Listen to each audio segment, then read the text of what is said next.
know what time it is, YouTube, if you're hearing the sultry noises of Starbase Texas being pumped into your stream. It is time for the Space and Rocket Review. The Space and Rocket Review. YouTube chats. Tell your friends. Space and Rocket Review. He's out of Pima County. Oh, cool. ESAR news. Yeah, I got that.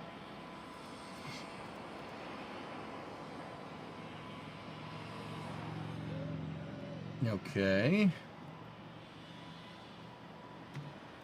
All right, we got that.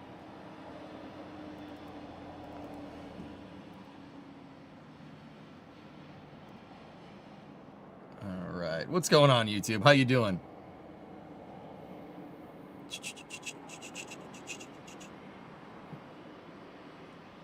Let me see. I'm looking around to see if there's a...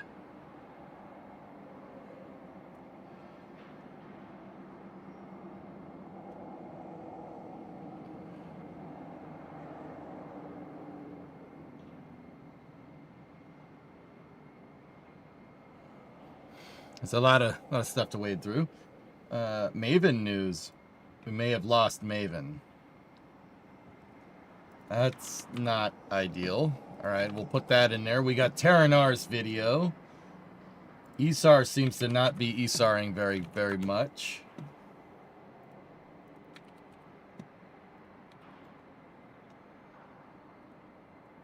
All right, there we go. We got Relativity's video.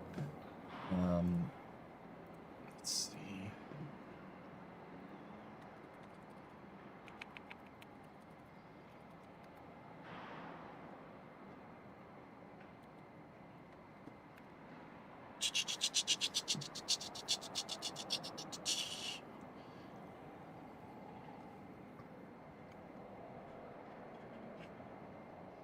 We got spacesuits. Ooh, update from Axiom. And then we had the MS-27 landing as well. Let's see.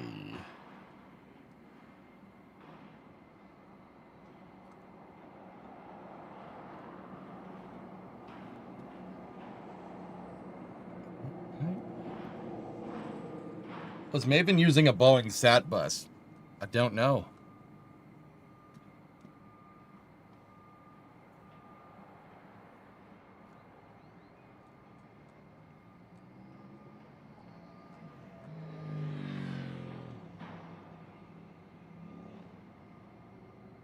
I'm trying to get some good footage of the MS-27 landing. Give me 1 second.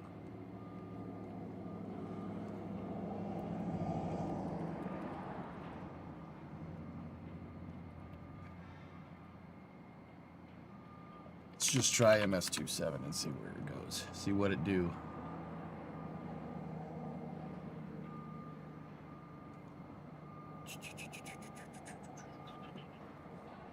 My money is on this last solar event. Booster 19 hardware. All right. Cool. Get Starbase tracking on there. I'm just, once again, trying to get some... Here we go. There's the footage. All right. So we have a Relativity update. They have their 2025 program update. Obviously, we can't listen to it because of YouTube. So let's yeah, let's just go. It'll claim the VOD. Terran update, November 2025. Whoa.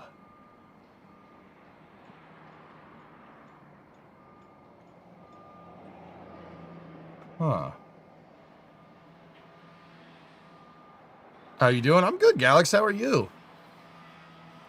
Oh, also, I reminded one thing. Before we jump into that, if you haven't seen the auto stream from today that we did during early hours, we went a little crazy with the grinding wheel.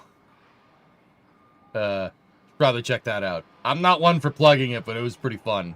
We cut a lot of stuff off of that car to replace it with better stuff. So, you know, anyway. Completed block 2 vehicle CODR. Okay. Less and less cars, so progress. Well, less and less rust. Yeah.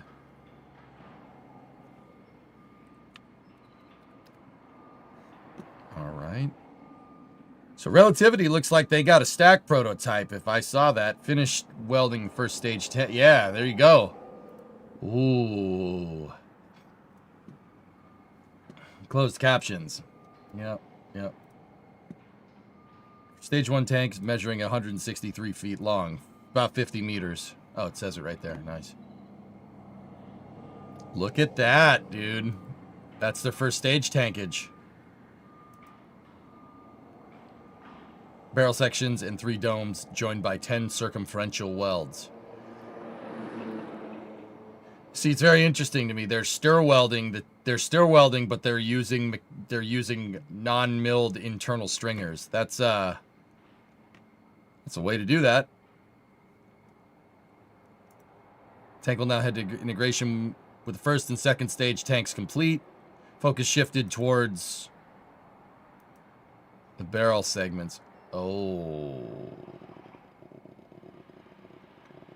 Now they progress to paint and mechanical assembly. Progress on the thrust structure continues. The search continues. With the heat shield system installation underway. In propulsion, the team manufactured, assembled, and shipped 2 more engines. 1 second stage Aeon 5 development engine and 1 first stage Aeon R flight engine. The team is also building out factory infrastructure to support high-rate manufacturing. Look at this breakover device. Holy balls, that's got some beef to it, dude. Samaritan's Purse was retired, Joe. I heard about that. That sucks, but hey, whatever. It is what it is. Recent wins include bringing online more new CNC machines. Jeez.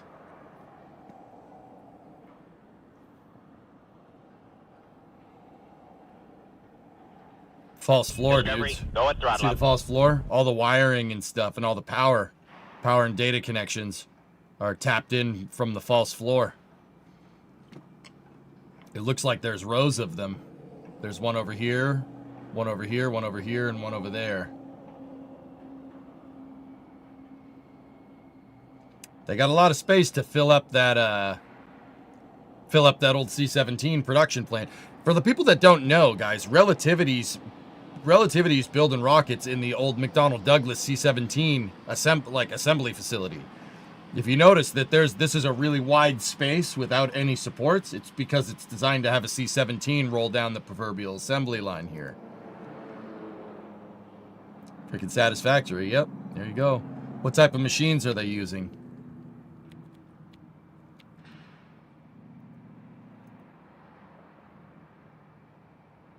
DMC? DeLorean Motor Company? Yeah, you can see this.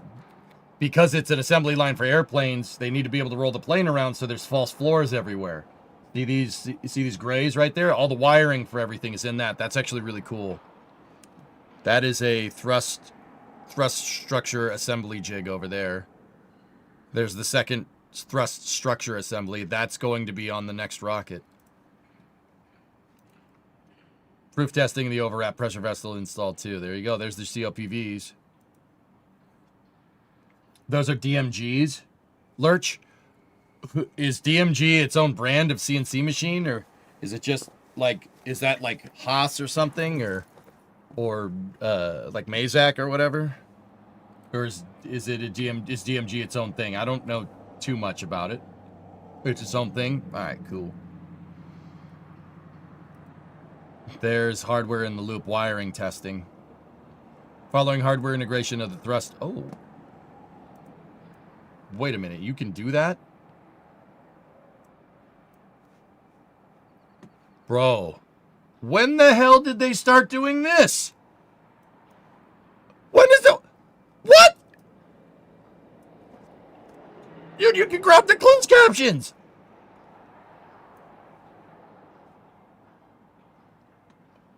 That's been a thing for a long time? Oh, don't tell me that. Don't tell me. Dude. That's so handy. Following hardware integration of the thrust structure, hardware in the loop test infrastructure, the HITL lab has been working with integration at run for record tests and avionics work on stage 2. HITL has begun. This month, the team lifted the stage 2 structural test article into the stand at Long Beach and successfully completed acceptance testing. That feature is now, the future is now, old man! Including pressure proofing and ground flight load. There you go, man. I guess Goalie put you on his ignore list. What'd you do? Buckling margins. Yeah, they're basic. That's a big hydraulic. Well, not a hydraulic press. They're using a. Well, yeah, it is hydraulics. They have hydraulics on huge toe straps to pull this thing down and try and break it. The tank will now be handed off to manufacturing for integration. We also completed transonic and supersonic wind tunnel testing for Terranar's first stage entry configuration. Running over 100 tests on the full stage with moving grid fins. Look at the boundaries. This is Schlieren imaging, guys. Look at that. See the boundaries? Or the shocks? That's really cool, actually. On the propulsion side of the house, we've completed the first Aeon 5. Aeon, well, it's not 5, it's V. Aeon V vacuum, because vacuum. Second stage engine development test campaign. Good.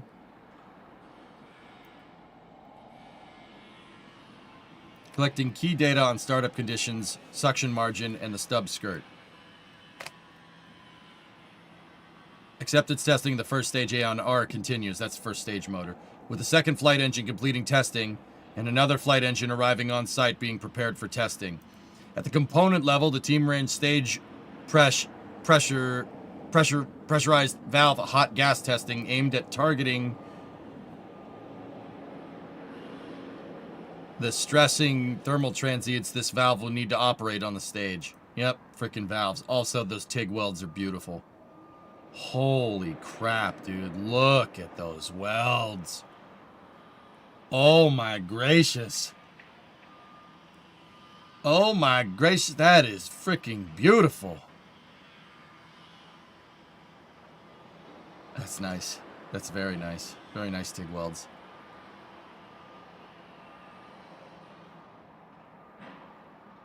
Why is it so chubby at the end? What do you mean? The Aeon vacuum engine? Because it doesn't have its nozzle attached. This is a gas generator manifold, Ramelat. The gas generator exhaust goes into this recirculation manifold for cooling. This does not have the nozzle attached to it. Most upper stage engines you cannot test down here with the nozzle attached. They'll explode. Yeah, they'll blow up. Flow separation inside of the nozzle. If you cause drag inside of the nozzle, it'll explode. Very much like Ramelat, do you remember when we watched Northrop Grumman test the SRB? And the nozzle on the SRB just completely obliterated itself? That, but with liquid fuel engines. You could see there's an attachment point down here. See the flange for the attachment? Why don't your welds look like that? I don't TIG weld. Those are TIG welds. Boom. Hey, Petrie, what's going on? Petrie, go back and watch the auto stream today. Look. Uh-oh. It's gone. It's gone. It's gone. This piece of the car. There's more of the car missing. There's more of the car missing. Ah!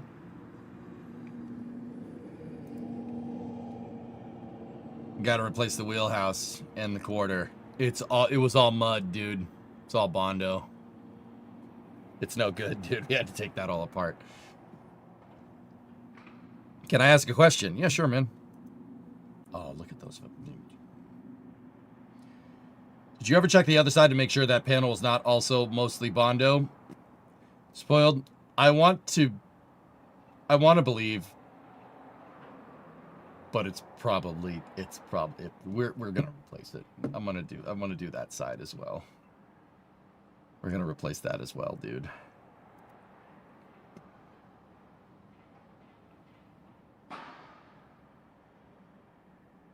You're not going to seam it there, are you? Seam it? No. Probably somewhere on the blue tape, dude. Plus side, there's less rust. Yeah, we removed a lot of rust and Bondo off the car. That is not where the splice will be. Yes, it is. Yeah, that's where I'm going to do it. It's about 2 to 3 inches off the accent. Off the corner. Mm-hmm. When you're working on that car, it reminded me of Sleeper Dude when he was hammering on his vehicles. Yeah. I used a big old thick piece of tape. The final seam will probably be about halfway through that tape line, dude. That is where we will seam it when we put the new one on. Plus side, there's less car. It's just weight reduction. We just took the rust off. We got to rebuild like all up in there. The door jamb is toast. You want the longest seam to be a foot. Can be done there, but you usually want to seam it where the factory seam is, like on the pillar. Yeah, I'm not doing that. I'm not doing that. I'll hang a new quarter on it. What I'm going to do is I'm just physically going to put the quarter over that thing, right? And then what we're going to do, like a 2-door, we'll just put a 2-door quarter panel over it. Hear me out.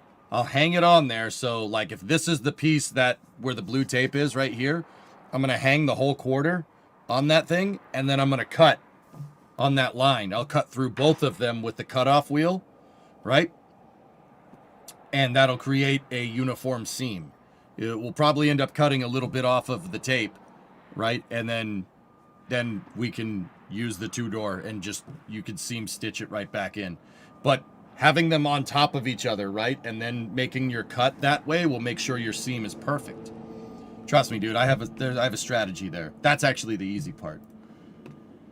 Is there a truck backing up on Starbase Live? Yeah. Mm-hmm. Hey, Steve Ree, what's going on? The door jam is not toast, it's beer. That's right. Yep.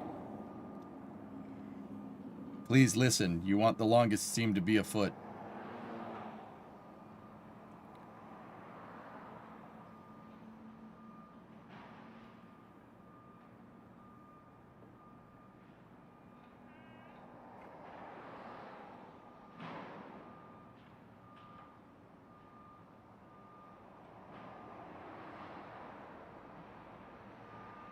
Just lay it on top, glue it, and rivet it.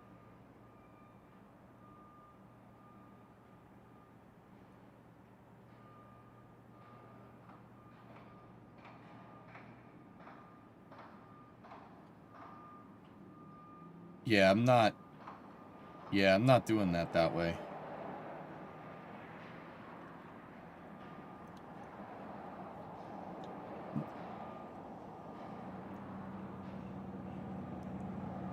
The rivets will be removed.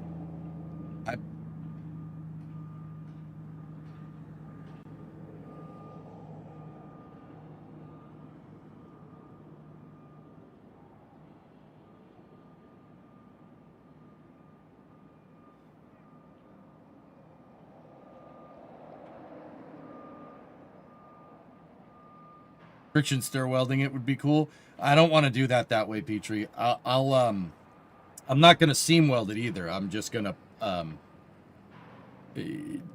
just one weld at a time to make sure that not to put too much heat into it, dude. I'm not gonna glue it on. It'll take a lot to get it straight. I'm well aware. Anyway, let's get back to this. I'm well aware, dude. Believe me, I know what kind of thing I got into here. This valve will need to operate on the stage. Infrastructure build-out continues at Stennis with foundation work for a new hangar in progress. All right. Which will expand office manufacturing and storage space. Cool. Nearby work on ground support equipment hardware to support the A2 stage test stand continues with helium recovery storage tanks being installed. At Cape Canaveral, here we go. That HIF is making progress, dude.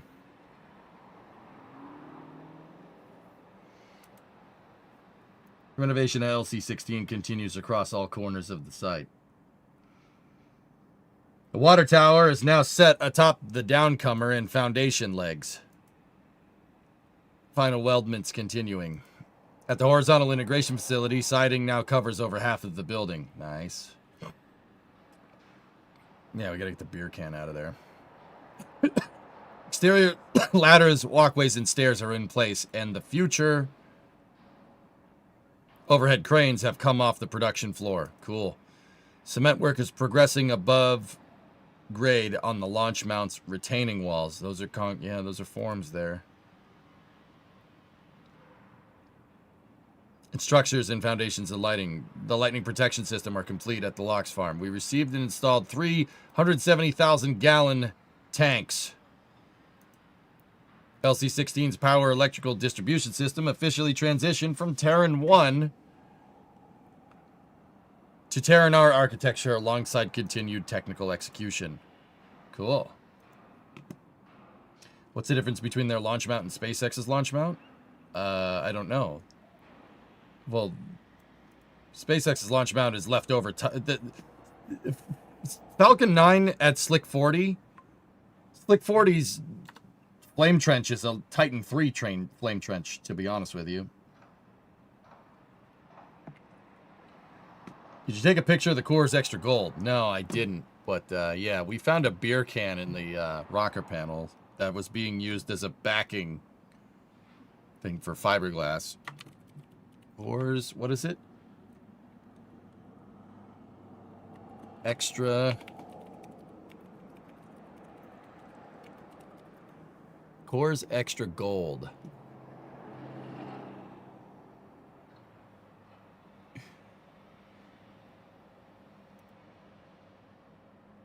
And it's definitely a pull tab. Dude, that's definitely pull tab can for sure. I'm looking at the signage right now. Look. It's definitely that. That's the color of the can, and that's the signage. Dude, it's a pull tab can. Holy balls. When is the last time that... Oh, geez. When did pull tab cans go out of style?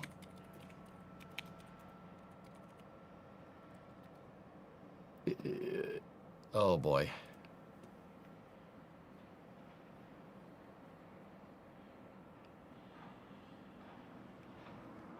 '80s. Oh, boy.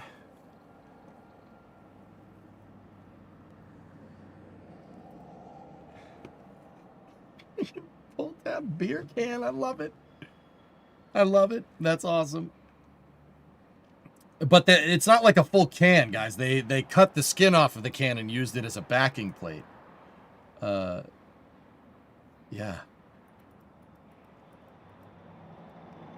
But anyway, yeah, Relativity's looking real good, man.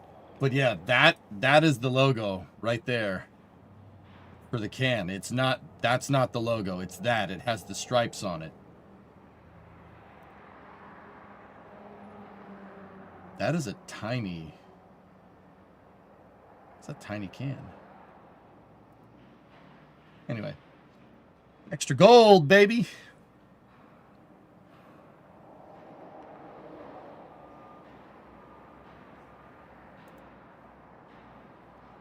Contains 2 golf balls. Yeah, that I just got even more confused by that. Anyway. I just want to see this here.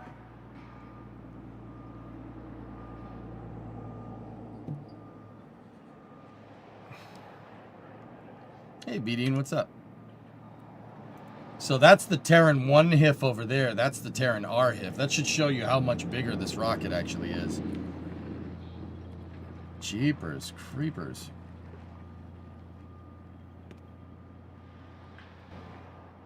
But yeah, the launch mount on this is completely different. Relativity is a completely different rocket. Your car was drunk. Yeah. Yeah. My car missed the memo about not drinking and driving, but it's from an era where drinking and driving wasn't illegal. Or nah, maybe it was by then. The Coors Crew Cab Charger. What did I join into? I found a beer can in the rocker panels of the Coronet. It's a Coors Extra Gold. Somebody cut up a beer can and used it as a backing to do fiberglass work on the car. Yes, fiberglass work. Fiberglass. And Bondo. Yep.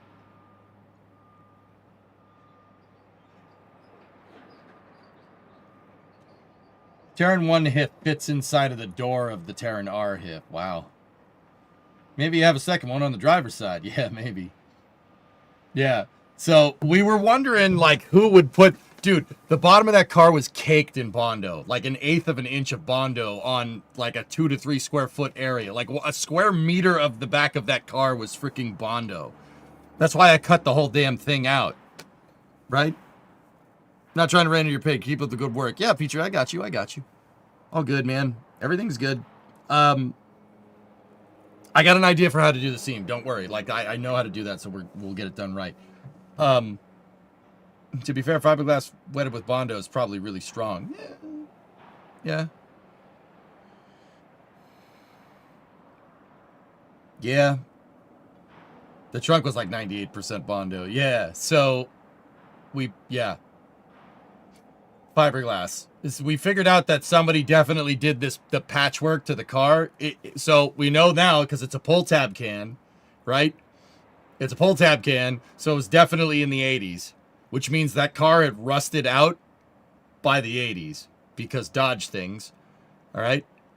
And B, yeah, somebody did it in their backyard. It wasn't a shop. They also scuffed and sprayed the car, too. 2% car, 98% rust. But we improved that percentage to 3% car by cutting out 98% of the, or 97% of the rust. Is it a northern car? So Rob, the build sheet sequence number begins with a B.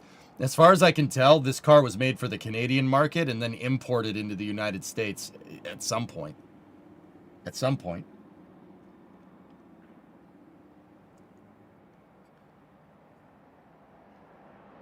I know the difference between a patch and a quarter. I know. I'm going to have to buy the full quarter because the patch, well, I mean, we might be able to get away with the patch panels, but I'm probably going to end up buying the full quarter, which kind of sucks, but they're all expensive, dude, because you're going to get boned on freight shipping. If you're going to get screwed. Freight shipping is going to get you no matter what. Patch panel, regular panel, it doesn't matter. The cost pushes. It doesn't matter what you buy.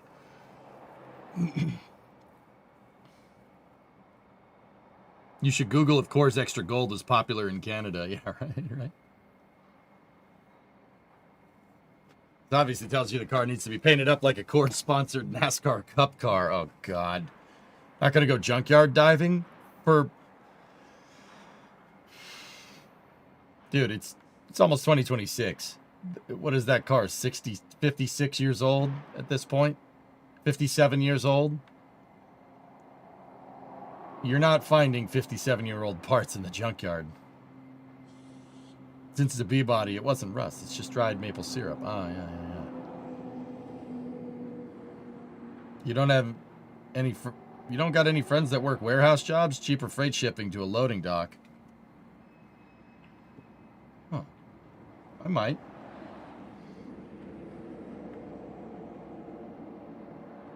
Is it a car where just a nice shell costs a lot? Xanath, yes.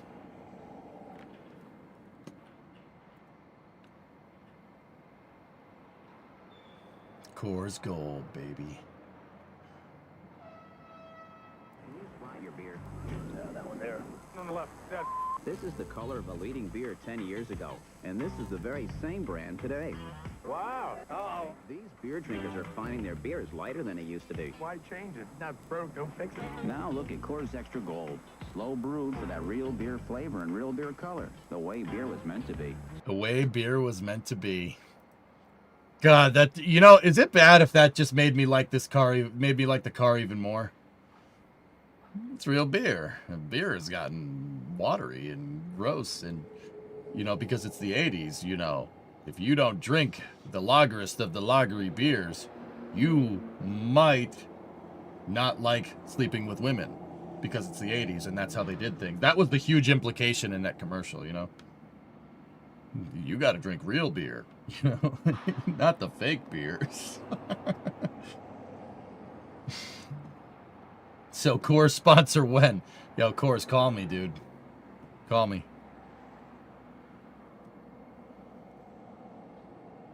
Around here, you find Yingling in cars. That's cool, too. The beer for up here. Dude, so the rocket's going to be built in here, and then it'll roll out there, and then the zoomed-in shot is the same camera, just zoomed in over here. See? So these are concrete forms going in right here, and it looks like there's going to be something right here. See the rebar?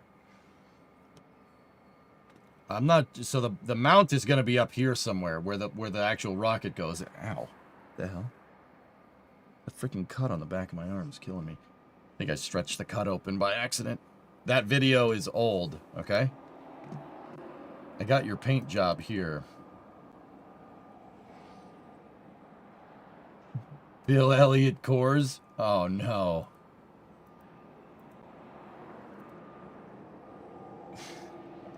That is pretty sick. You're in Cincy, not far from the Yingling Brewery. Yingling. That goalie driving that crane? I will tell you if goalie's in this shot. And goalie is not in this shot. No. The wall and the forms is where the hydraulic will be for lifting. Yep. Yeah, okay. I see what you're saying. So the hydraulic, this is the hydraulics bay in here. There's going to be a wall right here, and then the diverters over there. Oh, okay. So that's, yeah, all right. I see how this is all going to go together.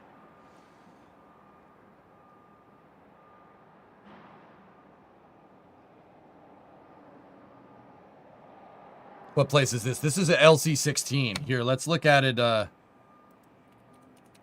Quick, to Google Earth.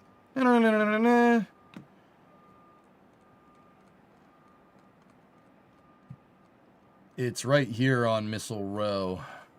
And of course, these pictures are from like 2007. The Space Coast doesn't even look like this anymore. It's, dude, comparing them, like, watch.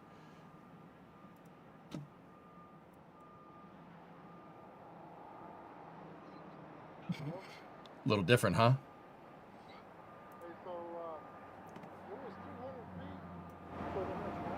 Oh, somebody's talking near CP11.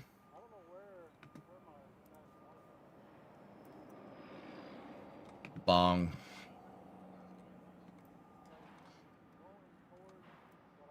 I'll toss 100 towards that paint job. I don't. Maybe we'll do something else. There's, so LC11 right there is part of Blue Origin's pad. 12 is also Blue Origin, if I'm understanding that correctly. Former Complex 13 is LZ1 and LZ2. LC14, that's Stoke. This is Stoke's Nova rocket. This is way more finished than this is right now. They finished pouring all the concrete for that pad. And then there's LC15, which is nothing. LC16 is right here. This is the pad that we're talking about. That's the HIF in the picture right there. And then there's the crawlerway, so to speak. There's your flame trench right there. And then the forms that we saw right here for the hydraulics. So, yeah, launch mount's going to be right there. That's the old Terran 1 launch pad right there.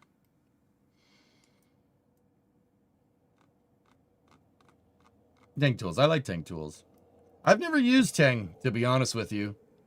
Rob, where can I buy some so I can check them out? I don't even know what tools I need. And then that's the Terran 1 pad. The Terran 1 pad did have one launch from it, and then they... TankToolUSA.com. TankToolUSA.com.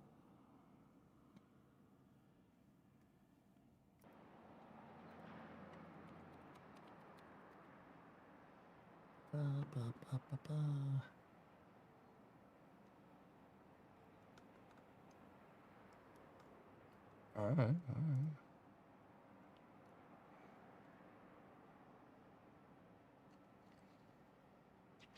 Okay. Oh, there's a lot of good stuff in there. All right, I'll have to check that out later. I'll turn all the scrap metal into art if I learn how to weld. Okay. Well, that's a dangerous site to look at. I want to buy all the things now. I could put a coupon in the Discord. Be my guest.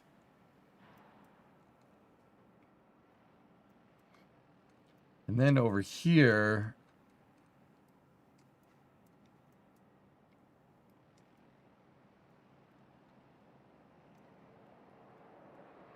This is supposedly Firefly has this pad, but they're not doing anything with it. And this pad has been abandoned for a long time. I forget which one that is.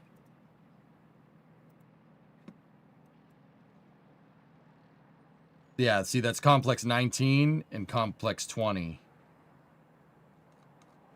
Yeah, it goes 16, 19, 20. And then there's Complex 34. That's where Apollo 1 happened. But I've heard that they want to use that pad for something in the future, so who knows. And then there's Complex 37. You know what the crazy thing is? If you... if we had a Google Earth shot of this right now, it would be unrecognizable.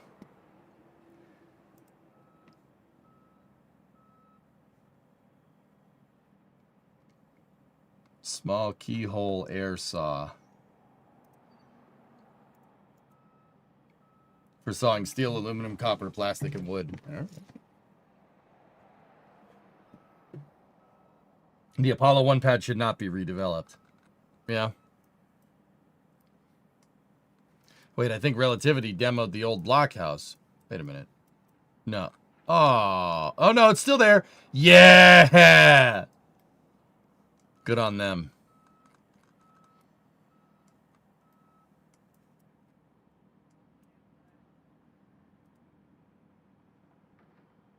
Complex 19, the site of 12 Gemini missions.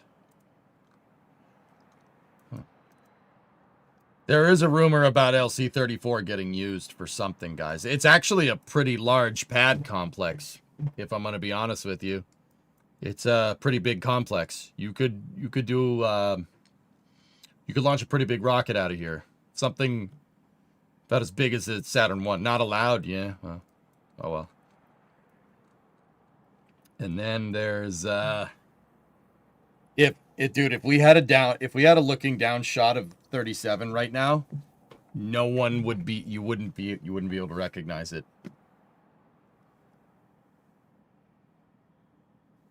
People were that close? I thought the blockhouses were further. No. Yeah, that close. Sure. You're inside of a reinforced bunker. If it blows up, you're fine.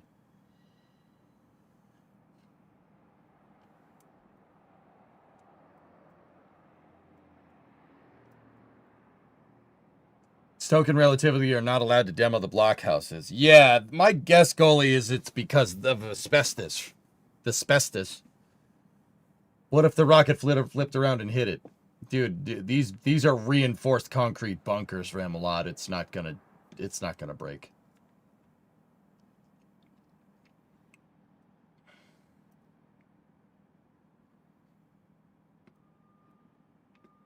You know what? Let's see if there is a hold on. I'm wondering if Harry has a picture of it. Harry Stranger. Harry might have a picture of it somewhere.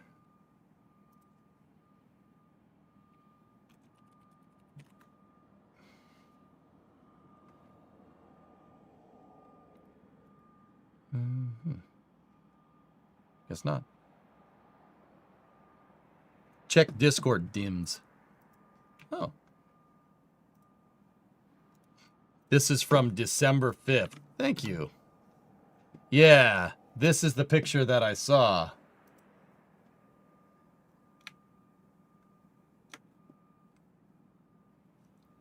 That's Slick 37. Holy crap. Damn, dude.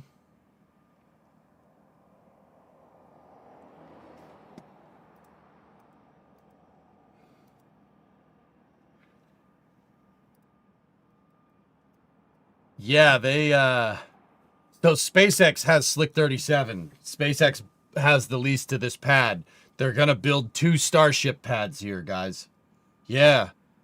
There's going to be one. Huh. The renders, all the renders have shown them putting one right here and right here. So like one on either side here. Now me personally, I want 2 next to each other. I want them, Slick 37 was a twin pad launch complex for Saturn 1 and 1B with 1 pad here and 1 pad there, and they had a structure that could move back and forth. Dude, it's interesting because the commodity structure for Slick 37A, or Slick 37B, the original one, is still there in that picture. But the commodity structure for A is long gone. Look. See? So this diamond piece right here held the fixed service structure, and then there was a pedestal, a launch mount pedestal, 1, 2, 3, and 4, that held the rocket right there. And then you could still see the train tracks right here where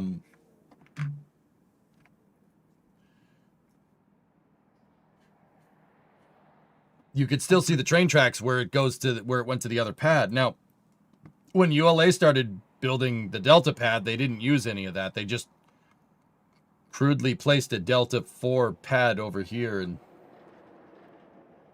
yeah. The diverters moved on railroad tracks. Remlot, you see that?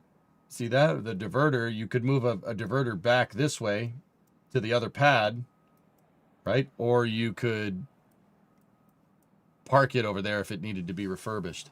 Are they going to keep the LOX sphere? I doubt it. It's very interesting that they kept the 37B commodities bunker. But they absolutely plastered the 37A commodities bunker. Like I said, dudes, I think it would be super cool if they put one tower here and the trench right there, and then the other tower here and a trench right there. I think that'd be sick. I don't know. Just good nod to the Apollo program, but it's very interesting that they demoed the 37A commodities bunker. Because the interesting thing, dudes, is that in the renders, there's nothing over there. Yes, there is. In SpaceX's renders, over there is the tank farm. The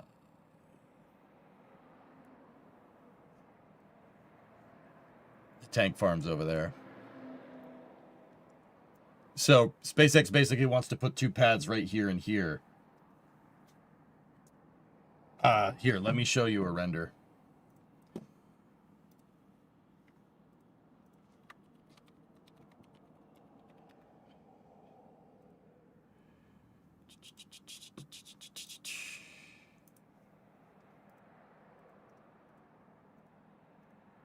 Here you go. Here's from a SpaceX official. That's actually not the most updated render. Actually, see what I mean? There is nothing over there. What are they doing? What are you doing over there? The term pad is confusing. They are going to put 2 pads on this pad? I can live with this weird ambiguity, but I heard that SpaceX was going to be required to return to the same pad when doing return to launch site. This is precluding catch towers, or are they meaning to have it return to the same general area? My guess would be the same general area, i.e. launch from one Caden and land on the other. But see, the blockhouse is still there. See that? The pond is over there. Yeah, there's nothing here. But, yeah, SpaceX... in their hold on. Let me see if they have, like, an updated picture of that. I know that they had an updated one last time.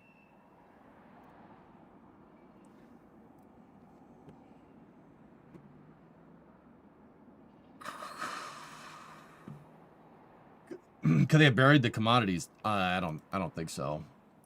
I don't think they would do that.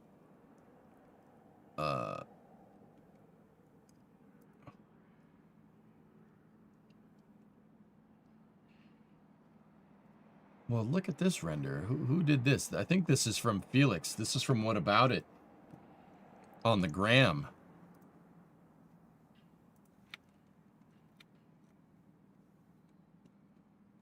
Yeah. See, Caden, check this out. So this is a render from What About It. That's from Felix. Yeah, see, there's commodity stuff over there. That's what they're going to do. And then see, they have 4 pads. This shows 4. The reason why this shows 4 is because there's an option to build catch towers.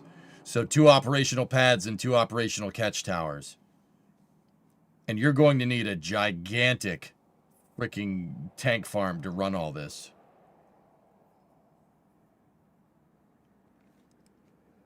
Interesting. Actually, that render is pretty good from Felix. It's pretty good. Pretty neat. That's crazy, dude. That's going to be so nuts to see that. Wasn't the tank farm somewhere on the south of the pad? Yeah. You know what? We'd have to see the environmental impact. Hang on. SpaceX Sleep 37 EIS. Let's take a look.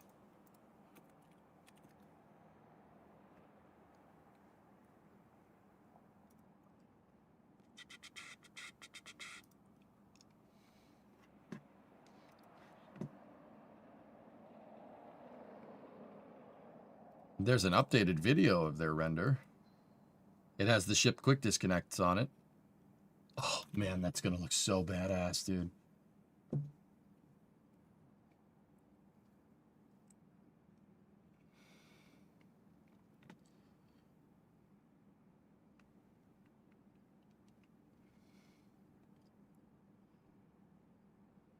Just a lot of dirt now. The bunker's still there. That's right, Vanta. Yeah, yeah.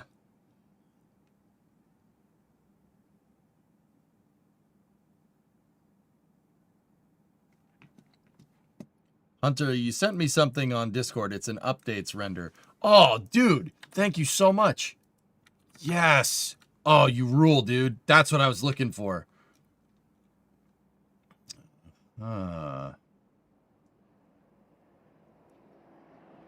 Yep. Proposed liquefaction area, gas area, LOX prop storage, proposed CH4 LN2 storage, liquefaction area. Yeah, they're gonna put it. They're gonna put a separator in here. Why wouldn't they? How much do I need to pay to be in that bunker during liftoff? I'll tell you what, dude. I'll tell you what. I would not want to be in that bunker if this pad has a starship going off. I would not want to be in there. That would get violent very quickly. In fact, the starship going off that close is probably gonna. Not going to damage it, but that thing's going to take a beating.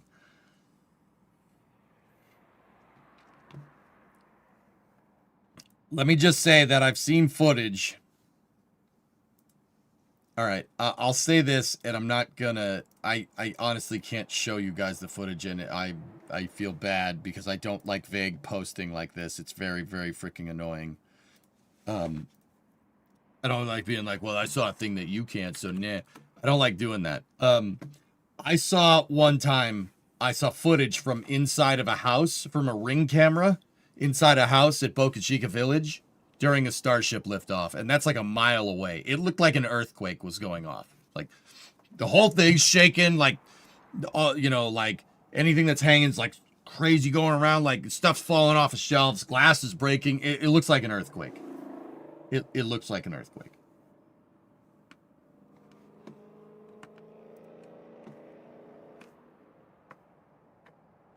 And that's from a mile away. Dude, the first Starship pad is going, like, right here. You're probably, like, maybe 1/8 of a mile. Gonna miss Mary. You guys know. All right, cool. That footage is out there. That blockhouse is, dude, 1/8 of a mile away at best. I would not want to be that close to a Starship going off. Even in a blockhouse.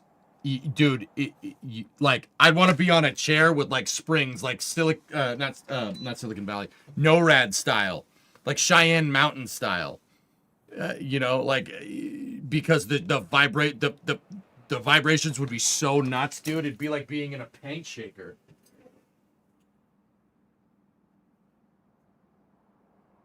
It's all right. Just closing my door. It's starting to get cold in the shop again because we shut the jet engine off. Don't ULA and Blue have pads close by? They're gonna be pretty beat up. No, not really. There's really nothing around Slick 37, dude. It's probably why SpaceX wanted it. There's nothing around it. There's Complex 34 to the south, and I don't think anyone's going to use that ever. And then the only thing that's to the north is Slick 40, which is SpaceX's pad. You think you're going to put cameras in the blockhouse? Sure.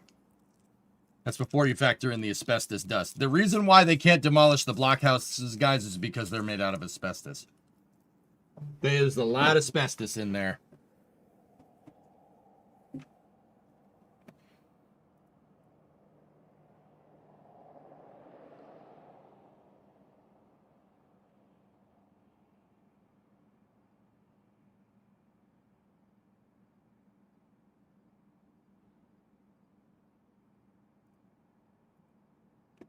So it's Firefly is at Complex 20 from what I understand. Firefly's there and nobody's at 19, but I don't think Firefly is not doing anything with that pad. I'm pretty sure they're going to give the lease up.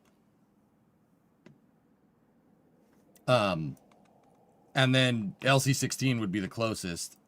How far away is LC-16 though? Yeah, 2 miles away. That's nothing. That's about as far as the build site is from pads at Boca Chica. Last. I thought, what would be the problems, issues, hurdles to running a pipe from the pad out to sea a bit to have a connection point to the LNG for an LNG tanker to park up offload? To park up offload, put the pads rather than tanking it in. They wouldn't do that, dude.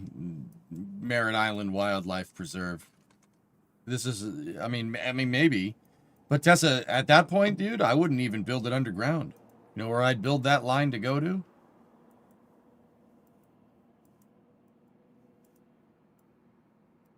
Build it to the port. There's already a fueling terminal here.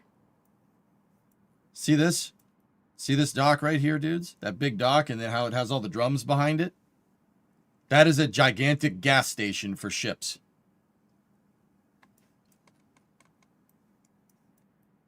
Tessa, I would think they would run the pipe this way before they did any of that. And they also, remember, they talked about expanding the port.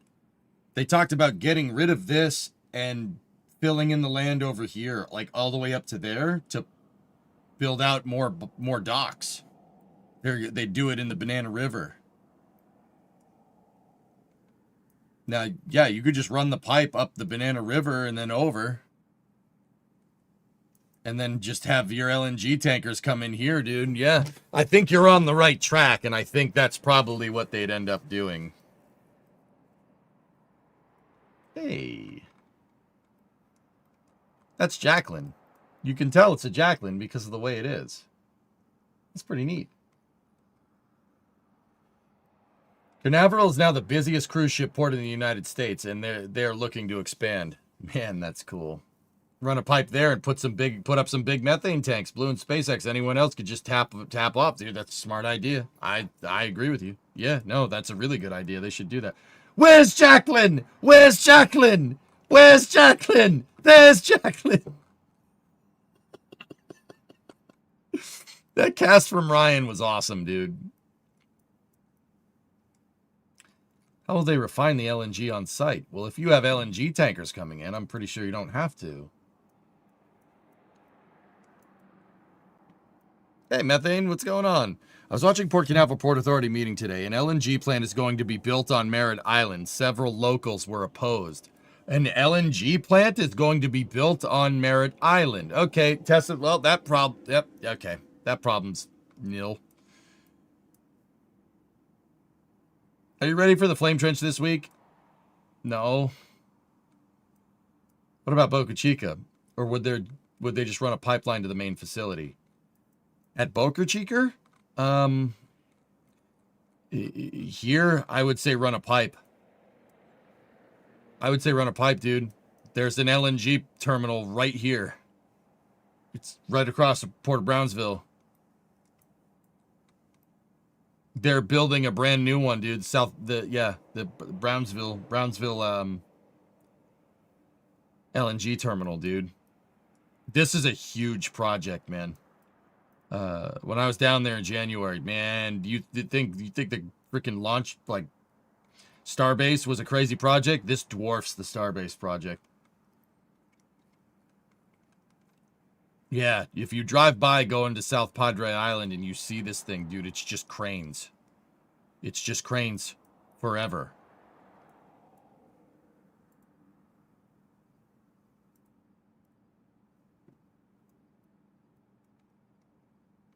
Dude, there's an aggregate facility on site. That's how much concrete they're pouring. I thought LNG had to be refined. Yeah, I don't know, maybe. 39A is the biggest. The Complex 39 is the biggest one. So 39A and 39B, probably the biggest. Look at all the freaking cranes. 1, 2, 3, 4, 5, 6, 7, 8, 9, 10, 11, 12, 13, 14, 15, 16, 17, 18. And the crazy thing is that these are all Liebherr 11,000s. Every single one of these is a lattice Liebherr 11,000 lattice crane. SpaceX has 2. Look at all of them. They're freaking everywhere, dude. And then there's a bunch of tower cranes working on these gigantic oil drums. Road view, please. All right. You got it. Here's the road going to South Padre Island. Oh, it's still old. This is not what this looks like at all, man.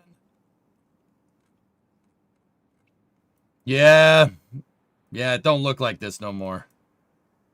That side still looks the same. This side, there's a huge berm right here. There's a huge dirt berm. See it? The reason why is because if there's a spill, you don't want it going onto the road. Dude, that's awesome, man. Look at that. It's freaking Factorio in real life. That's so cool. Look at all the condensers. You think it's got air conditioning, dudes? You think it gets cold? You also don't want a spill going into the water. Well, there's a berm on the other side, too, if I'm understanding that right.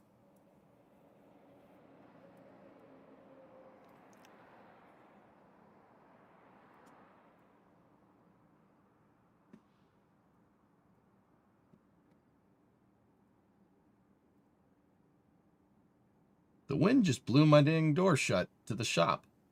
Huh. Okay, it's windy again.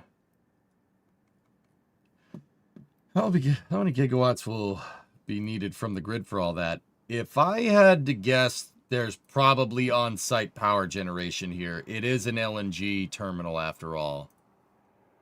I don't think you need to tap into the grid. If anything, I'd put a power plant here. You got a snowstorm coming in and rain. Gross. Anyway. Yeah, Slick 37, man. They're already starting to move dirt around, which is crazy to me. Dude, SpaceX made mincemeat of that freaking Delta IV pad. That thing didn't last a week. Nuclear for an LNG plant, Mana? Guys,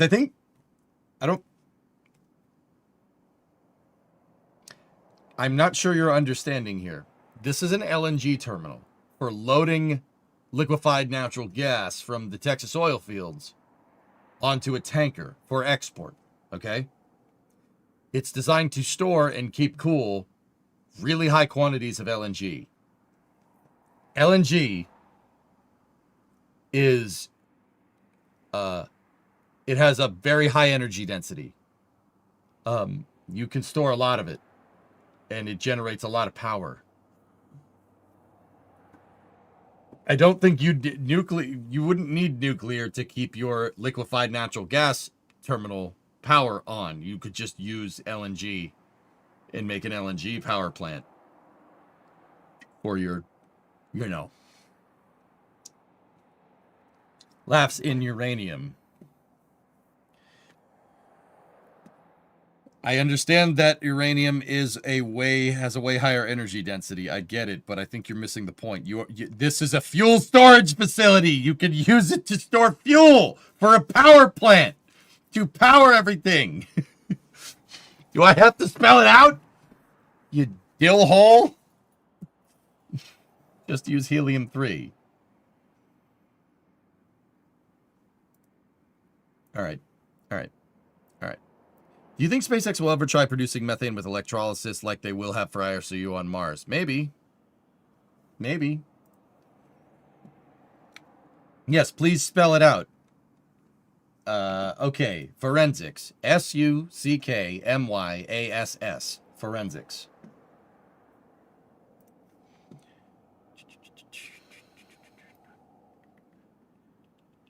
All right, so we got a tower and the pad going basically on the track for the Delta IV.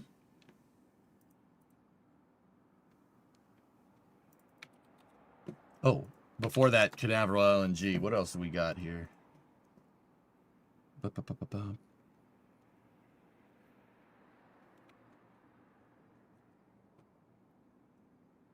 Oh, it's on Sea Ray Drive. Oh, I know where this is. Yeah. 528's right there. Not necessarily understanding why you'd want to build that right next to a highway, but, you know, whatever. Florida, it's fine. You know, especially if it's, like, across the street from, like, people's houses. You know, probably would have been a smarter idea to, like, build it over here. But, you know, right there works, too. That's fine. Yeah, how about that, Rob? I know, it's so weird, right? It's so strange.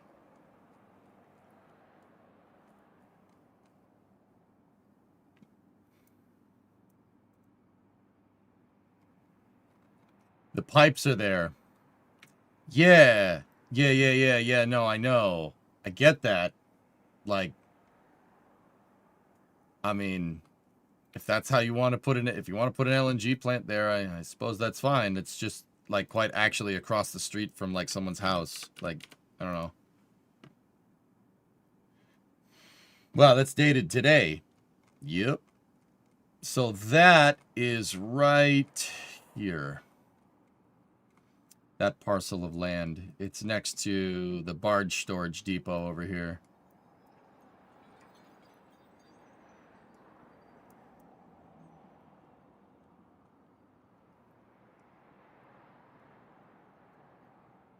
It's weird seeing tugboats on land. Oh, dude, is that a catamaran? Cool. Yeah, see, like, there's houses, like, directly across the street. I mean, all right, well, if that's what you got to do, I guess.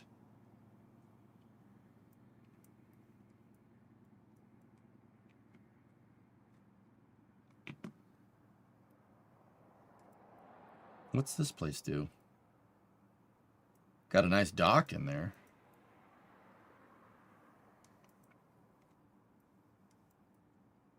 That's a crane yard. Is it, though? I don't know. I'm seeing more boats than cranes here. I think you're wrong, Goalie, because I'm on the internet and I know more. Those guys build boats? Yeah, okay. Do we got Street View? Oh, Street View.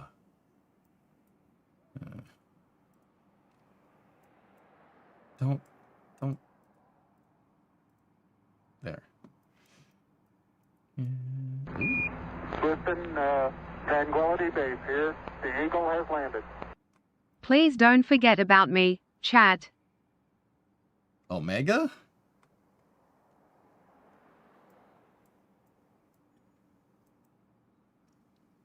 Oh, Brevard cylinder head. Hell yeah. Let's go. Yo, how much for the brick nose? There's a brick nose right there. See it?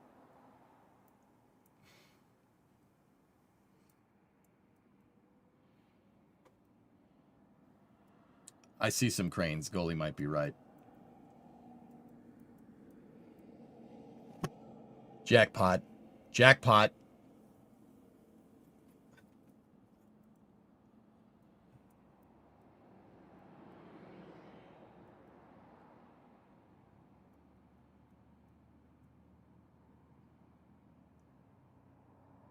There's a couple square bodies back there. That Sequoia next to it will last for another 30 years.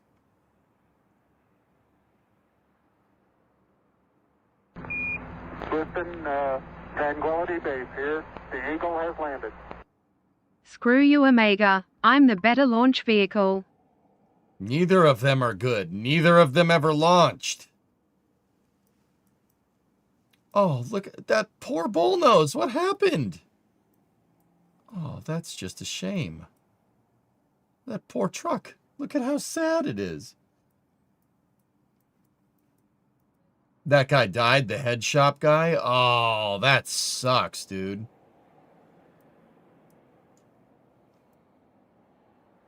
That sucks.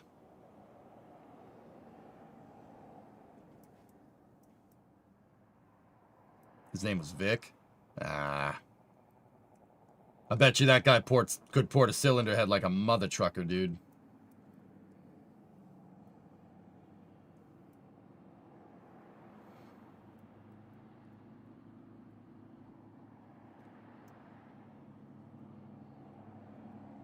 Florida. Is that a Volkswagen bus? It is. Okay. The Space News has just devolved into looking at people's storage facilities. It's so bad. All right, we should stop.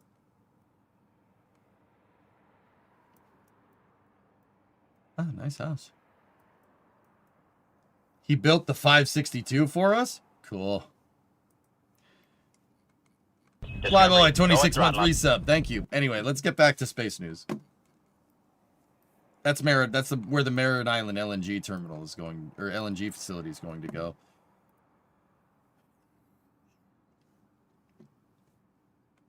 Yeah.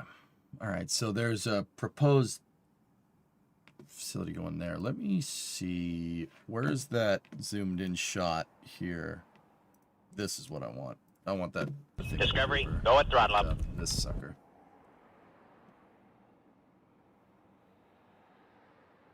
Yep, they definitely started grading that out. Tower and the trench are going to go right here. They definitely started scraping up what was left of the Delta 4 pad there. Seems like you're jealous of their collection. No, not really. Dude, I got my own junk. Got my own junk to deal with. Like, I'm like so deep in that damn Project Hellfish that I'm actually like, I don't need to buy another car. I mean, don't get me wrong, I don't have any money to buy another car. But even if I did, I would be like, no, I'm good. I got enough stuff. I'm serious. I know that that's not how cars work. I know that eventually I'll probably get bored of the stuff that I have. Maybe we'll sell it or something, etc., etc. But also at the same time, I got everything I want. Storage Space News. Yeah, Aesop, 5-month resub. Thank you. I got everything I need for now. I have a 4-door car. I have a 2-door car. I have a light-duty truck and a heavy-duty truck. I'm good. I got everything. Discovery, go at throttle up. Gotta buy them pixel strips for the house. Yeah. Yeah, I got enough project cars, dude. I'm fine. The Coronet, the 59, the 97. I'm good. I'm good. I'm good. Are you guys good? I have 3 project cars. You don't have a tracked vehicle. You don't have anything fast. The Mustang is pretty damn fast. Do you have an F450? No. On my property, I have an F100, an F250, and an F350. You got a lorry? No. Missing the minivan for when you finally give your folks grandkids?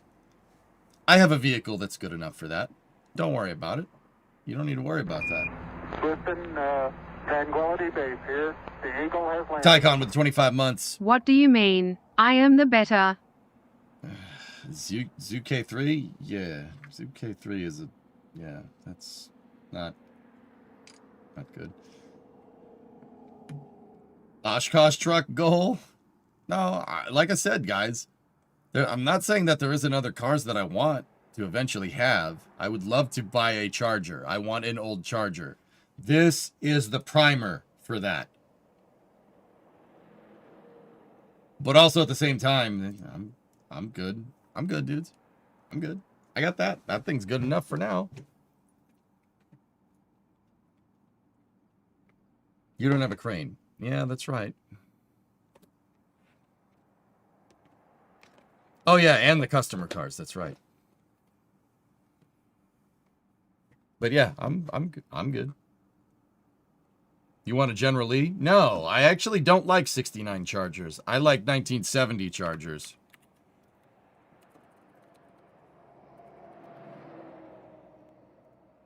I think 70s look cooler than 69s. Because in 1970 they switched the bumper is integral to the grill. So check this out. See on 70? That's a 70 Charger. Instead of having a bumper that wraps around right here, they made the front grill the bumper. That's the bumper of the car. I think that's super cool. So if you look at a 69 Charger, like the General Lee, the 69 has a bumper. See, the bumper's in the bottom right there. I don't want the history. See the bumper? Not a big fan of that. I mean, that's cool. Don't get me wrong. That's fine. But I like the 70s. I think that looks sick. Where are the lights? Jim, they're on vacuum actuators. The lights actually flip up. Yeah, they flip around. They're behind a fairing. The fairing will actually move out of the way and reveal the lights. Any other differences? So the 69 has a split grill. There's a split down. Get off the screen. So the 69 has a split in the grill here. And yeah, for the most part, no, not really. What do you think about a Daytona? I don't want a Daytona.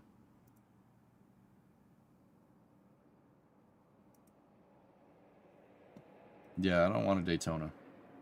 I don't need that. The 68 has no split, but the 68 has a different bumper. And the 68 has different tail lights. 68s do look... I mean, they do look pretty damn good. Here, take a look, dudes. Woof. Woof. You're definitely getting a Daytona. I don't want a Daytona. I don't want a Daytona unless it's a real one. And if I had a real Daytona, you know what I would do with it, goalie? I'd sell it. I would sell it and buy like 20 Dodge Chargers. So much torque. Chassis twisted off the line. It looks like trash. You don't like that, ARJ?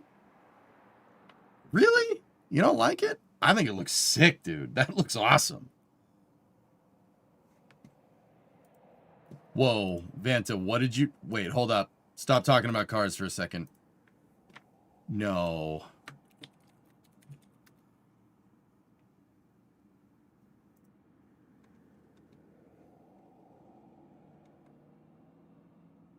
You're more into a Model T? It's a Ford. Vanta, source me on that. You say SpaceX is going public. Elon confirmed. Give me a sauce, man. Not a fan of Daytonas. I think the 68... I like the... Out of 68, 69, and 70, I like 70 And then 68, and then 69. It's under an Eric Berger post. Oh, no.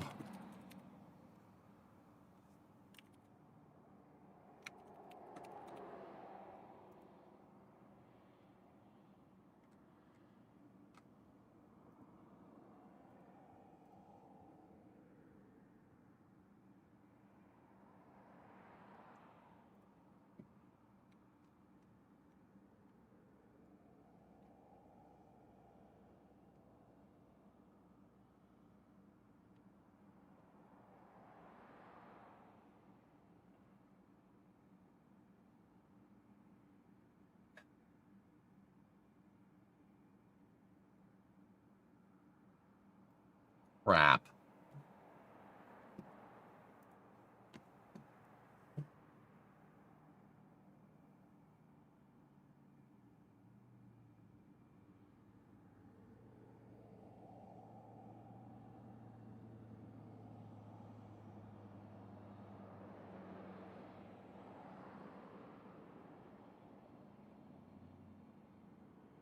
He can go public as long as he retains controlling stake in the company. It's fine. I don't think this is a good idea at all.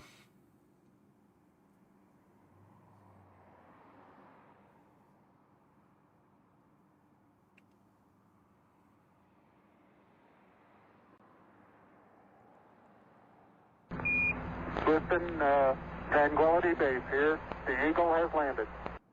Well, so much for my stock being the best. I'm stupid when it comes to money. Why would SpaceX do this? Don't they already have more than enough money from Starlink? That's my question, dude. I don't understand why you would do this. They make so much freaking money off of Starlink. Why? What's the point of this? Maybe you can make more money if people invest in the company. But I don't think they need to. Read the article. All right. SpaceX is planning to raise tens of billions of dollars through an IPO next year, initial public offering. Multiple outlets have reported, and ours can confirm. This represents a major change in thinking from the world's leading spaceflight company and its founder, Elon Musk. The Wall Street Journal and The Information first reported about a possible IPO last Friday, and Bloomberg followed up that Tuesday evening with a report suggesting the company would target a $1.5 trillion valuation. This would allow SpaceX to raise in excess of $30 billion. This is an enormous amount of funding. The largest IPO in history occurred in 2019 when the state-owned Saudi Arabian oil company began public trading as Aramco and raised $29 billion. In terms of revenue, Aramco is a top 5 company in the world. Now SpaceX is poised to potentially match or exceed this value. That SpaceX would be attracted to public investors is not a surprise. It's the world's dominant space company in launch, space-based communications, and much more. For investors seeking unlimited growth, space is the final frontier. But why would Musk take SpaceX public right now? At a time when the company's revenues are surging thanks to the growth of the Starlink internet constellation. The decision is surprising because Musk has for so long resisted going public with SpaceX. He has not enjoyed the public scrutiny of Tesla and feared that the shareholder desires for financial return were not consistent with his ultimate goal on settling Mars.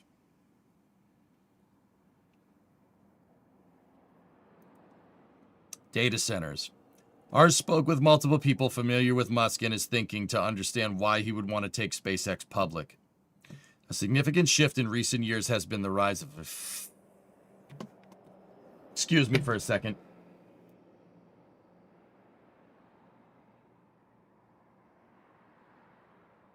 All right, I'm back. I'm fine.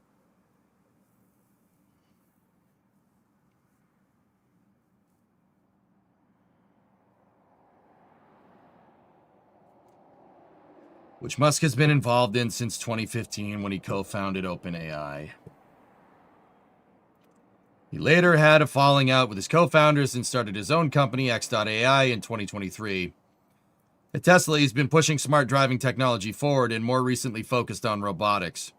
Musk sees a convergence of these technologies in the near future, which he believes will profoundly change civilization.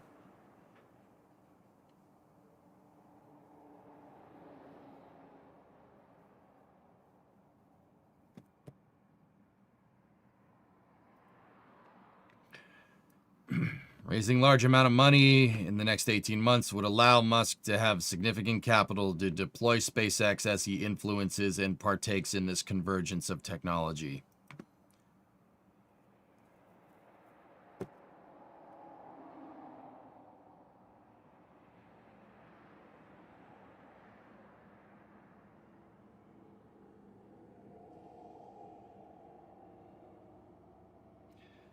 How can SpaceX play in this space? In the near term, the company plans to develop a modified version of Starlink to serve as a foundation for building data centers in space.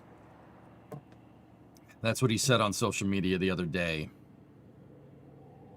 In late October, SpaceX will be doing this, but using a next-generation Starlink satellite manufactured on Earth is just the beginning. The level beyond that is constructing satellite factories on the moon and using mass drivers to accelerate AI satellites to lunar escape velocity without the need for rockets.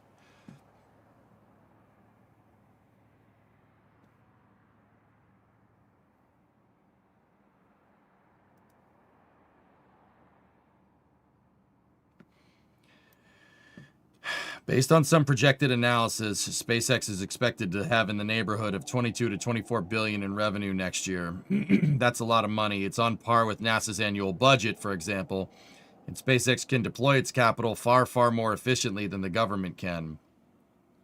So the company will be able to accomplish a lot, but with a large cash infusion, SpaceX will be able to go much faster. And it will take a lot of cash to design and build the satellites to launch the rockets to deploy data centers in space. Abhi Tripathi, a longtime SpaceX employee who is now Director of Mission Operations at UC Berkeley Space Sciences Laboratory, believes that once Musk realized Starlink satellites could be architected into a distributed network of data centers, the writing was on the wall.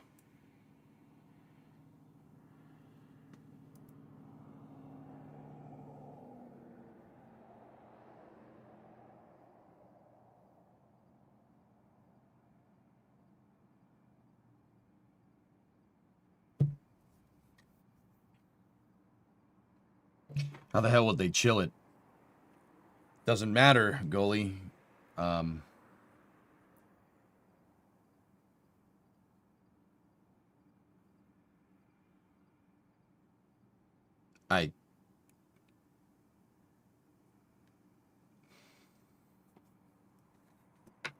This is a bad idea.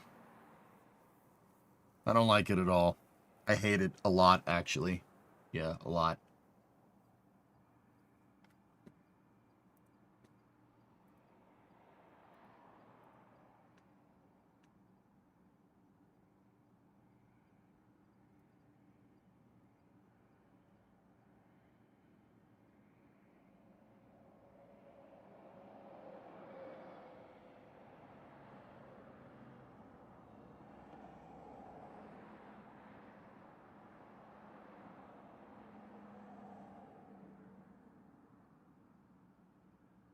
Everyone jumps on the AI hate bandwagon, but never actually look into what it's doing.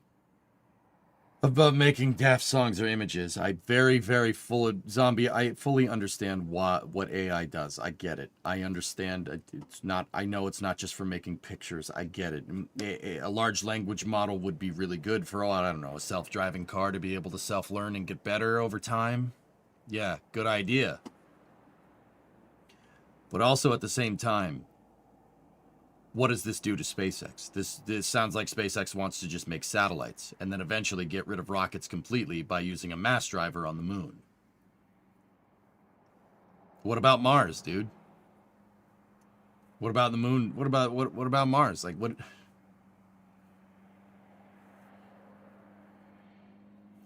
Why did AI change Elon's mind to pivot to IPO?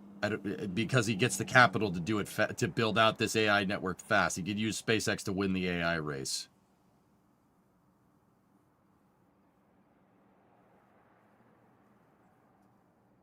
Yeah, that's what they ultimately want to do, Petrie. They want to build a factory to make satellites on the moon.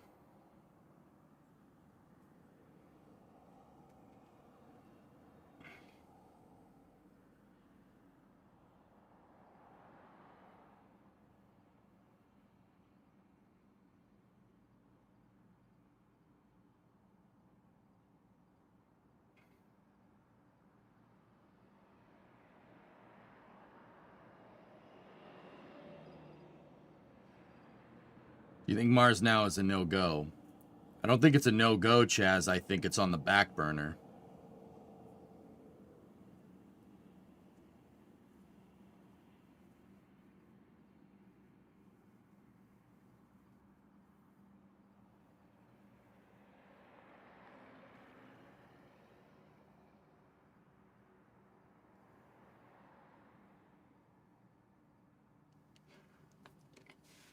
Hopefully it pops before they freaking IPO. So, guys, why is an IPO bad for SpaceX?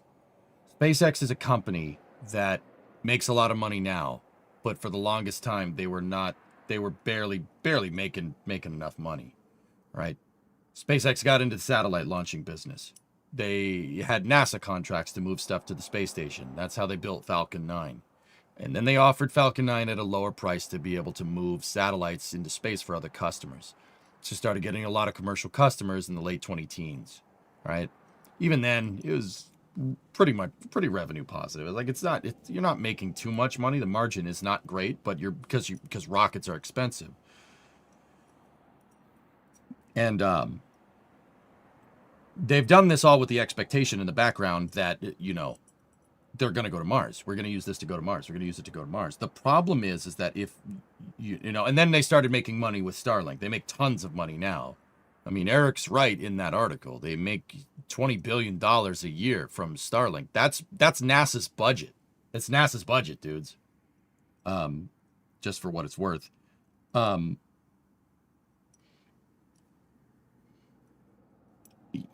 That is more than enough to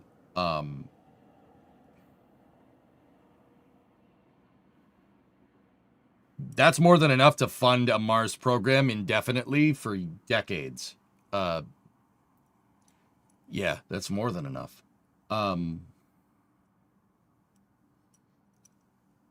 The thing is that you do this IPO, you're going to raise a lot of money, and you'll see an initial boost towards Starship development and Starlink development to make an AI supercluster out of Starlink satellites. He's basically using Starlink for cloud AI computing. That's not a bad idea. Seriously, it's not a bad idea. But I will say that SpaceX has been profitable because of their ideological goals. All right. When you go public with your company, you have something called a fiduciary responsibility to shareholders. Now, what does that mean in plain English? That means that if you're running the company and the shareholders have a vote and they vote that you're doing a bad job, you're not doing what they like, you're not looking out for their fiduciary, you're not abiding by your fiduciary responsibility, basically not trying to maximize profit for the company, they'll fire you. It's that simple.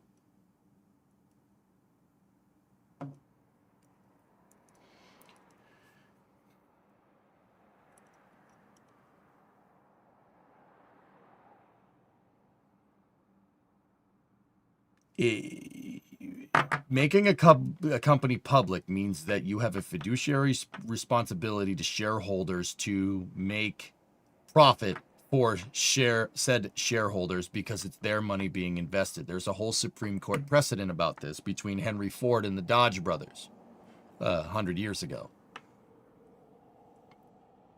With that all being said, how does that play into a Mars project? How are you going to build a city on Mars? You're not going to see a return on investment on a city for a city on Mars. You're not going to do that. That's a pet project. If in the future SpaceX is working on this and the AI cloud, they go public and that AI cloud computing slop nonsense doesn't work, the shareholders are going to want profitability out of the company. You're not getting that with a Mars program. You're not.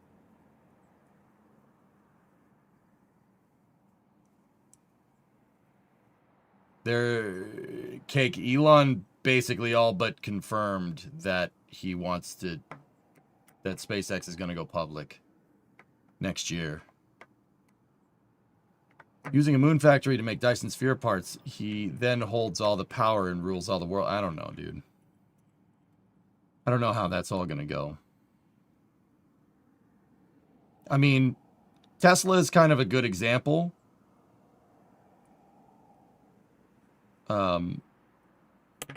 Tesla is kind of a good example of this being a success story. But also at the same time, dude, like,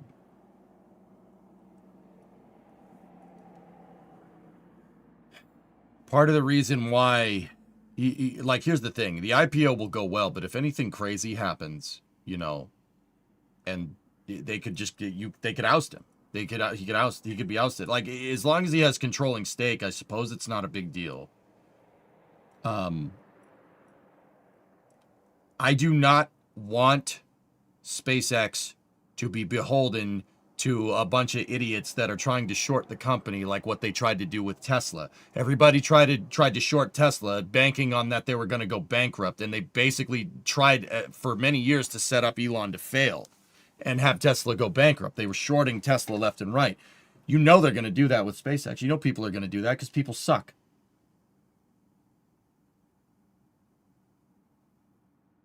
Lawsuit about Elon's pay is also expected to be overturned early next week as well.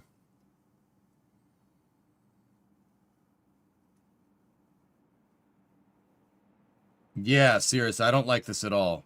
I don't think this is a good idea. Dude, you can't do this with spaceflight right now. Spaceflight is still a very, very, very, very meticulous endeavor. You know, it is not something that where you can kind of glaze over details. It's not. I don't think developing Starship with SpaceX having an IPO is a good idea. I don't think it's a good idea for astronauts launching on Dragon. I mean, it's probably going to be fine in the near term, but long term you could end up like Boeing. I'm serious. Now, don't get me wrong, that ain't going to happen overnight. If it does, it's going to happen probably 10, 20 years down the road. And there's also no guarantees here either. Maybe it'll be fine. I really don't like the idea of SpaceX of Elon not just retaining complete control over SpaceX to build out a Mars city. Like, I don't like the idea of anybody else trying to get in on those stakeholder expectations except for him and Gwen and a couple of other people. Having thousands of shareholders is going to make it so you have thousands of voices. And if the okay, I'll give you guys an example of fiduciary responsibility. Amazon. Okay? Pop. Amazon. They have Amazon Leo, right? Amazon Leo needs to get satellites for Project Kuiper. They need those satellites launched. They have an FCC contract that says they need an FCC permit, Federal Communications Commission permit, that says they need to get a bunch of satellites up by the end of next year. So the shareholders came together after Amazon decided to use New Glenn and ULA. They decided to use Atlas and Vulcan and New Glenn to launch Project Kuiper satellites. The Amazon shareholders came together and made them buy Falcon 9 launches because that's the cheaper solution. They forced Amazon to go to their competition inadvertently because they could. Because it doesn't, why aren't you using the cheapest launch vehicle on the market? You have to use the cheapest launch vehicle because we want to make more money. So Project Kuiper launched on Falcon 9. They did 3 launches for them. Do you want that in the future? I don't want that. I don't like the idea of shareholders being able to denote our destiny for going to the stars. I think that is a very stupid decision. Yeah, unless I learn more about this, I am completely 100% against doing that. I think that is a very, very, very, very short-sighted decision, and I'm very annoyed that AI, despite all of its... AI is super useful. I get it. Like, you can do a lot of cool stuff with it. It's not just about, like Zombie, it's like what you're saying. It's not just about making stupid pictures on the internet. There are certainly a lot of applications here. I do not want SpaceX to hitch their wagons to the AI race. I don't think that's a good idea. And frankly, I do not understand why Elon thinks that's a good idea. I don't get it. I would really want some clarification from him.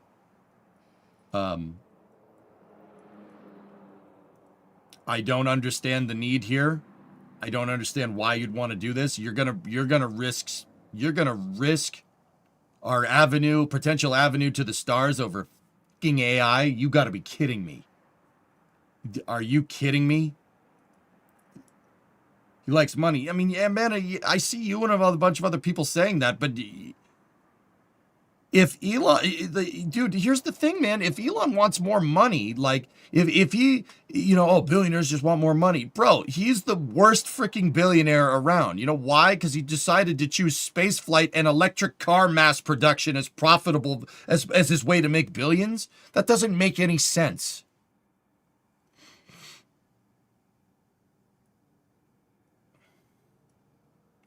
And social media. Drunk optimism, he's just doing this to drum up press. God, I hope you're right.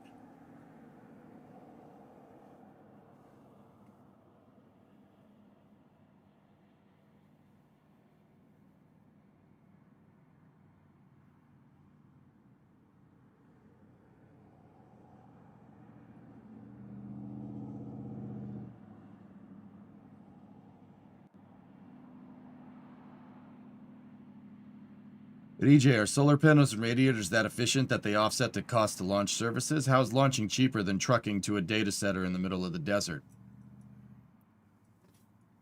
Guys, I started thinking about this. All right, we've had conversations about data centers in space and how they make no sense because of the thermodynamic problem. So, two things. One, it's important to understand that electricity is free in space. It's free. If you put a data center in a higher orbit, still inside the basically medium Earth orbit, if you put a data center, or at least Starlink satellites in or these modified AI Starlink satellites, if you put them into a higher orbit, we're talking like 2,000 to 3,000 kilometers that way, a long way. You put them in a higher orbit, and basically a point where they're not in darkness. You get it to a high enough orbit where the sun is always shining, and it's very rare that the solar panels get eclipsed, right? If you put it into a high enough orbit, you get cheap power generation 24/7, 365, and it's free.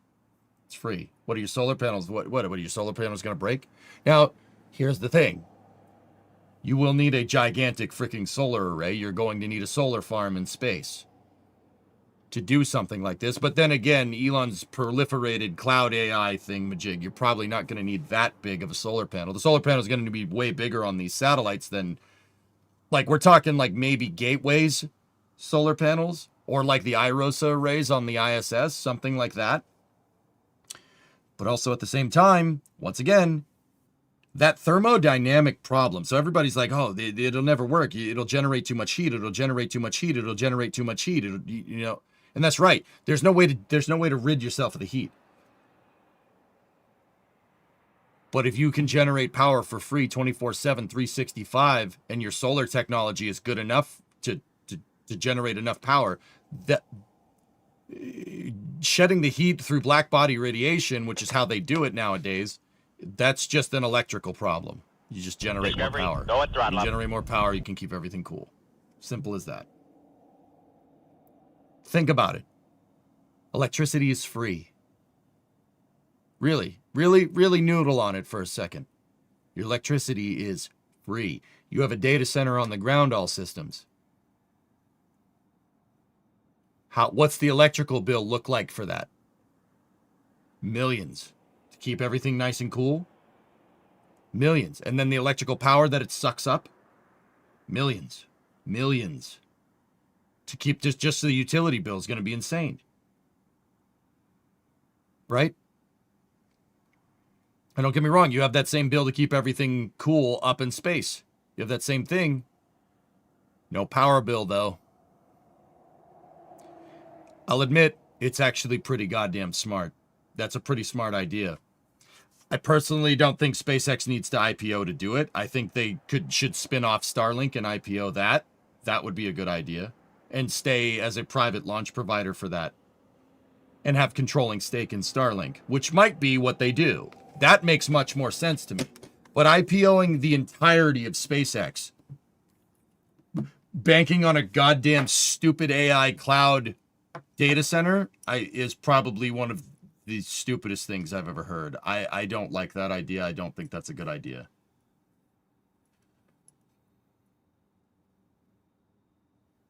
What happened? There's a problem. You can't just send a tech to medium Earth orbit. It's a proliferated swarm, Geeson. If one satellite breaks, who cares? It's cloud storage. Don't worry about it. You just use the 1,000 others. It just transfers data, backs up and transfers data to the 1,000 other satellites. At a certain scale, thermal loading takes more power than solar can create power-wise. Each square meter of solar is getting closer and closer to that, and it is worse for low-temperature systems because T to the fourth. I understand that. If you're using your satellites for cloud storage and data process, cloud storage and AI data processing, you're not generating that much extra heat.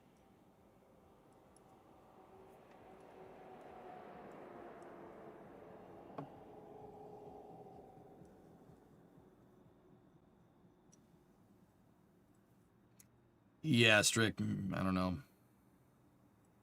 Couldn't you just radiate the heat out on the dark side of the satellite? Yeah, of course, Johan. Yeah, exactly. It's not that big of a deal. It's just running the coolant loops. But running the coolant systems is not that, it doesn't take up that much power, guys. I'm sorry, it doesn't. Like, I think this is a dumb idea for what it's worth, but those data centers in space, especially on a Starlink, a Starlink with some AI computing on it, on top of that with some storage, some localized storage, is not a bad idea. It's really not. I don't think SpaceX needs to IPO to do it. There, I said it.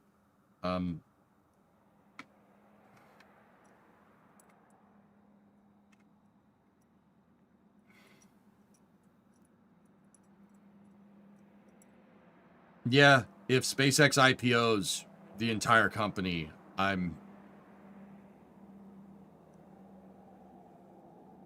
that is going to be a very sobering moment.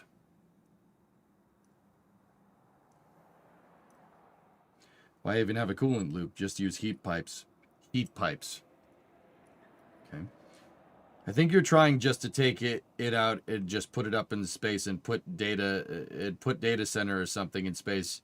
Kind of. Don't hate the idea in a way because data centers ruin water.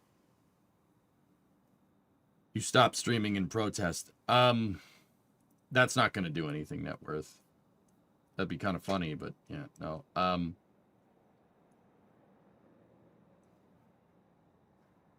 They don't need to IPO IMO, but what if they plan to buy a ton of spectrum? They already did, dude. SpaceX basically cornered the market on the very high frequency spectrum earlier this year, dude. Huge buy. They bought a lot. Can we beam electricity down to Earth? Yes. What happened to the company itself if they IPO? What happens to Starship? I don't know.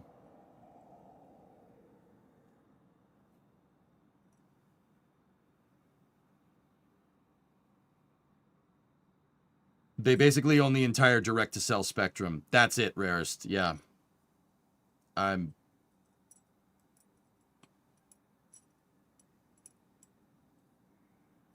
Yeah, that's the thing, man. What about Mars? That's what I would ask Elon right now if I could talk to him right now. What about Mars, dude?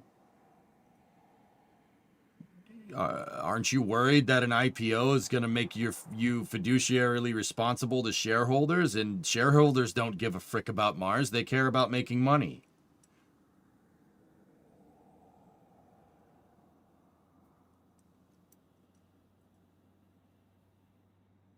I think Elon just wants fan believers to be able to invest in it. Then buy Tesla stock, dude.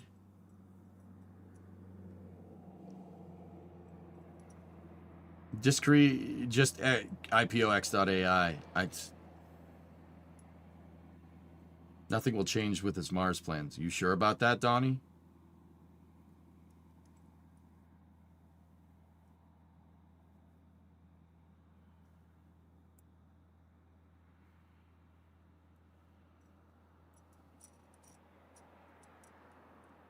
Is there a way to write a company charter to counter the fiduciary duty directive? I have no idea, dude.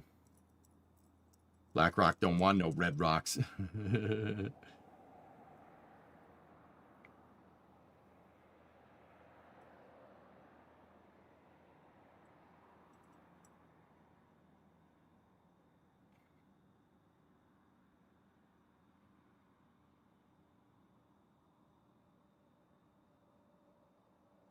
Elon has long said he won't IPO after Mars flight, so what changed? AI. King AI. God. King damn it. There's a way, actually, just most companies don't do it because it makes it harder to find investors. A rough calculation of someone in a DC server I partake in has said per gigawatt of compute will require 76,000 tons in orbit. Yeah. Well, SpaceX can do that, dude. They could do that with Starship easily.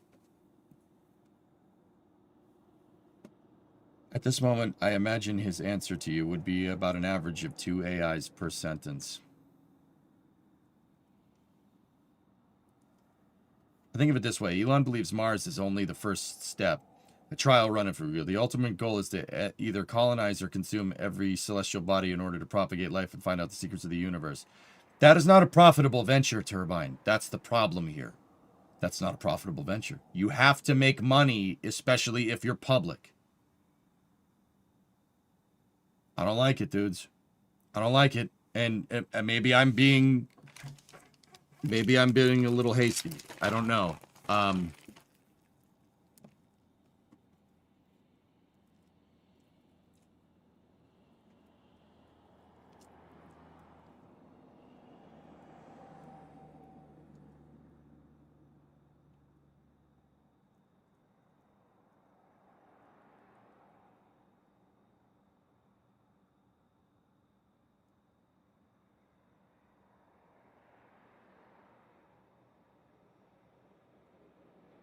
You guys remember what you guys want to cancel SLS now?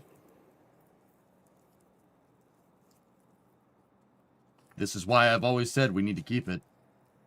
I've been saying that for years. This is why. I really, really, really don't want, you know.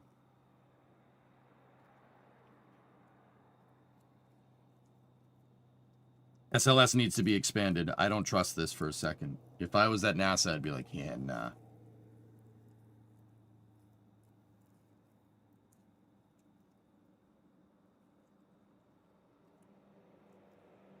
Did you see Elon bashing the EU because he got fined by them for breaking laws? I don't care, Bio. I don't care. That's not space news. This is the exact situation you want to have SLS for. That's right, Hazanku. Look, I love SpaceX. I love him. Elon's my guy. Like, I look up to him a lot. I really do. And I love SpaceX because of it. But I was wondering, at what point does this start becoming an issue? You know what I mean? Even though I love SpaceX, I really don't think they should be the only way to get into space. I really don't think that's a good idea. Now think about this, guys, in the future. And you can call me cynical if you want. That's fine. In the future, think about this. SpaceX has the only way to get into space, right? For a NASA project, for the Artemis program or whatever. Say we got rid of SLS, we got rid of Orion, we got rid of all this stuff. SpaceX says the Starship's the only way to get people into space. And the shareholders decide that we're not making enough profit, so they jack the price of launching people into space on Starlink, or on Starship. Now NASA has to pay a huge price to send people into space, to NASA's freaking moon base. Fuck that. Sorry, it warrants exclamation. Nope. Nope.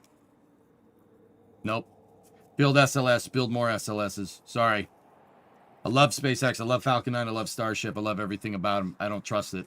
No. Especially just for AI. Really? Really?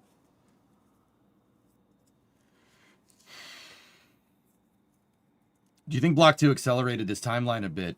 I know of Elon time, but do you think there are way more behind and expensive than initially expected? No. No, Cirrus, I think this really comes from Elon after that fiasco with Doge, by his own admission. I think he thinks that in order to fix our current system, we need to maximize GDP. That's what he said multiple times. He said that in order to, you know, if I can't fix the system that way, we're just going to have to maximize GDP somehow.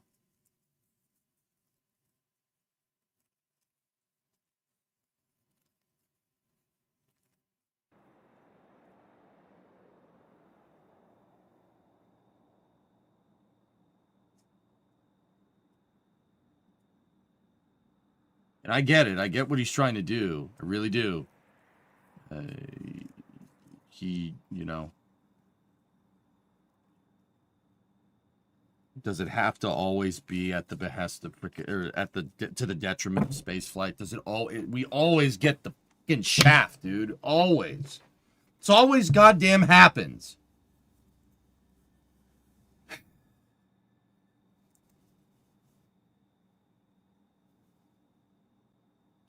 But once again, you know, the flip side of this, dude, is that, you know, if he holds controlling stake, it could be like Tesla. It could be like Tesla. Tesla's fine. It's one of the most valuable companies in the world. Save for maybe SpaceX. If, you know, maybe it'll be fine.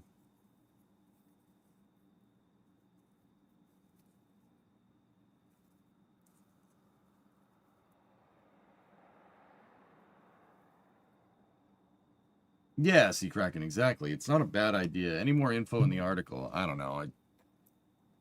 I mean,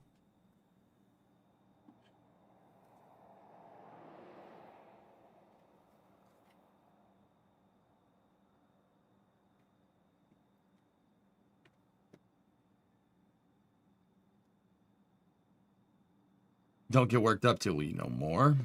Yep.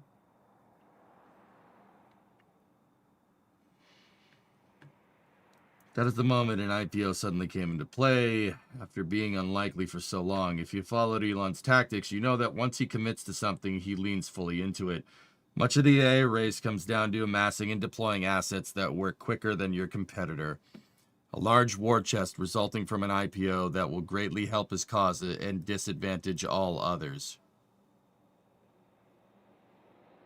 I hate Sam Altman. I hate that guy so much, dude. Foremost among Musk's goals right now is to win the battle for AI. He's already attacking the problem at XAI and Tesla, and now he seeks to throw SpaceX into the fray as well. Taking SpaceX public and using it to marshal an incredible amount of resources shows he's playing to win. What about Mars? All right, let's see. Musk founded SpaceX in 2002 with the goal of one day settling Mars. He's never wavered from that goal, and indeed the company has made considerable progress in more than 2 decades. SpaceX now launches more than 90% of the world's mass to orbit. He's nearly 90% of the satellites in orbit, and backstops a large portion of the U.S. government's civil and military activities in space. Moreover, with Starship, SpaceX is building the first vehicle that could realistically send humans and a lot of the stuff humans need to survive to Mars one day. But if Musk's rationale for keeping SpaceX private was to protect the Mars dream, is he abandoning this long-standing aim? It's a good question, Eric. Not necessarily. Okay. It's likely that Musk sees artificial intelligence as a key part of the Mars vision. Whether one believes the Optimus robot will become a viable product or not, Elon does. And he's spoken about sending the robots to Mars to make it way smoother for the first human settlers. He also believes that a larger and more financially robust SpaceX is necessary to undertake the settling of Mars. He understands that NASA will not pay for this, as the Civil Space Agency is in the business of exploration and not settlement. For several years now, he's expressed that it will require about 1 million tons of supplies to be shipped to Mars to make a self-sustaining settlement. This is roughly 1,000 ships, and including refueling, at least 10,000 Starship launches. At 100 million per launch, that's 1 trillion in launch costs alone.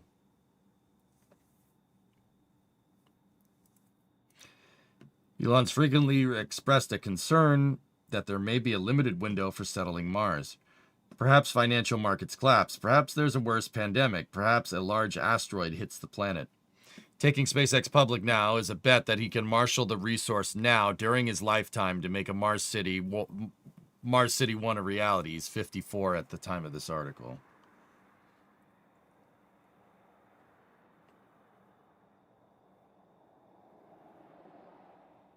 Yeah, you could people could short SpaceX if they go public, Goalie. I was talking about that, yes. The plan is not without risks, of course. If AI is something of a bubble, 10 years from now, SpaceX may be sitting on hundreds of billions of dollars worth of satellite in space for which there is very limited use. Maybe shareholders would rather SpaceX make them multimillionaires than make humans interplanetary. Discovery, go at throttle up. But Elon's never shied away from risks, so doubling down on his most successful asset in this moment is precisely what one would expect him to do.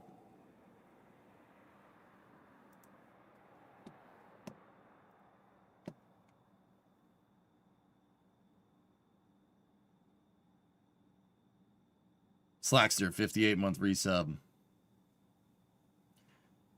I don't like the risk, guys. I really don't. I don't think this is... I wouldn't risk human spaceflight for this. Sorry.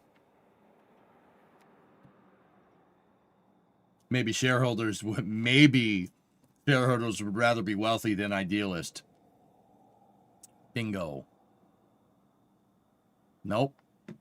All it's going to take is one stupid private equity firm to buy up a chunk of SpaceX stock to get not controlling stake, but a huge say in what they do, and then just force them to just make Starlink satellites over and over again. Nope. Starlink is the profitable venture. Make more of those. Like, that's it. Don't go to Mars. Like, that's all it's going to take. All it's going to take is one. I don't trust it.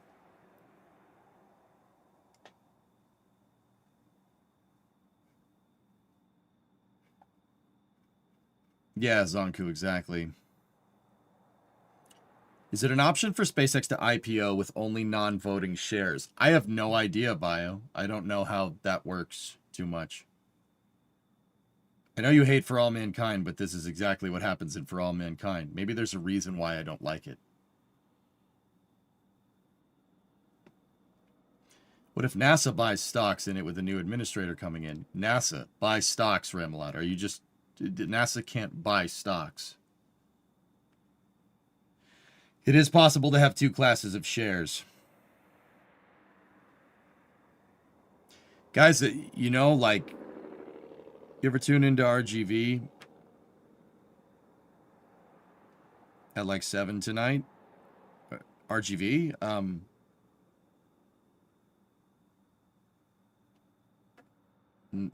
No, not really.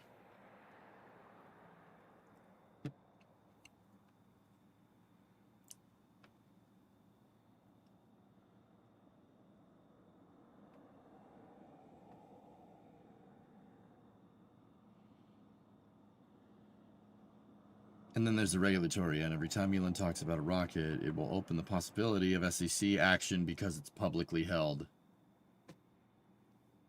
I really hope they just spin off Starlink and make an IPO Starlink, please. Spin off Starlink into its own company and IPO that.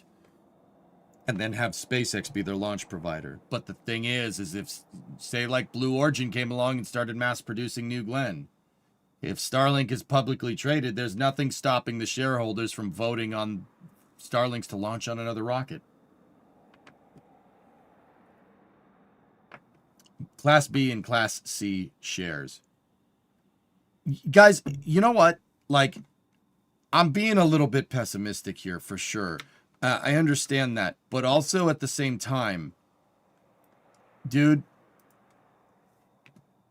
there's no way he doesn't know about this. There's no way he doesn't see this coming. You know what I mean? There's no, like, I don't, okay, little bit of optimism. There is no way he doesn't remember what happened with Tesla. People were trying to sabotage Tesla's efforts all the time. There's no way he doesn't know that that's going to happen. I'm sorry, there isn't.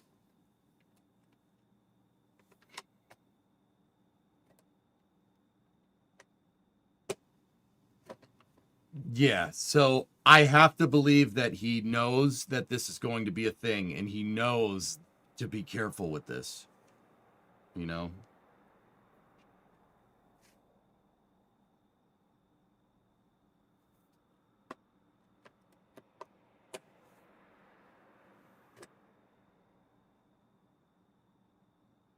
With that being said, I think it's too risky. And if I was NASA or Congress right now, I would be wanting that block buy for SLS very soon and bring the lander in-house. He's probably feeling his age creep up on him, is getting desperate to try and speed things along in the wrong risky ways. I hope that's not what's going on, Bert.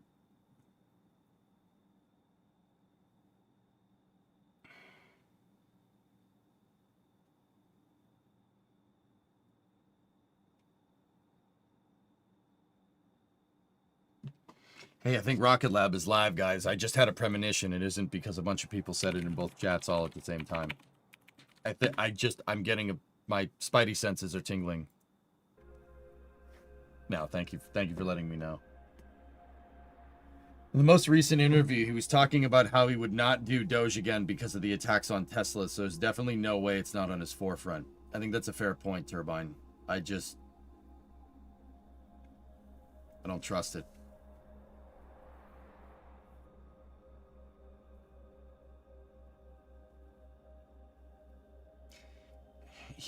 Tyler, we don't know for sure, but basically he said that's what he's going to do.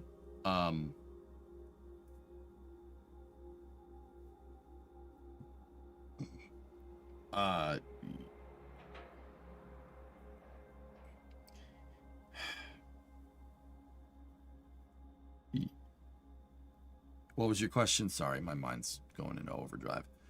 Well, why would Elon do an IPO if there really wasn't a good reason? He wants to do it so they can get extra revenue for building Starlink AI, building Starlink into a proliferated low Earth orbit data center with AI computing.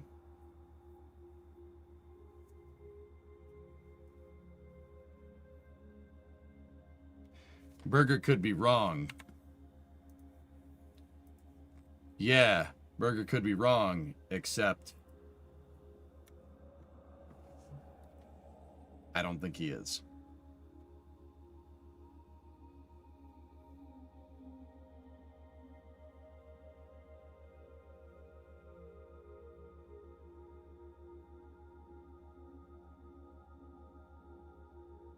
Not extra revenue, seed capital. Yeah, sorry.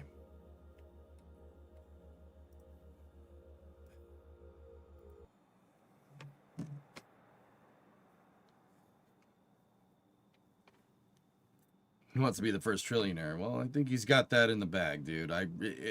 Ed Man, I'll be honest with you.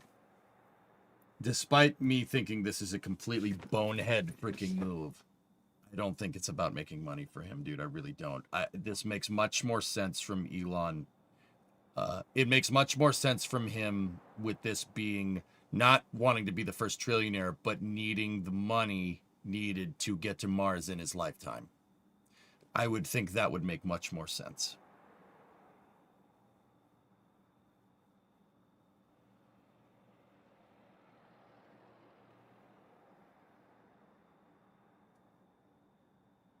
We don't know. It depends on what their market evaluation is. It depends on what that could be. But an extra $30 billion cash infusion would be good.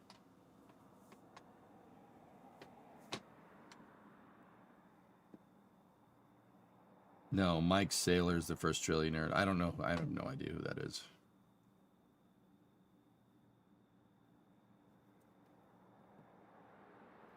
Every time you say this guy's name, all I hear is Eric Berger. So good not to be a native speaker. Eric Berger is his name.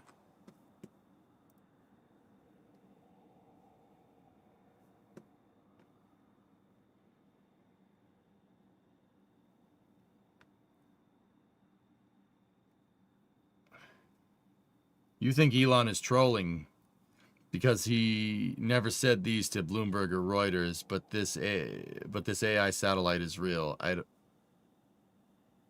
What? Burger and burger sound the same. It's because they are. It's just setmaze. It's just one of those. It's one of those English things.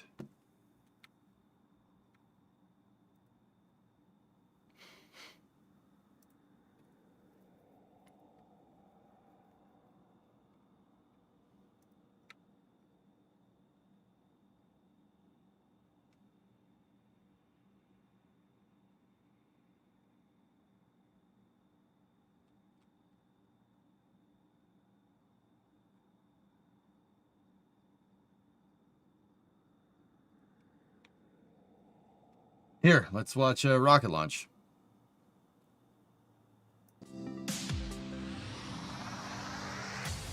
The funniest part about this is that, let's say this somehow works. He makes enough money to become sweeter than they go leather jackets shopping together. It'll at least be a couple years before Grok can get anywhere close to Sam and GPT, at which point Winnie the Pooh might screw it all up anyway.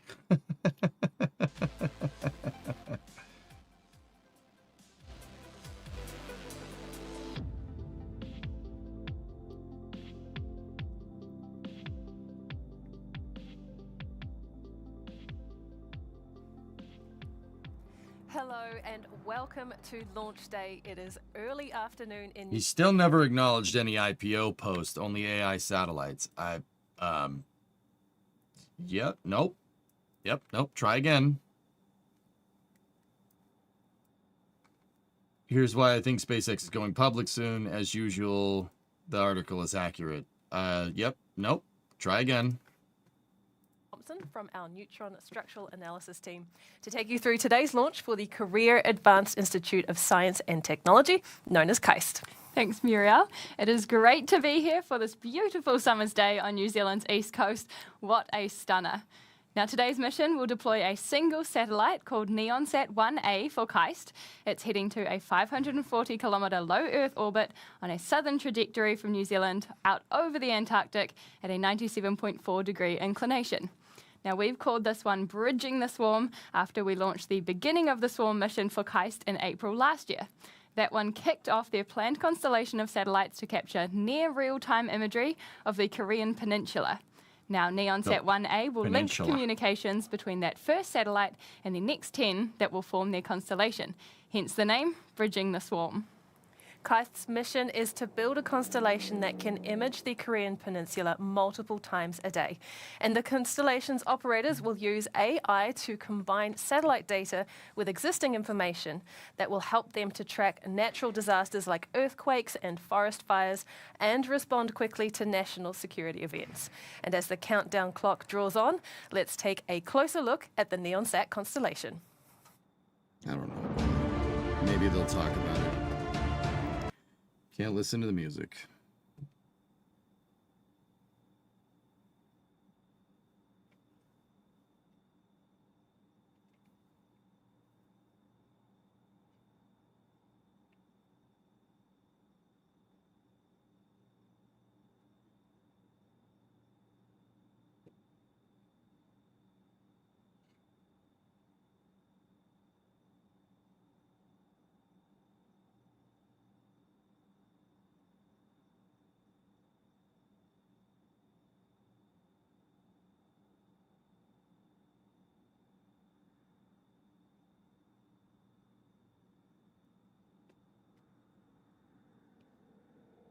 Flame Drench is going to be something.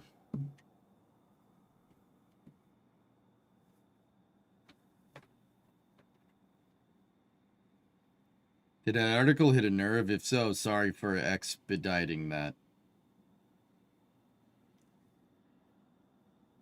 What do you mean, did it hit a nerve? Do you think do you think you're expediting that is what pissed me off about that article, dude? Bro, this sucks. I don't really see, and maybe once again, I'll give Elon the benefit of the doubt because he's my boy. I love what he does, right? Like I look up to him a lot.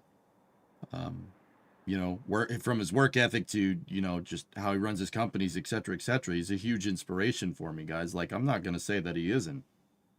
I'll give him the benefit of the doubt, but I really want an explanation here. Because saying, oh, AI is the explanation, that's bull crap, dude. Do not hitch SpaceX's wagon to AI. That is the dumbest I've ever heard. Like, and you know what, dude? Maybe I'm wrong. Maybe I'm wrong, dude. My track record for predicting things in 2025 has been awful. So I'm right maybe like 20% of the time. So maybe I'm wrong. But I don't like this. I really don't think it's a good idea. It's not even that I think like AI is a bubble or anything. Like, it's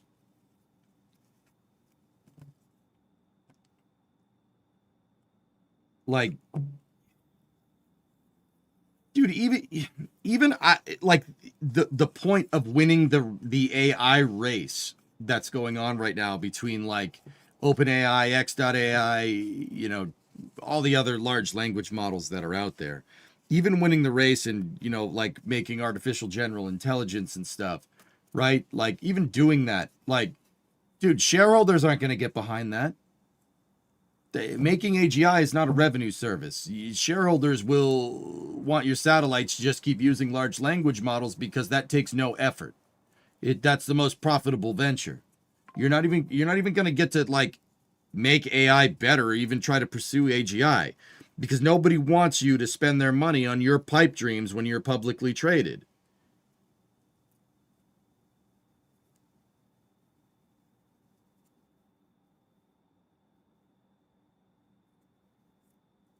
I don't know, man.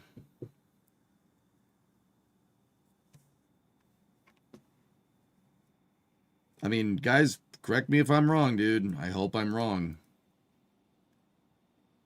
So we're adding an To all app. operators, LD on mission code. We are proceeding with a go-no-go sequence, starting off with stage. All right, hold on. Go no go Stages full. go.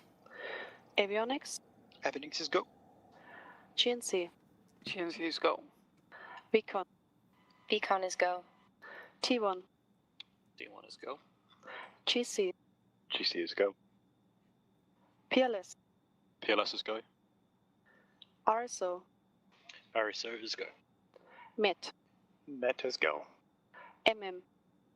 Let's go. I haven't seen this camera LD before. sub. LD sub go. The go-no-go sequence is complete. We are currently T-minus 11 minutes and 18 seconds and counting. We are go for terminal count auto sequence at T-minus 10 minutes. From this time, the free-wet procedure is in effect. So, Javine, you are saying that even now, him replying to Eric saying that Eric's article on why SpaceX is going public being accurate is not changing your mind about SpaceX going public?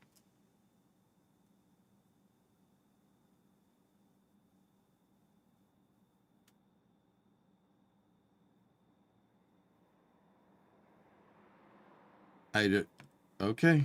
I admire your optimism. To extend that record even further with today's launch for KAIST. And at T-minus 10 minutes, 32 seconds and counting to liftoff, operations are proceeding nominally at Pad A. And we lifted Electron Vertical around 5 hours ago when preparations began for... If AI is going to distract us from our destiny in the stars, I have a big problem with AI, right?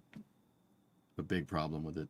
Favourable for launch today, with clear skies and low ground winds. As that countdown continues, it's time to take you through the Electron rocket on the pad for today's mission. This is our 77th Electron launch vehicle overall, and Yeah, it's designed Serge, to of carry up to 300 kilograms to orbit per launch. Electron stands 18 meters or 59 feet tall with a diameter of 1.2 meters. Yes, and Jeff. most of the tanks and structures are made up of carbon composite. This is a lightweight but very strong material that brings down the mass of Electron without sacrificing its structural integrity. At the top of the rocket, within its nose cone, is Electron's kick stage, our orbital transfer vehicle, and that is what KAIST's satellite is attached to. We use this platform to accurately place the payload exactly where it needs to be on orbit. And for missions like KAIST that are focused on collecting images of precise locations, specific orbital placement is everything. And that's exactly what Electron's kick stage is designed to deliver. As we make our way down the rocket across stages really hope 1 and I'm 2, wrong, there we guys. go, we use our I really own hope 3D printed Rutherford engines. And stage 2 has one Rutherford engine that is modified for spaceflight, while the longer and heavier stage 1 has 9 Rutherford engines at the bottom. Now, at liftoff, these engines produce 50,400 pounds of thrust to get Electron off the launch pad and onward to space. And each one of these 10 engines are powered by high-voltage batteries, which provide power to the LOX and kerosene pumps for the engine's high-pressure combustion. They are the first of their kind to use this kind of propulsion system, and with today's launch, almost 800 of these engines have been made and flown since Electron's first launch in 2017.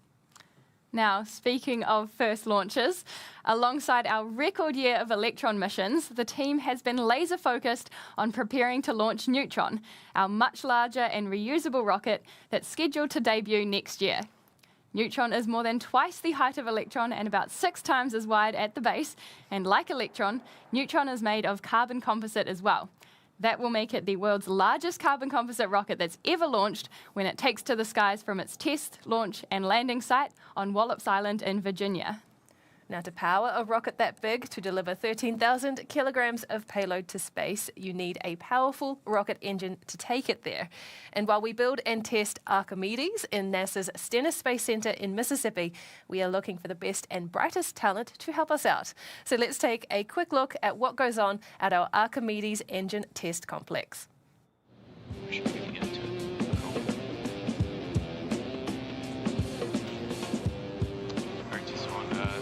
Solid, gonna go at our facility.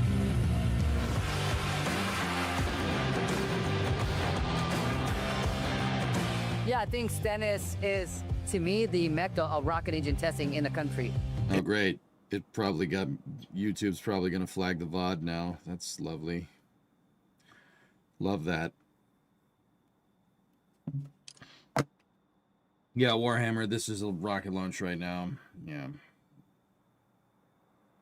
Do you think SpaceX morale would suffer if AI becomes a priority over Mars? Yes. Yes, I do.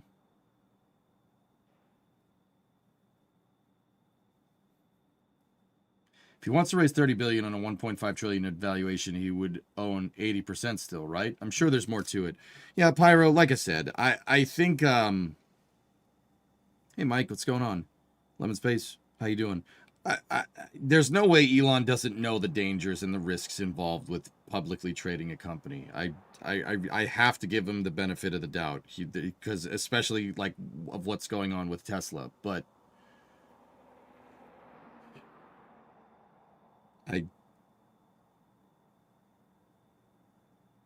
as long as SpaceX can keep their eyes on the long-term prize of building a Mars city, I'm fine with it.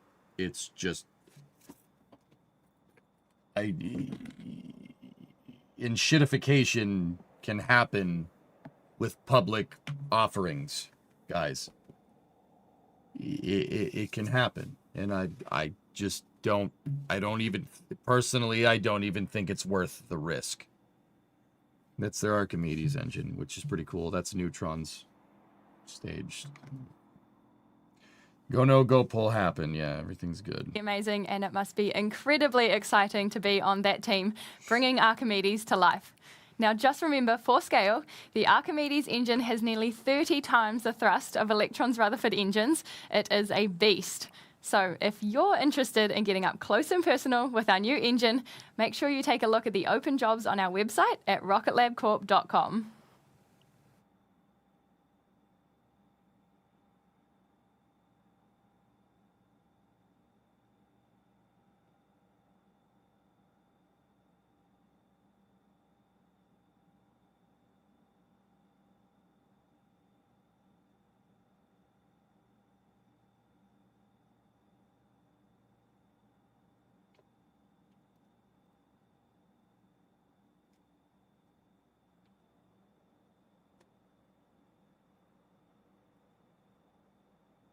So this is the Bridging the Swarm launch. It's NeonSat. It's a Korean Earth observation sat. Electron's launching While we were playing that video of Archimedes, the operators in mission control called a hold, and so we're going to listen in to learn more now. Hold at 5:43. Yeah, DH, that's probably what's going to happen. So this is the 77th Electron mission. It's the 19th Electron launch of 2025, which is pretty cool. Yeah, good stuff. There is a hold. Clock is holding at 5:43. Is there anything reusable on this rocket? No, but those engines that they were testing, Jen, when I muted the stream, the engines that they were testing are for a partially reusable next generation rocket that Rocket Lab is working on called Neutron. Discovery, go at throttle up. Hey, Pop, 73-month resub.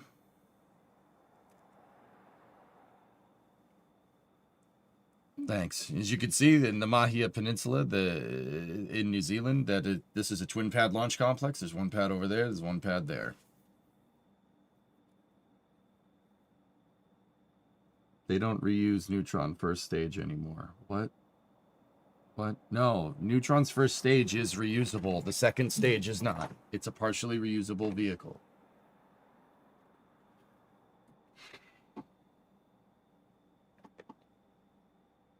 After the next generation rocket, they should make a Deep Space Nine rocket. Yeah. Discovery, go at throttle up. Hey, House. 12-month resub. How long is the window? I'm not sure. 85% probability to go. That's out the door. I'm not sure of the launch window. I'll have to look. Are you looking forward to the Flame Trench games on Friday? No.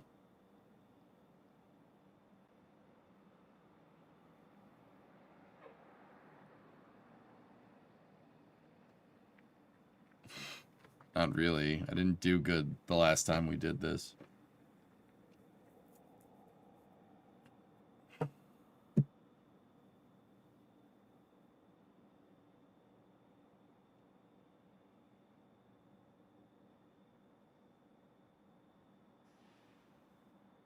It is looking to be a little bit windy down there, but yeah.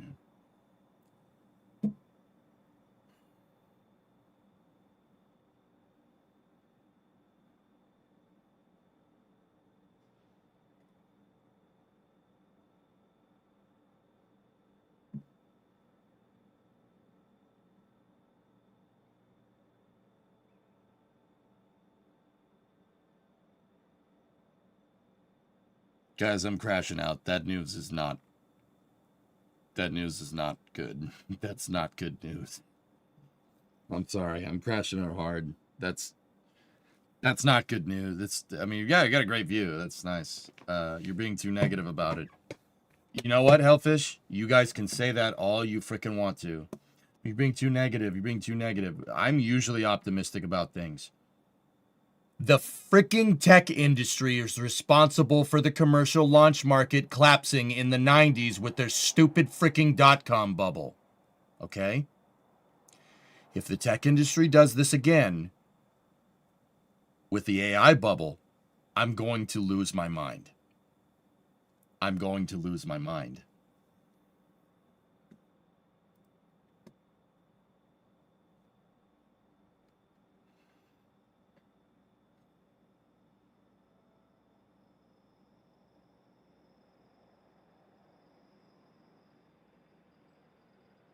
It'll be fine. I hope I'm wrong. I really do, guys. I really hope I'm wrong. I'm just... Oh, you want, buddy? I'll be able to buy a house in San Francisco.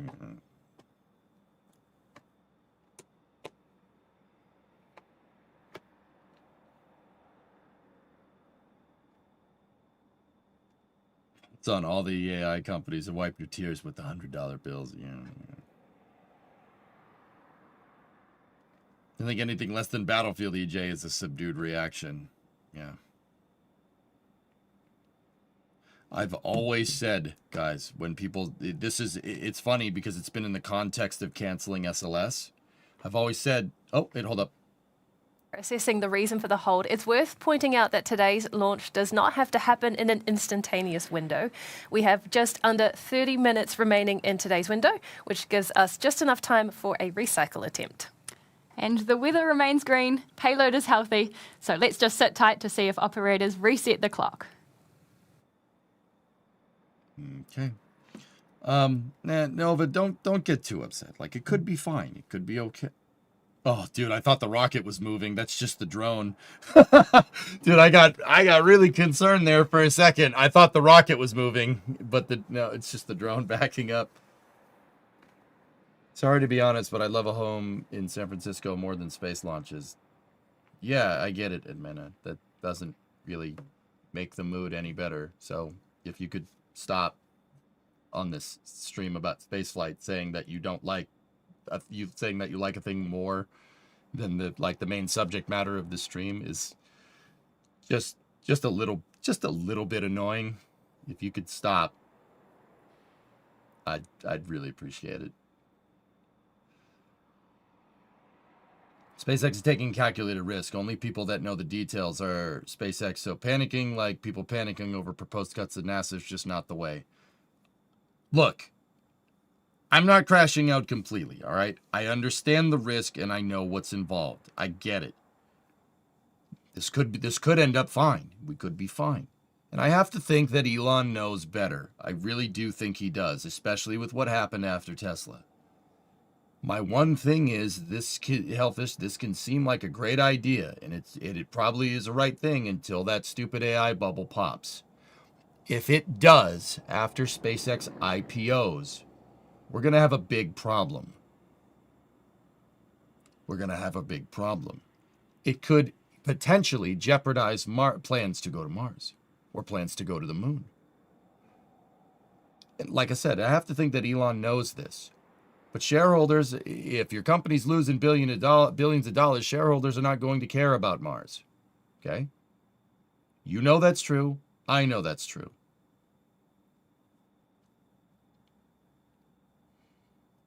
What happened at Tesla? People tried to short Tesla all the time. But once again, Tesla is the one thing that would probably be a success story in this regard. He took Tesla public, right? And he took Tesla public and everything turned out okay. So it might be fine. Look, man, the last time the launch industry hitched their wagon to the tech industry to try and gain money, the dot-com bubble burst and the launch industry crashed overnight. And we got ULA because of it.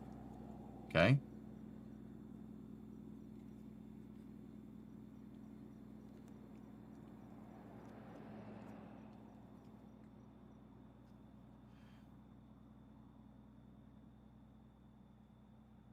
I've always said that, Ben. Yeah, this is why SLS needs to be a thing. You never know.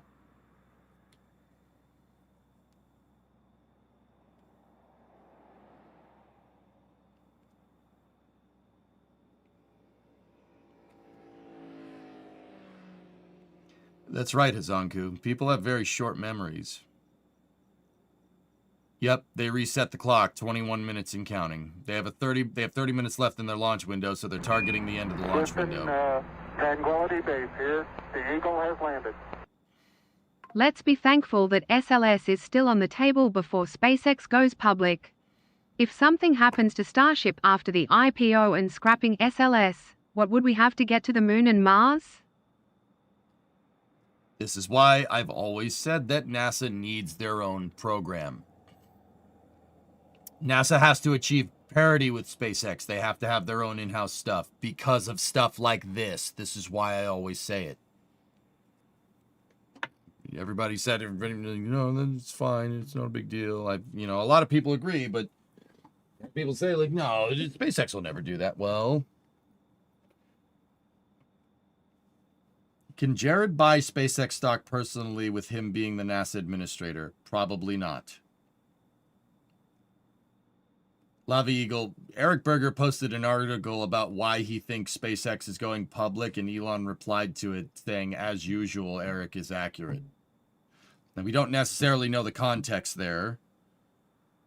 For some things that people don't think that's a selling point, but the article is titled "Why I Think SpaceX is Going Public." So, yeah, we still got blue, right? Yeah, sure. Just read the article. I did read the article. Link.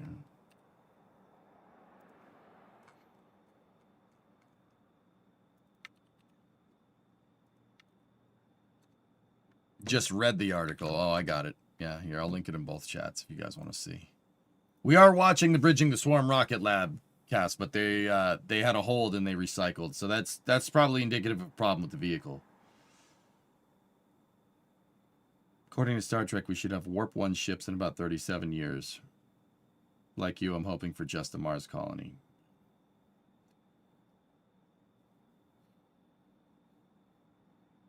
Bezos has a large amount of money in AI. If it pops blue, could be screwed as well. Yeah.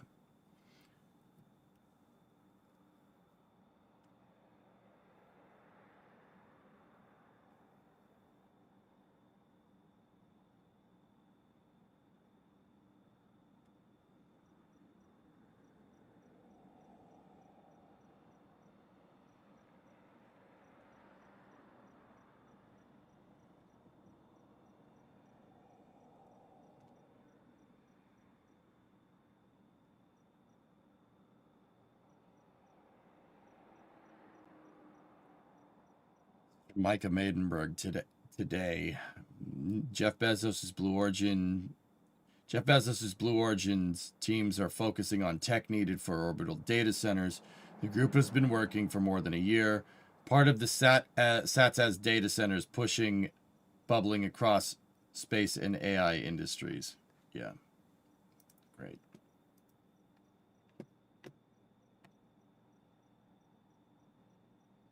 Yeah, exactly, Snarfer. Yeah.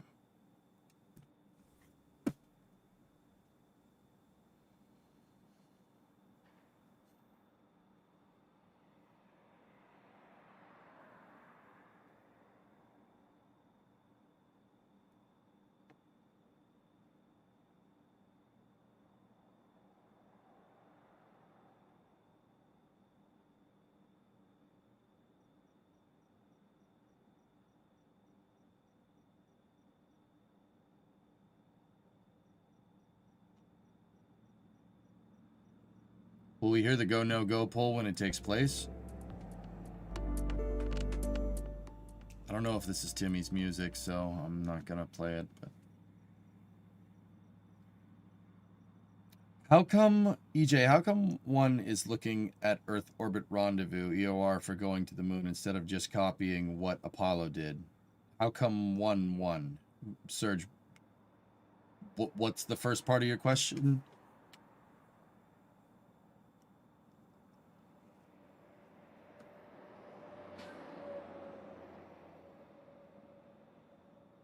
How come no one is looking at EOR? Constellation did EOR.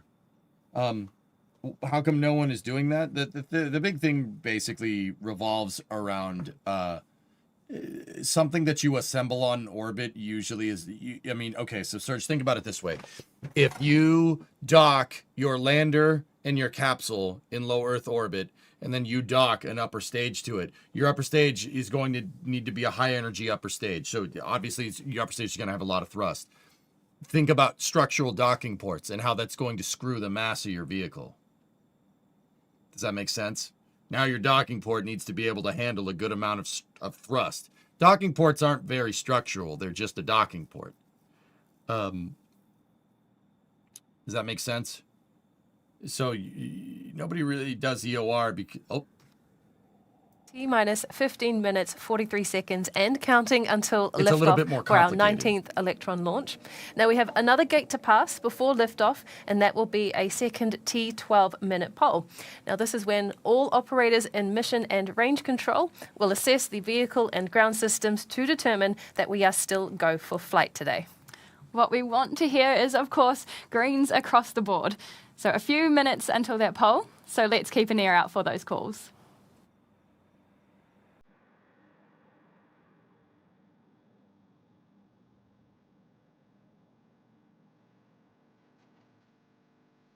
All right, I'll unmute it again, or I'll just keep the sound on so I can hear it if they go to the go no go poll.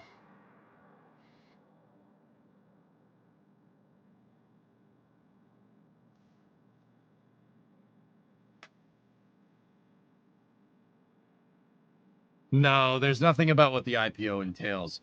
Jarker, I look, here, let me say this, dudes. For all the dooming and glooming that I'm doing, if SpaceX spins off Starlink into their own company and then IPOs that, I don't care. Yeah, that's fine. You can do that. Go ahead. Do it. But with these high dollar evaluations that we've been hearing whispers of, 800 billion, 1.5 trillion, et cetera,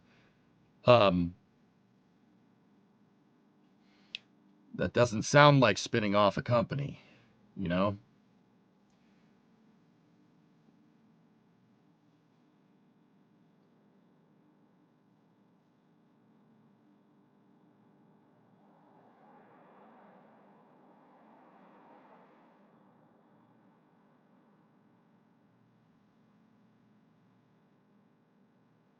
I'm not sure how reliable this information is, but it's being reported that they will raise 30 billion, which would represent 2% of the company.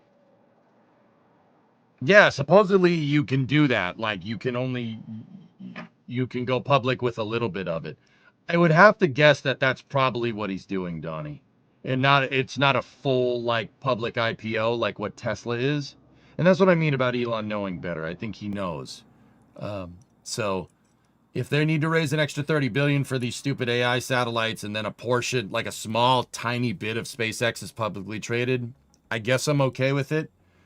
The problem is that 2% of your company, if the AI bubble pops, that 2% of your company could easily turn into 10%.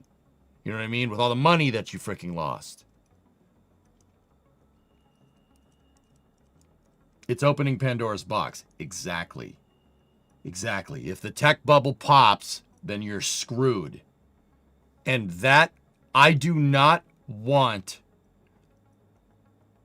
our destiny in space, not destiny in space, that's not the right way to say it. That's being overdramatic.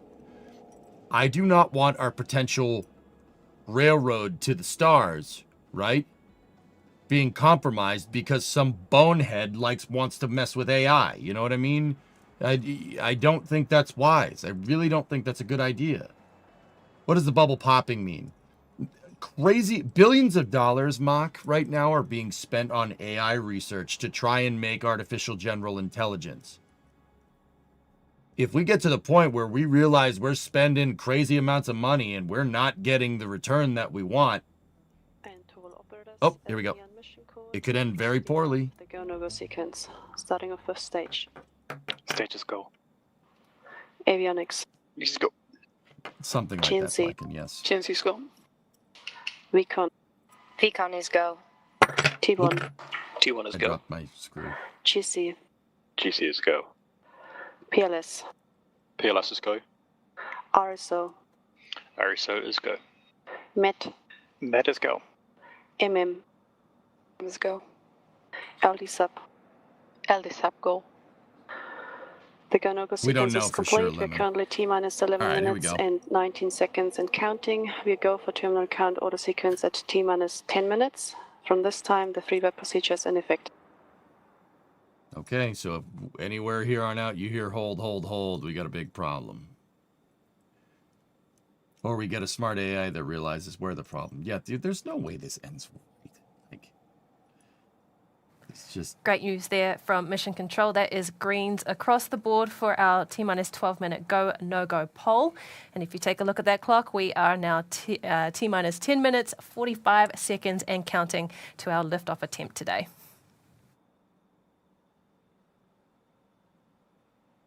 We don't know. They never said, John. Yeah, if they call a hold at this point, they're not launching.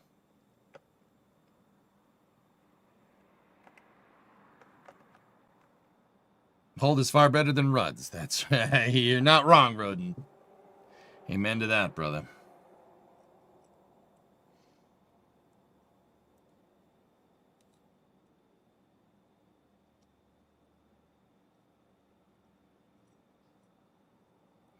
GCLD on mission code.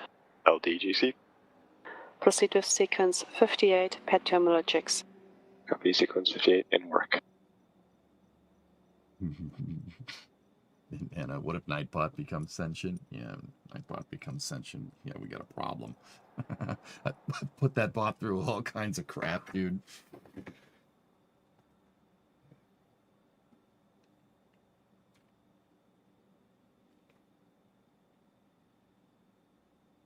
But see, the Mars colony is dead. Not dead, Lemon. It's just at risk. It's at a risk that I just frankly don't think is necessary. But Stage 1 ignitor pressures verified. I'm not Hydraulic Elon, pressures dude. verified. LDGC on mission. GCLD. Pad terminal checks complete. Copy, thank you.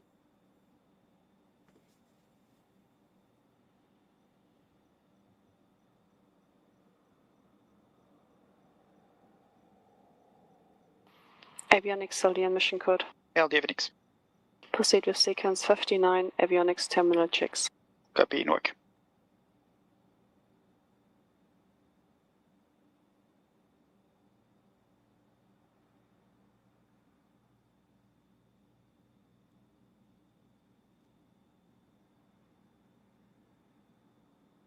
Has been switched to high power for flight.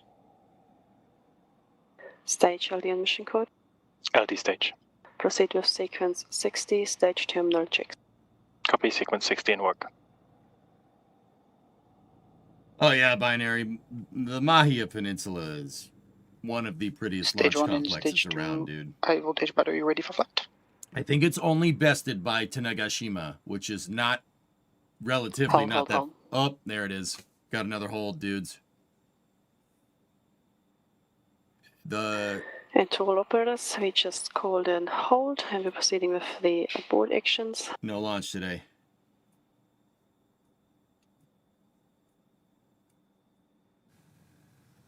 We heard it there from Mission Control. There's another hold that's been called in the count. So at Guys, that hold was at a completely different time than the first one, so something else is going on. It's not the vehicle. how to move forward. Yeah. The hold gate here before was 5:43. Now it's 8:07. This is something else. Weather or a boat in the range or something. I'm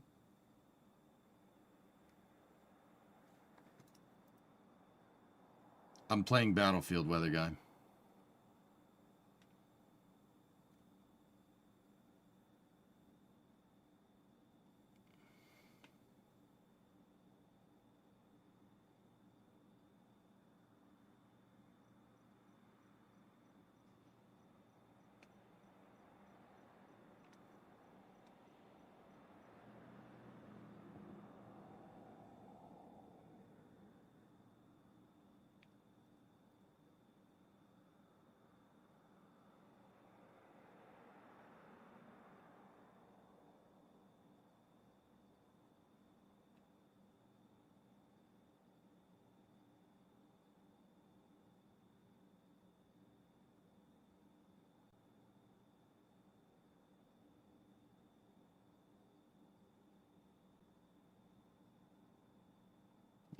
We'll listen in and see what happens, but yeah, not looking great.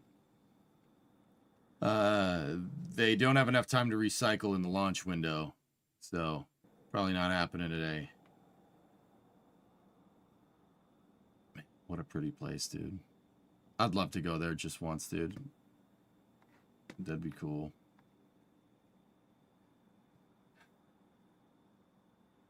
They never said what the last hold was about. Yeah. Yeah, they said abort procedures.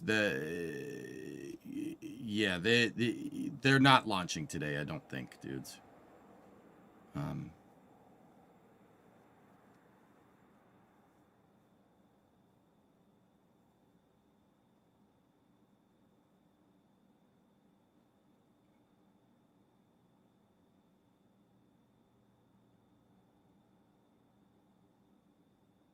Wait till official confirmation. Dude, they said they had 30 minutes in the window, P-Gamer, like 25 minutes ago. It takes 20 minutes to recycle the rocket. This is not Okay, math. with the It's not limited rocket time science, remaining dude. in the window today, we won't be able to recycle for another See? launch attempt, so we are standing down from today's launch. So with that, we'll be ending today's broadcast too. But the good news is we have plenty of backup opportunities in the coming days, so we'll be back again soon for our 19th Electron launch this year. Thanks for joining us, and we'll see you back here soon. This is Rocket Lab Mission Control, signing off. Ladies.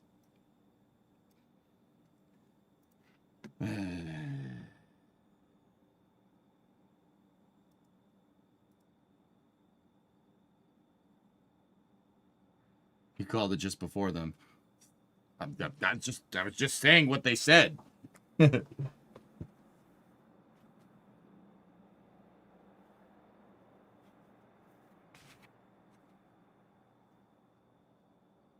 No happiness allowed today. Dude, my one saving grace is the progress we made with the stupid car today. That's what's keeping me sane right now. If we didn't make the progress that we made on the car today, or something went wrong or something, or I screwed something up, I would be having a very bad day right now. I would be having a very bad day.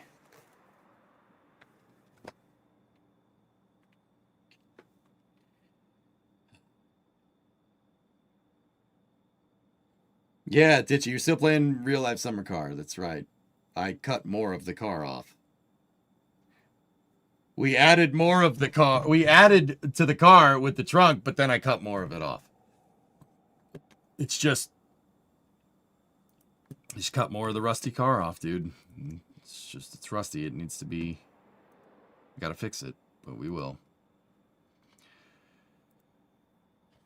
No flight simulator today? That's tomorrow, dude. To be fair, you only took one step back after taking 2 steps forward. Yeah.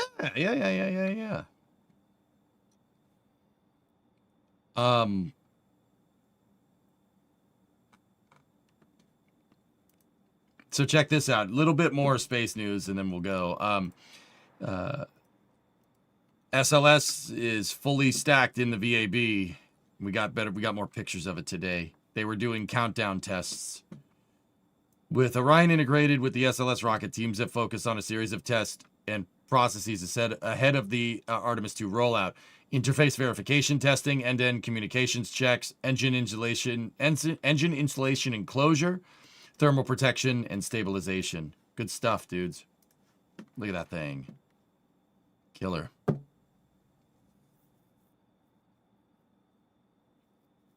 So Orange Rocket good now? I've never said ever once that Orange Rocket was bad. And that's the reason why. I believe in hedging your bets. I play the long game. We under 60. 60 what? 60 days? Yeah.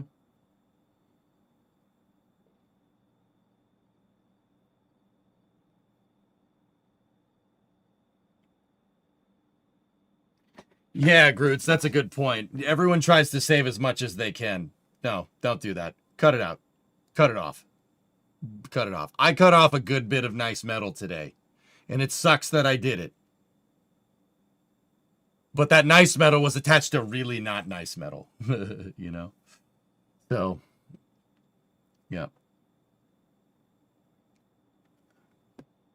Too expensive, yeah. Well, you're still on. Hey, Rob. What's up, dude? It's got the BS. With 20 orbital launches in a single year, New Zealand needs to be added to the exclusive club of great spacefaring nations. They already are, dude. Should be seeing a rollout in the first half of January for SLS. Yeah, man. Good stuff, dude.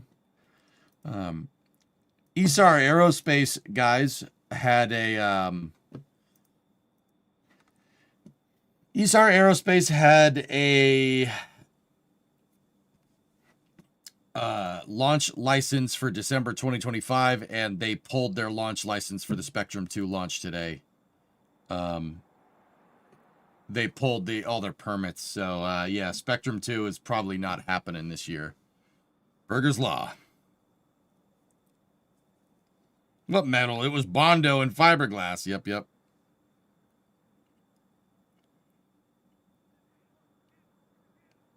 Program, you took a tour of the SLS A2 last Friday in the VAB. That's awesome, dude. Super cool. You know programming. No. No, I don't.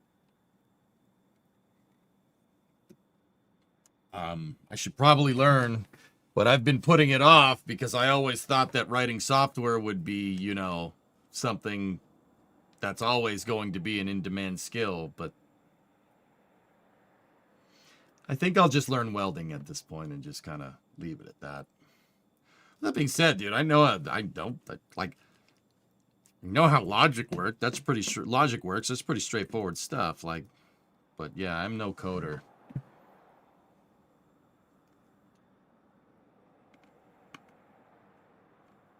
Learn how to write AI prompts. No, I don't think I will.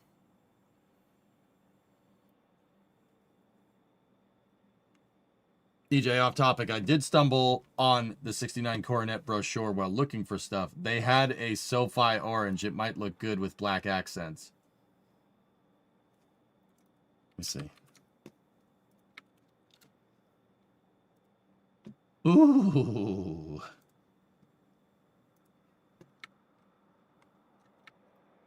Oh, yeah, man. Oh, yeah, baby. That looks sick. I kind of wanted to keep it factory blue, though, but damn, dude. That is a nice looking car. Oh, man. That's the color of my car. Right there. That's what mine's supposed to look like. B3 blue. There it is.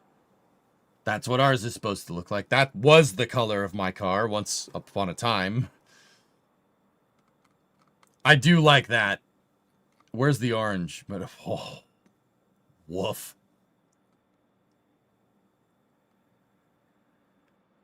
So we have a 4-door 500. That is the exact paint color of my car right there. Keyword wasn't supposed to. Yeah, guys, look at that. All those cars are made off of one chassis, dude. That's pretty cool, dude. That's pretty cool. Look at all the different trim levels. We were talking about this, Mutter, today during the stream. Look at all that. That's all off of one chassis. That's pretty damn impressive, dude. That's pretty impressive. It made convertible. Oh, I forgot about the convertibles, dude. As far as I could think of, there's like 16 permutations of car between Plymouth and Dodge. But I didn't even think about the convertibles, dude. There's even more. If you spread the trim levels across all the different versions of cars, dude, there's like 40 or 50 different permutations of B-body that you could have bought in the 60s. That's just for 1 year. It's super cool, man. That's, you know, like, I appreciate the engineering. It is kind of jank for the time. Well, not jank. It's jank for nowadays, but it's pretty good for the time. Oh, woof. You should put Super B quarters on the Coronet. Oh, dude, the scoops. Yeah, dude, that was my idea. So look. My quarter panel goes to about here. It goes to about here, and then it goes down, and obviously it goes around the wheel well. The scoops, dude. What if we take the scoops and we put them in the door? We cut the door skin, and we put the scoops in its place, dude. How cool would that look? Yeah, that's what I'm thinking, man. Oh, Deadbringer, it's a boat, dude. I'm not going to lie, but it is a nice looking car. I just love the way that car looks, man. See that right there? 69 Coronet 500 coupe with a vinyl top. You know how much that car's worth nowadays? That's a $50,000 automobile. No joke. $50,000 in mint condition. The prices of these cars have actually appreciated because they're rarer. They didn't make as many as Chevys or Dodge. Is the tin work stable for that? What do you mean is the tin work stable for that? Of course the tin work's stable for that. Have them go to vents in the back seat. Yeah. That's all? It depends on the motor. If this was a Coronet 500 with a 440 in it, 70 G's. Yeah, it's even more, dude. Yeah. That's why I was seriously contemplating making it into a two-door, but nah, we're stick with the crew cab, at least for now. What's the price for a decent state Corvette C3 in the US? 10? 15 G's? Probably a little less. I mean, a decent condition, 7,500 to 15, somewhere in there. C-Link, Purdy, please.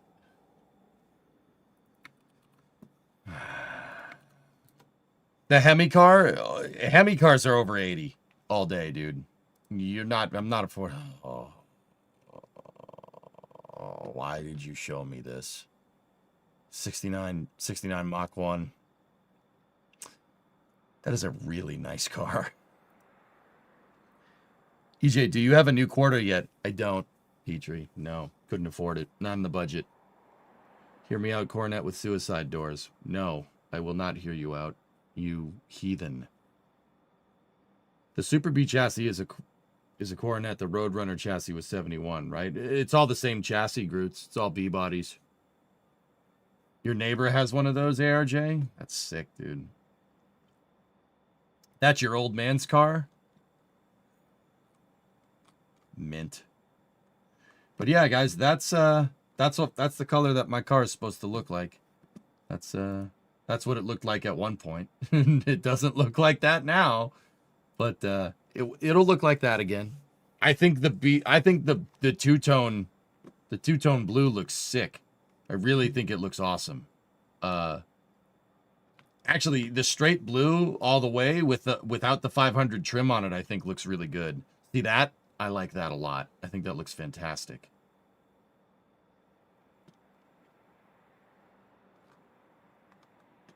Yeah, see that right there? That's the color. There's B5 blue, which is that, and there's B3 blue. Are you a fan of the white walls? No. The mags look cool. I will show you what I want for rims on this car. Every single one of these has mags.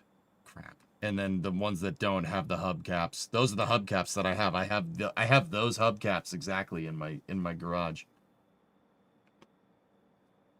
I still like that yellow with the black button. Dude, it does look good.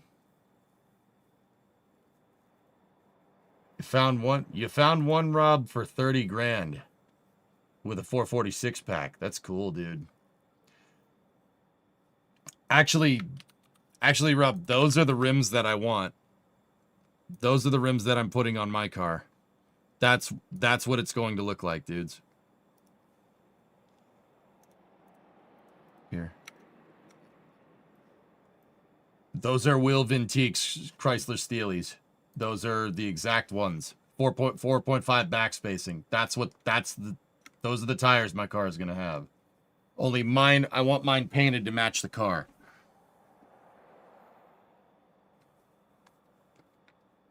You should put a hood scoop? Nah, man. Nah, I ain't putting no hood scoop on my car. ARJ, the whole point is to make it look like grandma's car from the 60s. That's the whole idea. Except for the tires. I want the Mopar center caps on mine too. You can get a center cap for this thing.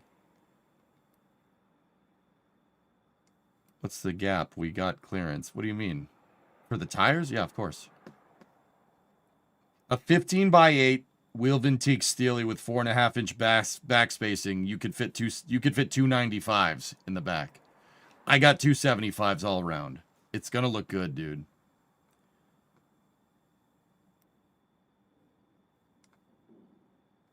Raised white lettering for the tires. I have lettering. It's not white because my tires are Milestars, so they're not BFGs. You like the big wing from the Daytona? Do you want to go meaty? I told you I have 275 60R15 tires. That's an 11-inch wide tire, dude. And you can fit that in the stock wheel wells. Believe me, I thought about this before I decided to replace the wheel wells.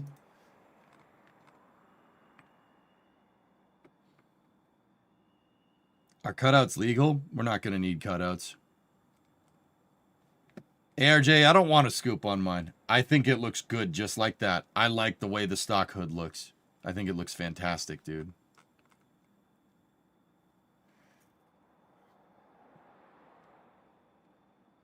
Back from the Golden Age and the Big Three ruled the world. Mutter, you ain't kidding. That two-tone looks...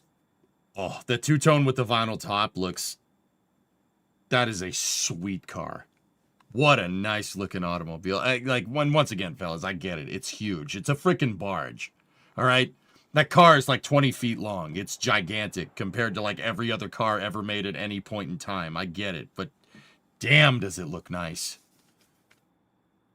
Even without the trim, it looks sharp. The two-tone looks a little weird without the trim, dude, from what I've seen.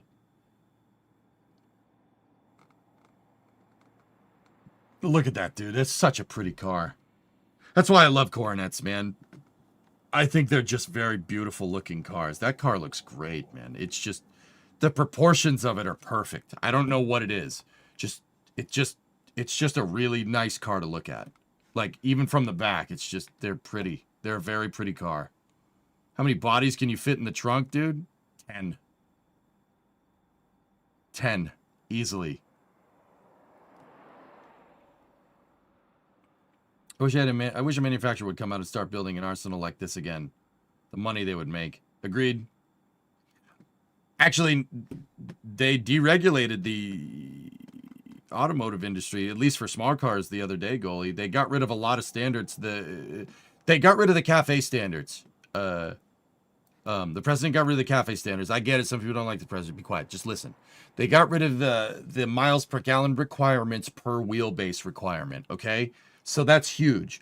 That's the reason why people don't make cars anymore. That's the reason why Ford, Chevy, Dodge, they don't make cars. That's the reason why they make trucks and SUVs and stuff.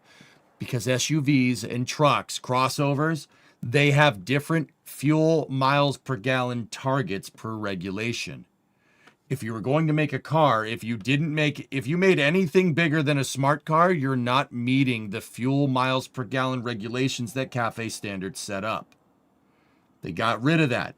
So now, instead of making a car a certain wheelbase, like making a mid-sized car, right? Instead of doing that, and like per the previous standards, a car had to get like 40 miles to the gallon, which is stupid. All that did was make it so people just made trucks which have more lax fuel targets, right? You know, a truck has to get 20 miles to the gallon. The car has to get 40, right? And those regulations made it so the automakers just said, why are we making cars? Why are we doing that? Screw that. So nobody made cars anymore. No one's going to be able to hit those targets. And that's why no one's making cars. Everybody makes crossover SUVs. With those standards out the window, don't get me wrong, guys. We ain't going back to gas guzzlers. That's not a thing.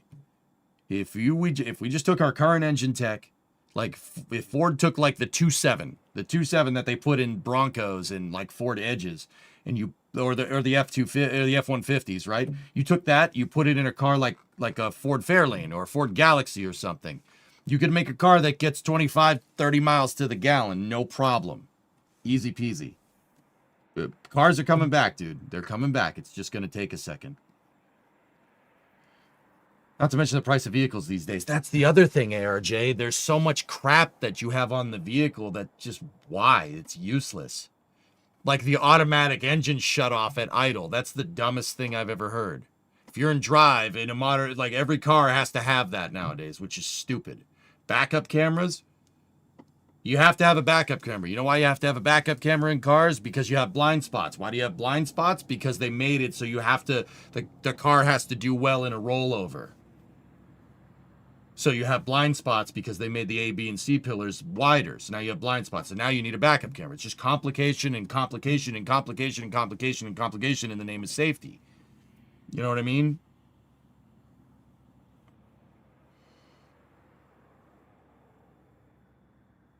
Yeah, AirJ, exactly. It's stupid. Backup camera is to prevent children from getting run over because you have blind spots. That doesn't happen in a regular car. It doesn't happen. Weird. Because the cars are so damn big, people don't know how to freaking drive them. You know, and don't get me wrong, guys. Like, that thing's freaking huge. That thing's as big as my F-250. I get it. But you can see out of it. That's the thing. You know? Look at all the glass it has. You can see a lot out of it. You know? That's kind of the point. I know the GRGT. But anyway. You're assuming there was a point at which people knew how to drive. Yeah. See last, please. You're right. Don't expect everything overnight. Yes. If the market analysis shows that people will buy a car, they'll build one. Bob, say this to whomever you have to say it.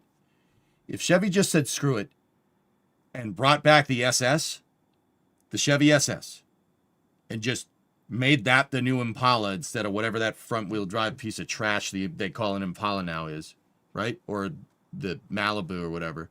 Just bring that back. LT4, or even like a what is Chevy's V6, or even the four banger, dude. Whatever that four banger that they're putting in Silverados in Flint, whatever that four banger is, just put that in a car, dude. Just the SS, a 4-door front engine rear wheel drive sedan, mid-sized. You'd sell bajillions of them. I'm serious, you would sell bajillions. Like, put this car in there with the 4-banger and a 5-speed behind it, or a 6-speed, screw it, right? And market the car at 20 G's. People will buy it. 20 to 30 G's. It should be pretty easy. You don't have to put any research into R&D. Just kit bashing basically other cars. People will buy them. Oh, people would buy it. People would buy tons of them.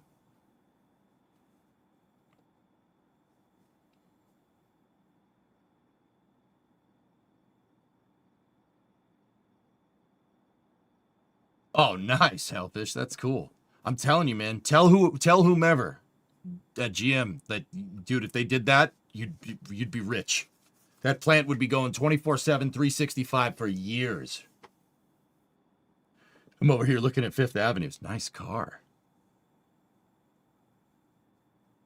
I love you, the 3.6 Subaru. They can pull my naturally aspirated engine from my cold dead fingers. 3.6 Subis are good. The flat 6. Yeah, I've heard good things about those, Magellan, but still head gaskets.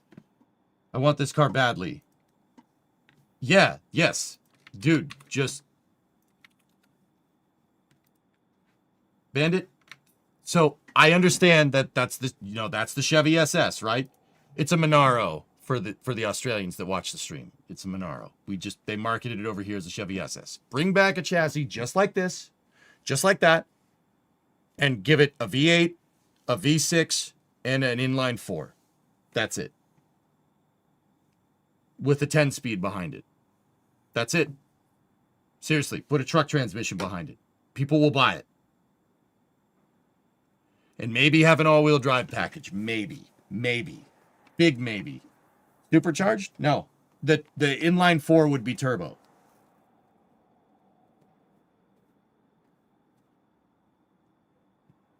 The Chevy SS already have a V8 in it. I know. I understand that. I'm not talking about this car. I'm talking about if they remade it. Just make this with an inline 4 turbo behind it. Inline 4 turbo with a 10-speed behind it. That's it. People will buy it. That would get 30 miles to the gallon all day. Square it up, give it lines. Based. Yeah, it's a Commodore. Yeah, that's right. It's not a Monaro, but yeah. It seems to be sensor data. Rocket Lab posted that they're standing down from today's launch to Discovery, assess go at sensor throttle. data. We have plenty of backup opportunities in the coming days. Interesting. Four banger. I only miss you miss your Commodore height. I'm telling you, man. Just a car. Just make a mid-size 4-door front-engine rear-wheel drive car with a turbo 4-banger or something. That's it. Whoever makes that will sell bajillions. It's a freaking money printer.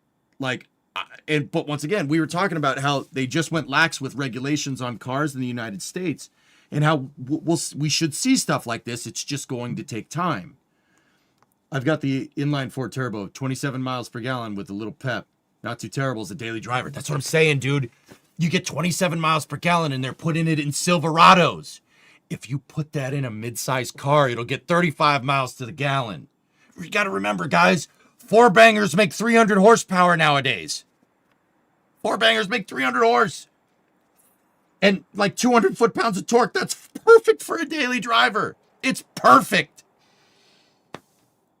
Dude, my father-in-law's truck has a 2.7 liter V6 in it. 2.7 twin turbo. It makes 325 horsepower and 400 foot-pounds of torque. A 2.7 liter V6. Bro, we can do this.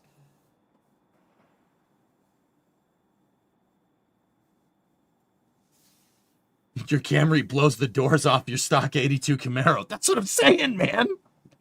I'm saying you don't even need a V8 to go fast nowadays. And I'm saying that as a guy who every single one of my cars has a V8 in it. I'm saying that as, dude, you don't need a V8. You go fast with a 4-banger nowadays.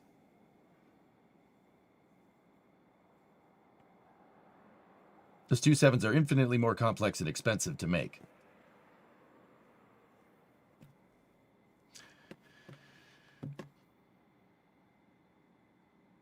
Floor it. They're infinitely more complex. Dude, you got Elvis, for somebody who knows so much about cars, I'm disappointed in you. You know good and well that if you sell a ton of these things and you mass produce it, like what GM used to do, the cost will go down. Come on, man. Didn't you just complain about cost? But a mid-sized car that's front-engine rear-wheel drive, that's kit-bashed out of driveline parts that you already engineered is not going to be too expensive.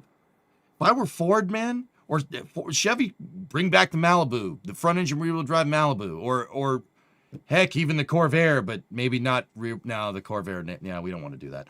Ford should bring back the Falcon.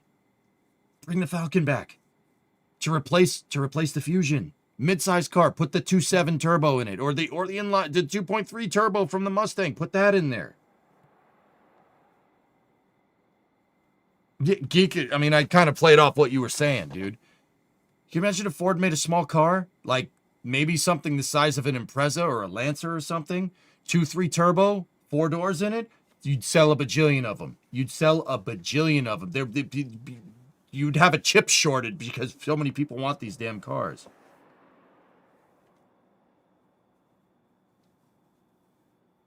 Falcons and Commodores used to be ubiquitous here. Now only when I go to the States do I remember how nice it was hearing V8s rumbling everywhere. Nightmare, what happened to the Australian automotive industry is criminal. I'm not even Australian. Whatever happened there, the people responsible for that need to be comforted. I can't say what I was about to say on stream. What happened there? They made it so it's not worth it to make cars in Australia anymore with all the freaking regulations, and taxes. Ford and Chevy pulled out. It doesn't make any sense.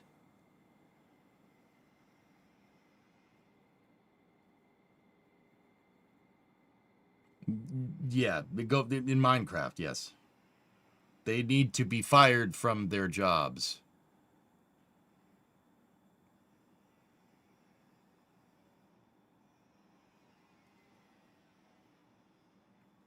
It's freaking criminal, dudes. You guys should be pissed.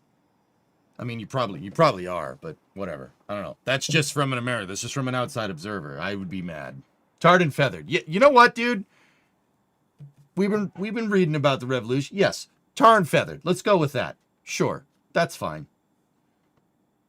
Oh, you are? Yeah, it's bullcrap. What happened in Geelong is unacceptable. Unacceptable. It's just... I'm sorry, that SpaceX thing really pissed me off, dude. Is it? And I'm coping by bitching about cars. I just realized what was going on. Oh, God. It's not good. It's not good, man.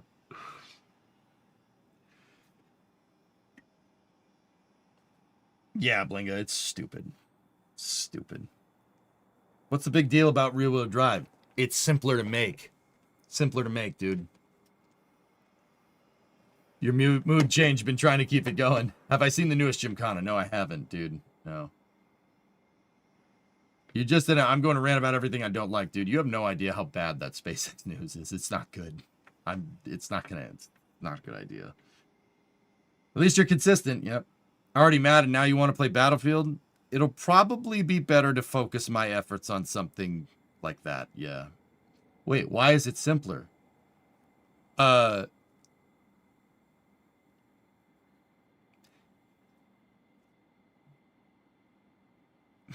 is it really simpler nowadays, guys? Everybody makes front-wheel drive cars nowadays. Doesn't really freaking matter anymore. It's simpler because the transmission isn't combined with the differential into one big moving part called a transaxle. You have engine, transmission, drive shaft, diff. That's it. It's a lot easier to make. Yeah.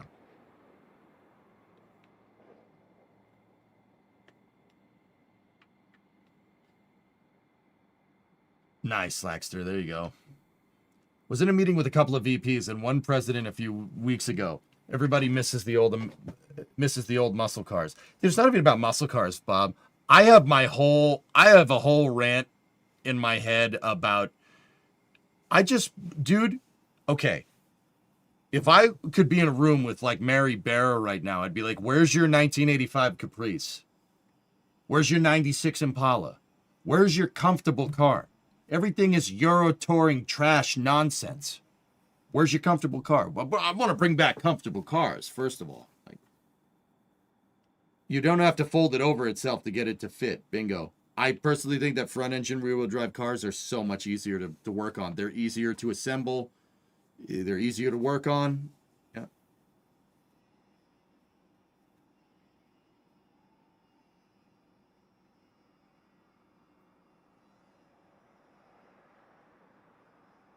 Even Buick has a tiny crossover. I'll admit Buick's crossover doesn't look bad, but I will never buy a crossover. Ever. Hybrid thoughts? Let's just put more stuff that make the engine not work as good in between it and the road. Sweet. Good call.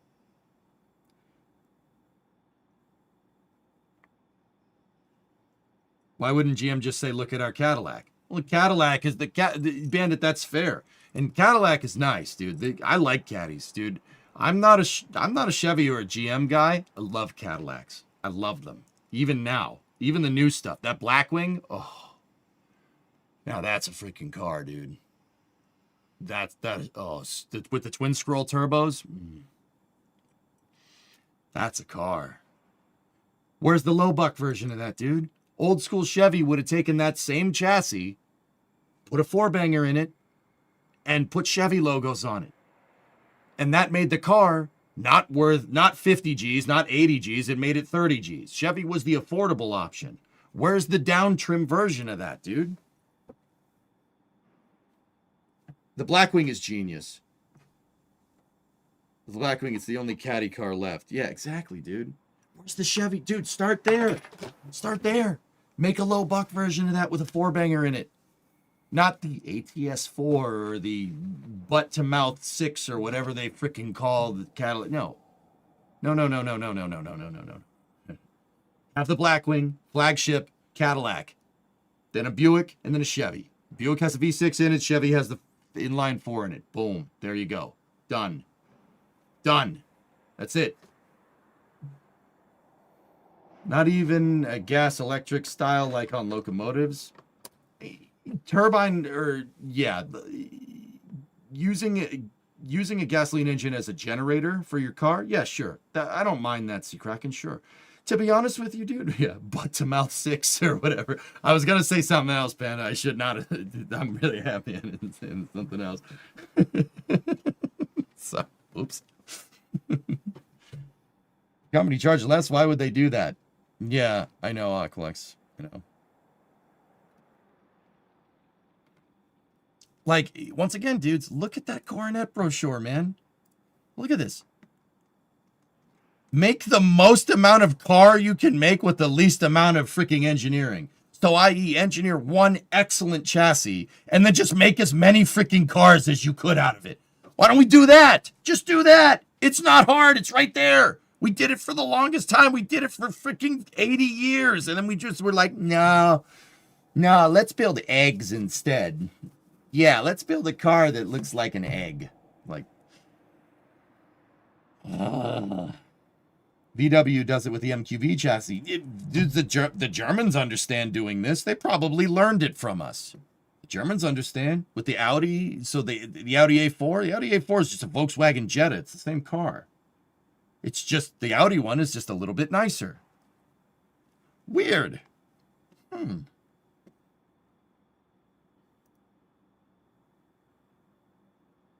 I heard the Germans about this. The Germans. What's up, Still Flying? How you doing? Chevy should do this, a direct injection big block. What? What? A direct injection big block? Why? Why? What does that have to do with making a car that people want? Dude, here's the thing. Look, I love fast cars just as much as the next person, man. Direct injected big block? Hell yeah. Sign me up. Not everybody's going to drive that. Not everybody wants that. All right? You don't want that? That's not what I said. If you're going to make a car and you're going to sell a lot of them, dude, nobody wants that. Okay?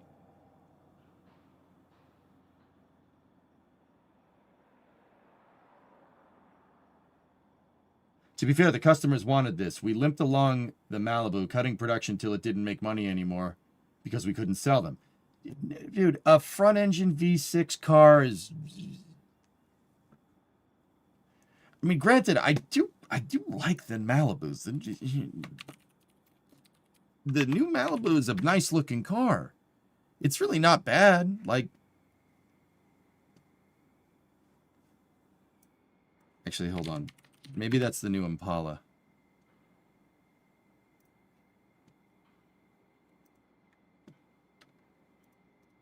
Yeah, like, okay, see this thing? That's an Impala. It's not bad. I like the swoop. I like it, everything. The problem is that it's a freaking V6. It's a V6 with front-wheel drive. Like,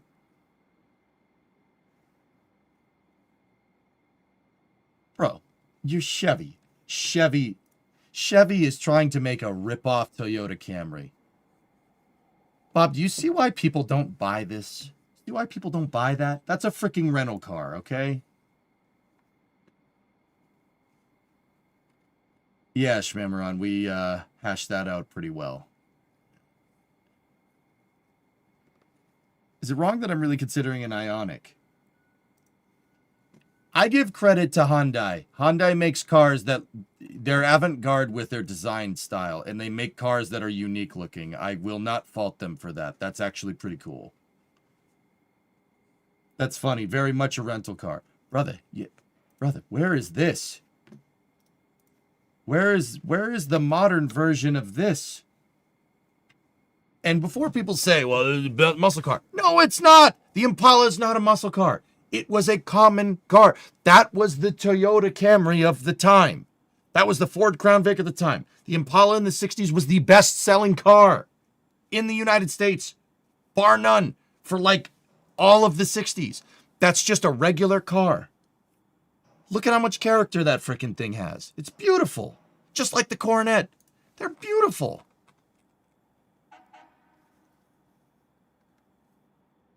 Dude, you telling me we can't do that? We can't make a car with some character? You know? Bob, that's the problem. That's the problem. Some bonehead pencil neck at GM thinks that freaking Impala is the car that people want. Thinking the Malibu is the car people want. Bro, you just made a ripoff. You're just making a JDM ripoff. Stop. Stop that. Stop it. Give the car some class. You got to give yourself a chance. Give your car some class. And, you know, look, Lee Iacocca had it right. I get it. He was a Ford guy. But he's right. You gotta make a car that people want, but they're also fun to drive. You have to do that. That's so important. Like, Buddy knew what he was doing. I mean, look at K cars from Dodge in the 80s. Objectively, they're pieces of trash, but they're fun to drive. They're fun to drive. Little 5-speed car that weighs 2,000 pounds that has 150 horse. That's fun to drive. Just saying.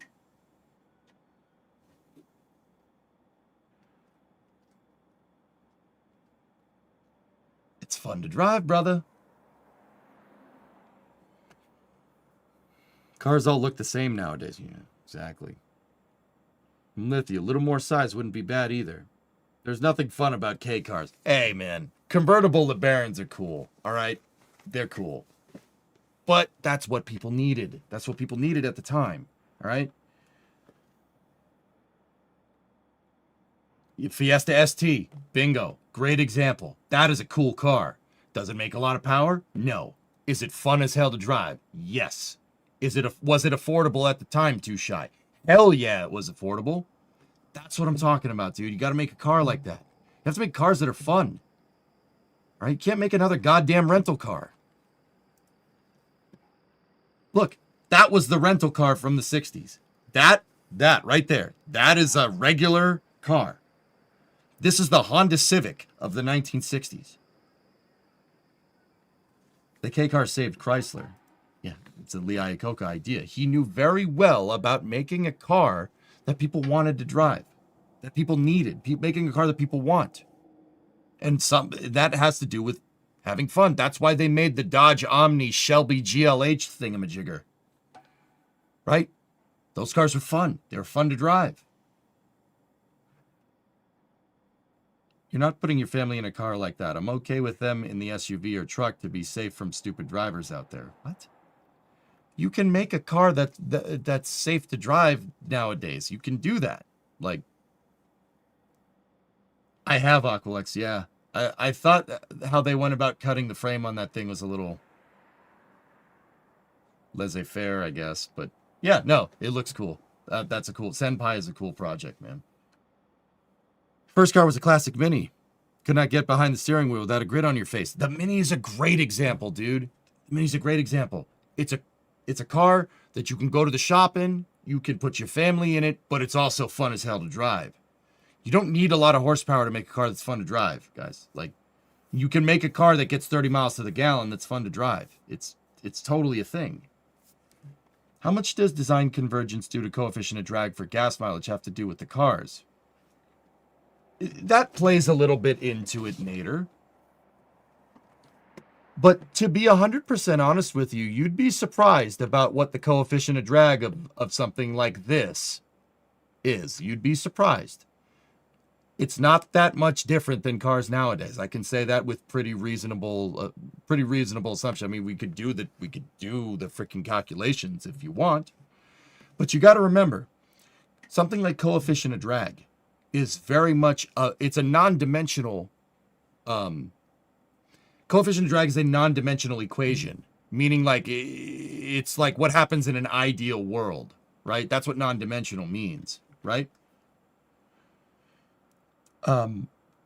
Cars from this era don't get as worse fuel mileage as you think. Like the muscle cars do. Obviously, if you have a 72 Chevelle SS, right, 454 with a Muncie 4-speed and a 12-bolt behind it, yeah, of course, you're going to get like 12 miles to the gallon, maybe on the highway, maybe. But the flip side of that is that a Ford Falcon with a Driftmaster 200 cubic inch inline 6 in it from the mid-60s will get 40 miles to the gallon. That's the truth. That car's fun to drive. Guess what? It's the same chassis as a Mustang. Even the Mustang inline 6s, those were fun cars to drive. Just saying. Hey, Barrelicious, 96-month resub, 8 years. What about Honda cars? I don't mind Hondas, Bandit. New Hondas are kind of whatever. Your 2025 Z06 gets 12 miles to the gallon. You can make much more complex shapes aerodynamic. Discovery, I mean, look go at at throttle airplanes. up. It's just the egg is much cheaper to design. Yeah, exactly. You can make a modern car that has a good that gets good fuel economy and it slips through the air really well. Aerodynamics, guys, you got to remember we're dealing with subsonic aerodynamics here, so that's kind of with subsonic aerodynamics, you don't really have to worry about like transonic transients or anything. Like it's a lot easier to make something that slips through the air down here. Hey, Dravenzio. 87-month resub. I feel you. Thank you for watching all this time, guys. I appreciate it. First car was a classic Mini. Yeah, you got 250,000 miles off that Pancake 4 from your 88 LeBaron. There you go.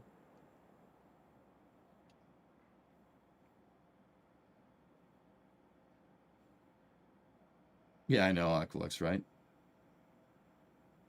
Switched cars at one point and lost the streak, though. Whatever, dude. It's all good, brother. There, my brain defaults to high subsonic transonic. Not everything's a goddamn race car, man. That's the problem. We engineer everything like it's a freaking race car. Race-inspired. No. No, man. Where's my 85 Caprice? Where's my 87 LTD? Those are nice cars. They were nice cars. They're pretty fuel efficient for the time. In fact, dude, we could, if you just took an 87 LTD, like a 1980s car, and we put a modern engine in it and a modern transmission in it, it'd be one of the most fuel. I just got an idea for a build. Damn it. I am in the middle of a project right now. I just got an idea for another build. Crap.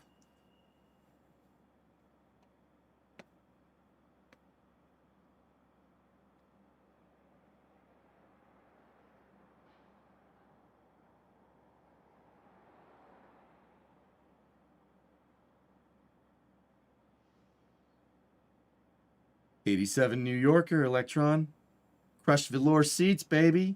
Most comfy thing you've ever driven. That's what I mean, man. That's Lee Iacocca to a T, man. Car's cool, fun, a nice car for what it is, and it's fun to drive. Doesn't need to have a lot of horsepower. It's fun to drive, dude. LeBarons, Dodge sold LeBarons like hotcakes. And then Lee Iacocca left, and Bob Lutz screwed that all up. But that's another story. I think it was Bob Lutz. I forget. Somebody came in after him and completely screwed Dodge. And that ended up with Dodge basically being acquired by Daimler. And that was the start of Dodge not being an American company anymore. What would you use for an ECU? MSD? You could use Haltech. You could use Holley. Anything, dude, I mean, you could use whatever. Heck, we can make our own. Not really, but you get the idea.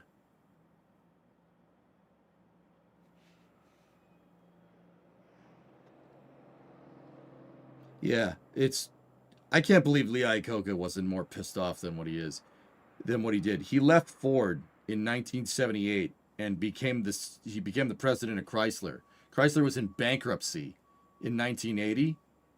Bankrupt, nothing. And he got a loan from the government and had Chrysler profitable by 1983. Not just profitable, making some of the best American cars of the 80s. Which, that's not a high bar to set, but you get the idea. Bring back the GNX. That's what I'm saying, Bob. That four-door chassis that I was telling you about, that I just was explaining. A front engine rear-wheel drive chassis with the option all-wheel drive for the people in the snow. 2-door, 4-door, wagon variant. Boom. You offer 3 types of engines in it. An inline 4, a V6, and a V8. And just switch the trim levels around as much as you want. You could have 4-door inline 4s, 2-door inline 4s, 4-door V6s, V6 all-wheel drive wagon. Just, dude, if somebody rolls out with that, I'm telling you, it's a surefire win.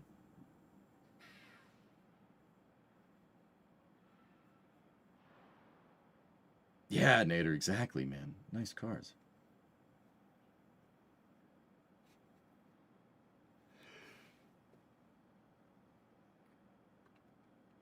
Most of the stuff you're talking about drivetrain-wise, we already make. That's what I'm saying, dude. The drivetrain technology is there. We're not going back to making gas guzzlers, dude. Americans don't want that. They don't want that. You want to get good fuel economy because the gas price, despite gasoline being produced more now than any time in history, is still high. So you got to think fuel economy, dude. You got to make what kind of car do people want? People want some fun, reliability, simplicity, right? 30 miles to the gallon.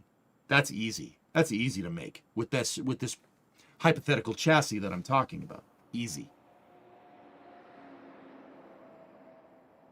If you can find a better car, buy it. Lee Iacocca is one of my close personal heroes, Snarfer. Read his book. I hold him in very high regard, just like Elon as well, but I guess current events notwithstanding.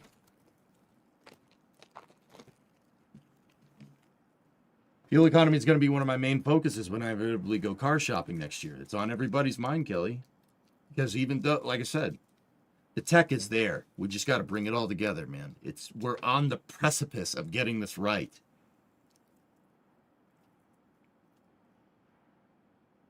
Dravenzio, we were saying, well, they threw cafe standards out the window, so now the option to do it is there.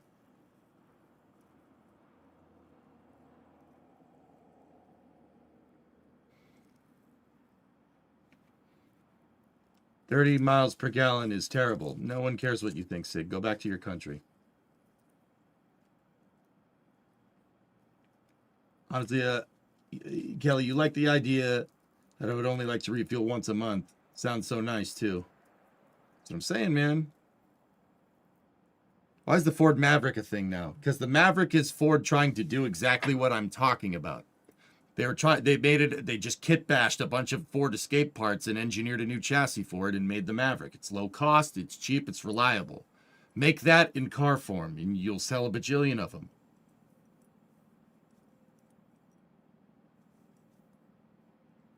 Your first car was a Plymouth Badge Chrysler Neon. Love the hell out of that car. The Neon is a freaking K car, dude. Just saying.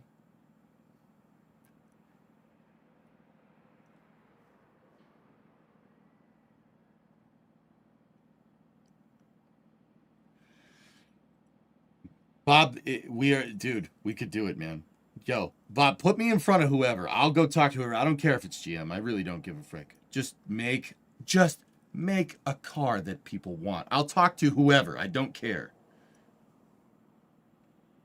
I always prioritize performance over fuel economy. Well, not everybody has that luxury, Nader, which is why I'm talking about building a chassis that's modular. So you could have an inline 4 or a big old V8. You want a V8 front engine wheel drive 4-door car or 2-door car?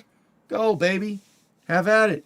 But with that same chassis, you could put a 4-banger turbo inline 4 in it, and you could use it to go get groceries. Grandma could buy one. Easy peasy. Grandma could buy one. Use it, get 30 miles to the gallon, go get groceries, no problem. Same chassis. This is not hard, man. Why make that when you can only make high margin cars so people don't have a choice? Well, it's the regulations that were doing that, Sig. But yes, I do understand. Why do that? Oh, I don't know. You sell more cars if you do that. You sell more cars for less work. Just saying. Can we BF6 or something else? Yeah. Oh, Sure. this is Space. Hey, I'm busy? in space.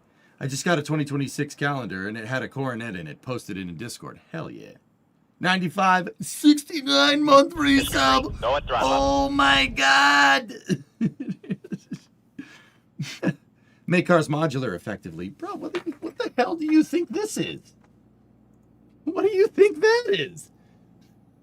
Just do that. Do this style of engineering with modern drivetrain technology. Whoever cracks that egg, oh my gosh, they will freaking make omelets for days. Oh my god, what happened to it? What happened to it? I cut the rust out. I cut a lot of the rust out. You should be happy. We made the car less rusty. See, all the rust is on the floor now. See, it's all on the ground right there.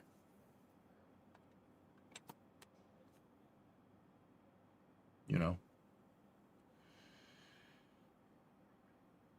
Yeah, it's this Bluetooth. I got Bluetooth quarter panels for it. Considering the general behavior of companies presently, I don't think the regulations were the only ones driving car makers to stick to high-margin cars. Yeah, Aqualex, for sure. All it's going to take is somebody making a ruckus like what we're doing now. Look at Tesla. Tesla makes cars. Tesla makes pretty nice-looking cars. I mean, I think that oval shape is kind of overdone, but they're nice-looking cars. They don't look bad. They look great going down the road. I'm not even that big of a Tesla guy.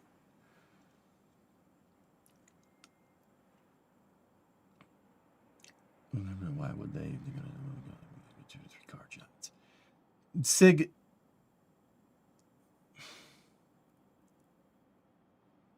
I think us as consumers, I think people as consumers are getting tired of the slop. Dude, we're getting, at least we are over here. I can't speak to anybody overseas. We're getting tired of the slop. I don't want to buy a big truck. I have trucks. All right? You know, we don't need an egg. I'm not buying an egg, and I'm not buying a minivan. Like, those, like, why? Just give me a car.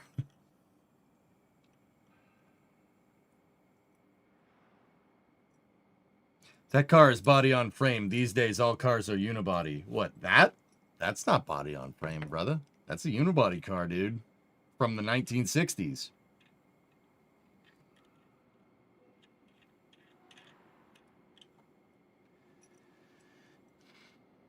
You want a ruckus, let BYD and Xiaomi SU7 for 1/3 of the cost of U.S. cars. Yeah, they'll never allow that, King. But yeah, that would cause a ruckus. That's not the right type of ruckus. I think people are sick of the slop. People are sick of it.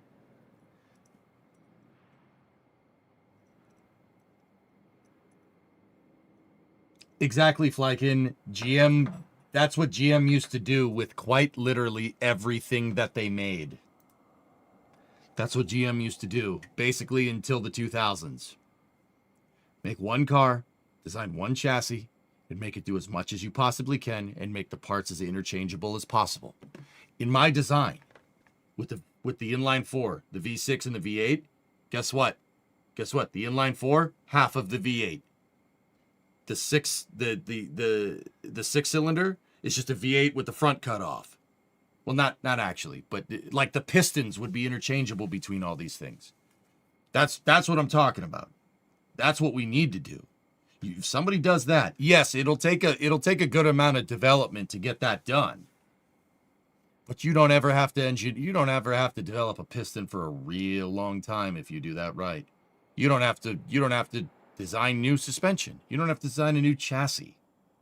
You just keep cranking out these cars and just do facelift upgrades for the next 20 years and people will still buy them.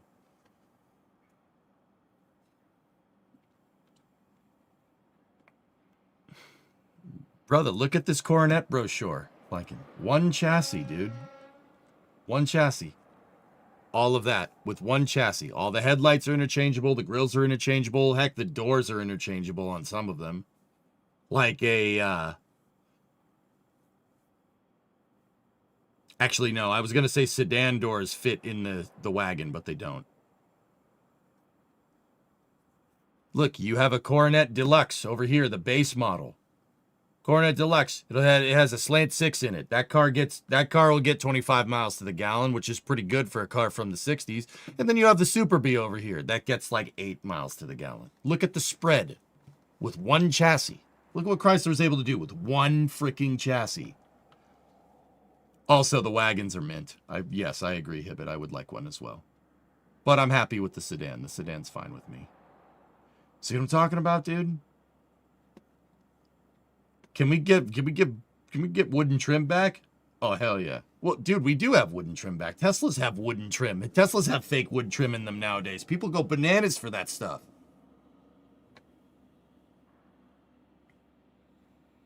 The Europeans ruined Chrysler. That's correct. The Germans did. Yeah, specifically. Yeah, they ruined it. Teslas have wood trim on the dash, dude. Not on the outside, but there's wood trim on the dash and stuff, man. Have you not seen that? You've not seen the inside of like modern Teslas and stuff? Dude, there's like wood trim. There's like fake wood trim. It's freaking back, dude. People love that Apple Store fake wood trim stuff. Like, that's huge. Dude, put that on a car. It looks sick. I did, Plagues. Hell yeah. Third row flip back seat on a wagon. Now we're talking, dude. What do you think of the return of the bus? Chrysler ruined itself. Daimler brought the corpse and made it work again.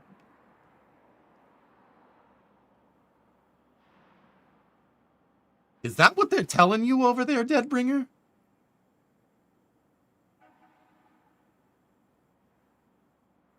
And that's what I mean, dude. The rear-facing seat, that's fun. Yeah, I get it. It's not the safest thing for children. I understand that. But that's fun. That's fun. That makes your kids, oh, dude, we get to go in the station wagon with the flip-back seat. Yo, I call the flip-back seat. That's sick. That's what I'm talking about, dude. It's fun. They're fun cars, man. Fun cars doesn't mean it handles really good. It could just be a fun car.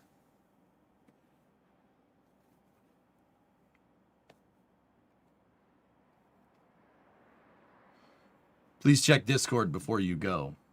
Well, I'm not gonna go, dude. We're gonna play Battlefield. But sorry, this turned into the car review.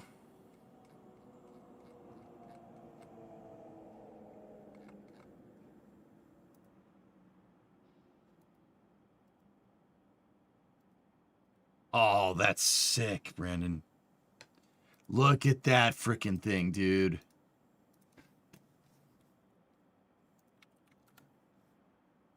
Having friends in the conversation van where the back seats would fold, like, yes, dude.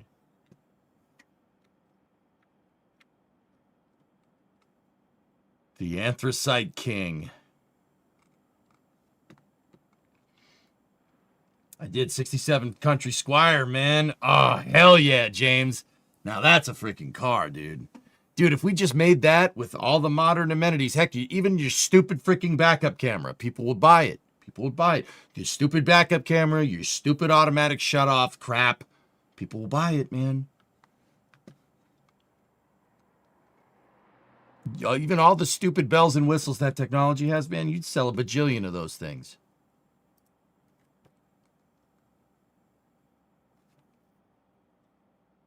Thanks for the car talk. It actually made you feel better. I got you, man.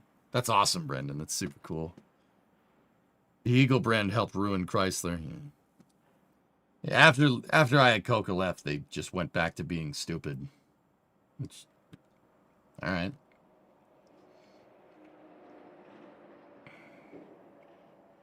What is that? That's a trawler. No, dragging crane. I forget the name of it, dude. Oh, also check this out on the station wagons. I want to show you guys this. It's a crane that's designed for coal mining, dude. So that crane has a bucket on it, and they drag the bucket through a pit mine, and it pulls up anthracite. And anthracite's coal. That's a nice way of saying coal. It's a different type of coal, but you get the idea. Dragline crane, that's what it's called. Check that out, dudes. This is what I mean about cars being cool. Look at the tailgate. The tailgate on the wagon can fold down, or you close it up and it can open like a door. Look at that. Where's that? Where's that? You see any modern cars have crap like this? No. That's cool, man. It's stuff like that. It's little stupid things like this that make a car cool. It's little stupid quirks like that. Not like the tech suite and CarPlay and all this nonsense. No, little stuff like that is what makes these things cool. That's what makes cars fun.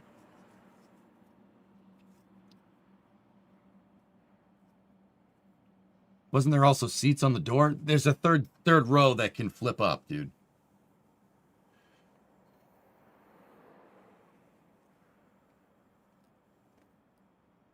Out of ore equipment. Yeah, there you go. Yes, the newest Ford and GM trucks have the modular tailgate. Yeah, but there's a 5-letter word in that sentence, Bastardo, that doesn't answer my question. Maybe I should be a little bit more specific. Where are the cars that have that, dude? The trucks have that, and that's neat. That's fine. I think Tesla's the only company that understands that. Tesla understands it. They make cars that are cool. Elon gets that, dude. He does get it. Make a car that's fun. You can have fun in an electric car. That's Tesla's whole stick. You know? Like, it doesn't need to go fast. It's a cool car. They're fun to drive. People buy them just because they're fun.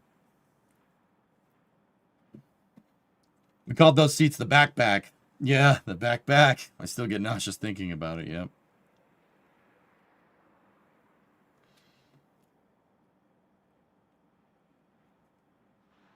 Part interoperability is why your Ford Pinto has a 351 Cleveland in it. Snarper, hell yeah, man.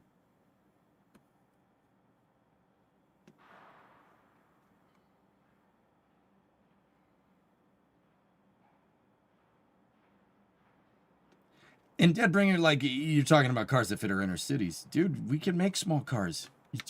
We're, like, you know, who's to say that we're going to stop at a mid-sized car? Why don't we make a hot hatch?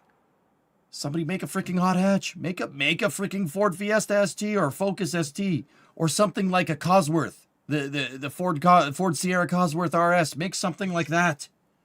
Or heck, dude, even a 325. Like an old E36 or something. Or even an E30. Where's the well, BMW makes the M4, which is, or the, what is it, M1? That's kind of the idea. That's a cool car. I don't mind that. But, you know, a GR Corolla, great example. Great example. Why can't Ford make something like that? Why can't Chevy make something? Why can't Dodge make something? Just make that. How hard is it? I mean, I get it. It's difficult, but also, and where's the K trucks, baby?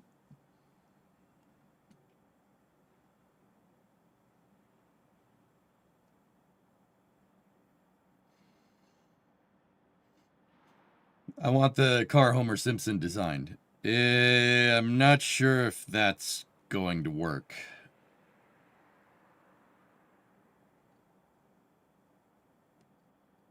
Bean counters won't let them. The bean counters must understand that if you make a smaller car and you sell it with a higher profit margin and you sell a lot of that small car, you're going to make more money.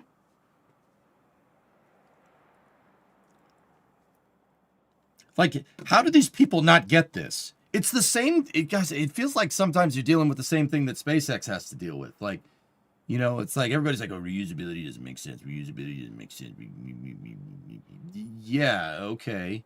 It doesn't make sense. Also, the company's worth $400 billion. All right.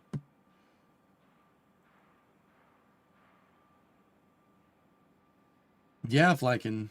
There you go.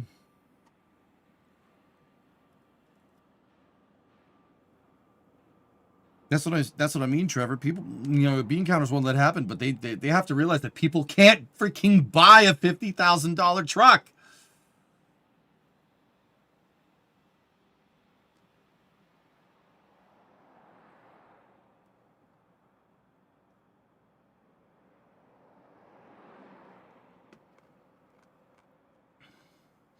If you tell feel protected. Women aren't your primary demographic for cars. There is no primary demographic. It's spread, which is why you modularize the design. I'm telling you, Bob, this, you know, with this option, this car that I'm talking about, this proverbial car here, right? The 4-banger option, $20,000 price point. You take the 4-banger, all your what's the displacement on the 4-banger, dude? For Chevy, I know Fords. That with the turbo, put the 10-speed behind it. Put the 10R80 behind it, dude. 40 miles to the gallon in a car that weighs 3,500 pounds. You can put all your stupid bells and whistles in there. But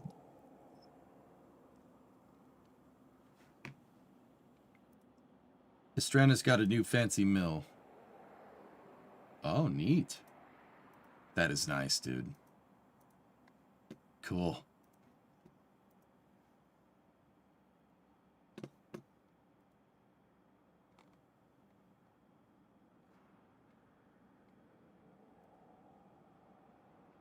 Just, yeah, somebody's got to stick their neck out, man. You make that car.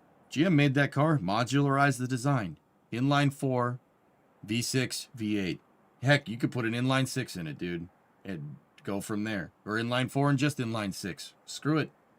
If you really want it, if you really want to beat that fuel economy drum, I think putting a V8 in it would sell more cars, or at least making a V8 option would sell more cars, but that's just me. We should play Autovation so I can show you guys what I'm talking about, but the future is EV. No, it's not. No, yeah, no, it's not. And it's funny you say the more the U.S. is delaying it, the further they are falling behind. Sig, it's almost like you've never heard of a company named Tesla or something. That's weird.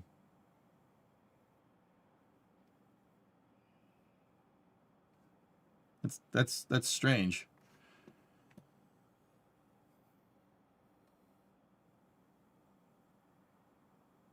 EVs have major issues, and I love EVs. ARJ, I've always said, dude, that EVs are going to find their place in the market just like diesel-powered cars or diesel-powered trucks in the United States found their place in the market, dude.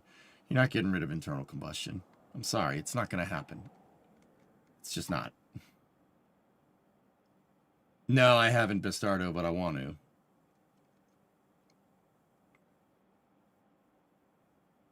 Yes, provocative. Man, I thought today's space news would be boring. It has been a roller coaster of stuff. Mutter, also, that brochure is sick, and I'm saving it. I want it. I love it.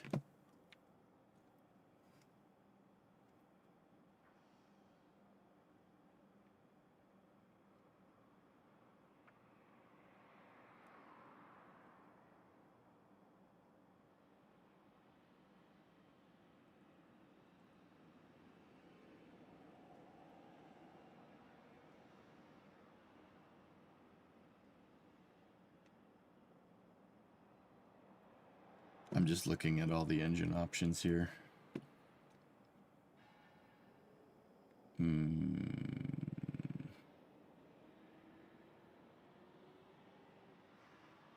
What's Starbase up to right now? They're still working on the second pad. A lot of cranes out there, or a lot of man lifts out there. The Scout Hybrid truck. Yeah, man. There you go. Oh, dude, look at that car. It's so nice looking.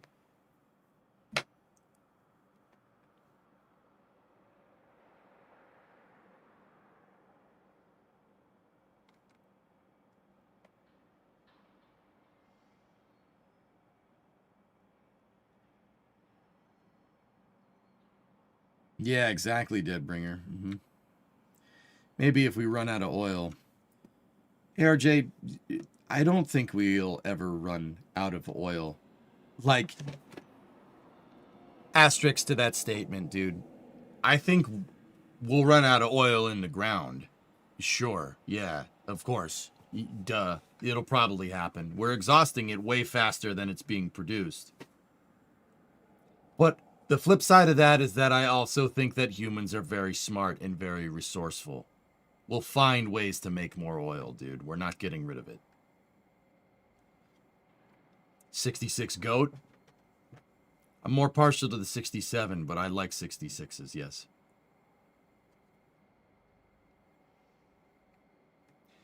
Dude, yeah.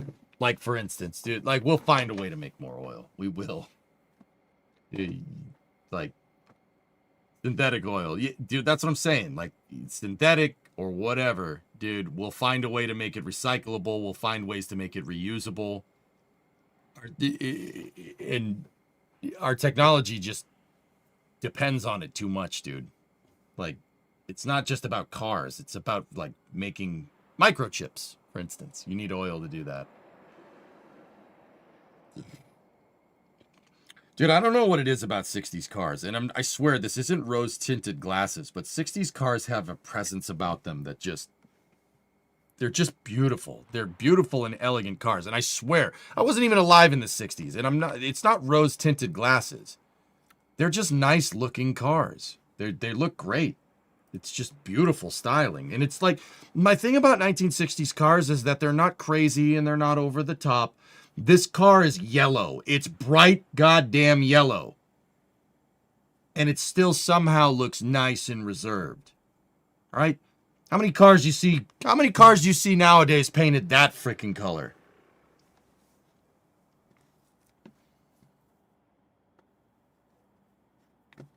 You know, two-tone yellow and black with chrome stripes. No automaker has the balls to make a car that color nowadays. And the only ones that do are the ones that are making cars that look like cars from the 60s.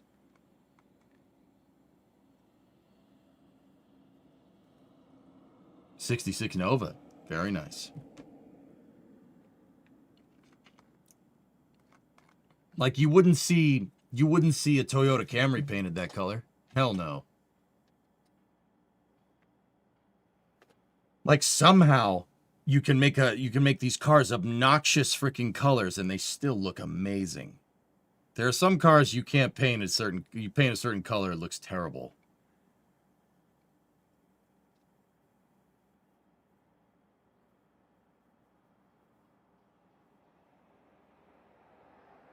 VW Bug, there you go. Cadillacs, Corvettes, that might be it. It's just something about the styling from the 60s. And you know what, dudes? It ain't just American cars either. European cars from the 60s are... they look so good, man.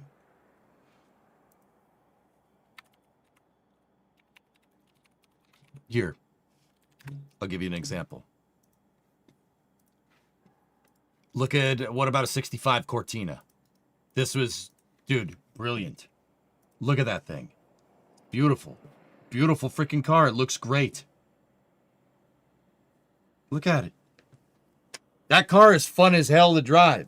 It's a fun car to drive. I've never driven one, but they're front engine, 4-banger, manual with rear-wheel drive. That car is cool, man. It zips around all over the place. It's very classy looking. There's something it looks right, dude. It just looks good. You know? It just looks good, man. You're doing that. Make the stylish car.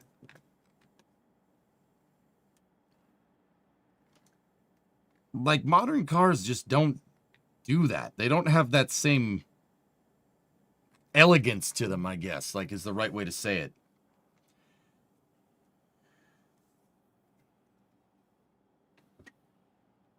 A lot of Neva. Good luck finding parts for that.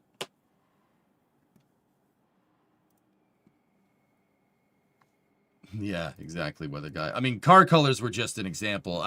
The point is that you can have an avant-garde. The point I was trying to make is that you can have an avant-garde color, and it looks ridiculous. It would look ridiculous on any other car, but it looks great on that car. That's not the color. That's the design. But yes, I do agree that car colors are gray, and it's just gray and black and white, and it's just gross and not fun. Old school Lamborghinis? Well, a 69 Miura is one of the prettiest cars around, dude. Just beautiful. Oh, I'm looking at one. I stared at the trap ray. Something about the back of Miuras I don't like that shape. It needs to, the back needs to go like this. But, look at this car. Look at that car, man. That's a freaking car. Damn. Damn.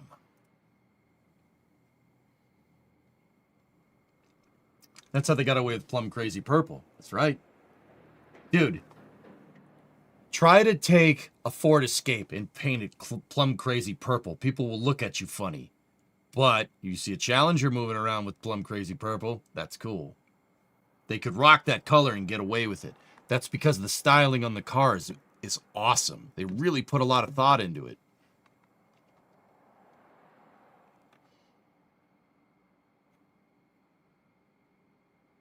Never stare at the trap, Ray. Yeah, right.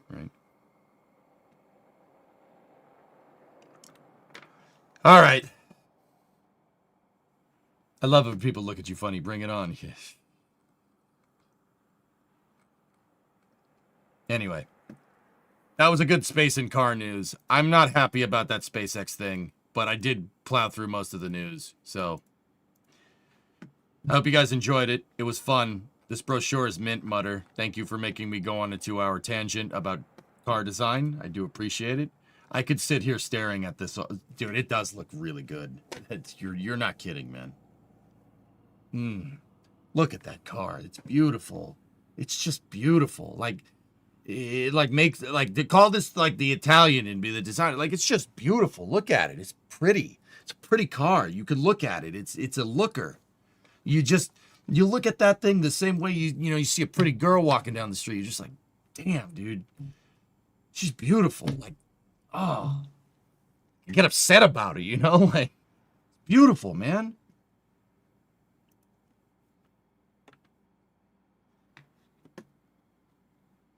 I don't know, dude. It's just, yeah. And it has headrests. If you ever want to do a deep dive car show, I know some experts like the old wise dudes. I would love to talk to them about car design, dude. Old school, old GM engineers, geniuses. Best car designers on the planet. Yeah, there, I said it. Look, man, I like my Fords, but I'm not stupid. All right? The guys that came up with the G body and the A body and the F body are freaking geniuses.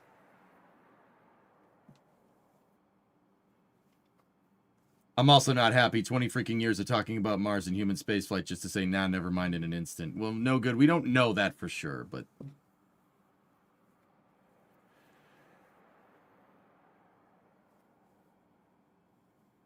What EJ meant to say is that that's how he gets when he sees Brimo walk down the street.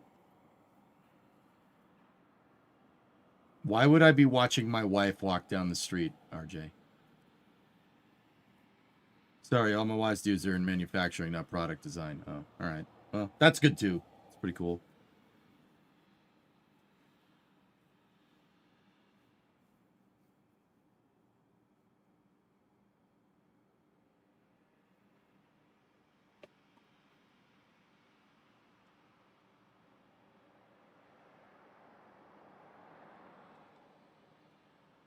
Mill, what are you working on? He's trying to dig you out of your grave. It's okay, yeah.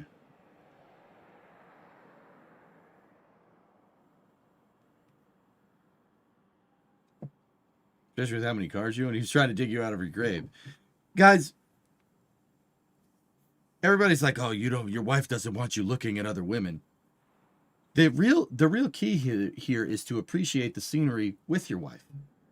We can appreciate the scenery. Like, if Primo sees, like, a huge, jacked, freaking lumberjack-looking melon farmer walking down the street, and she's like, God damn, I'd be like, dude, look. Like, that's not appealing to me, but I can appreciate it. Like, yeah, sure, absolutely. Like, that's just healthy communication. But I mean, if you guys want to go on a tangent about relationships, I mean, I'm not the best at it, but I'm pretty good at it. I'll appreciate the scenery as long as I don't touch. It's like we're going to the zoo. Or you go to the zoo, I'm not going to jump in the lion's pit just because I like lions. You know what I mean? Hell no. What are you, nuts? What are you, crazy? Yeah, there you go, Magellan. That's what I'm saying, dude. Like, just because it's not for you doesn't mean you can't appreciate it. I was kidding with you. I know, and I played off of it, but you didn't get it. It's fine. Wait, there's a lady zoo? I mean, Vegas has a lot of lady zoos. Battlefield time! All right, let's go. Yeah. Yeah. Yeah.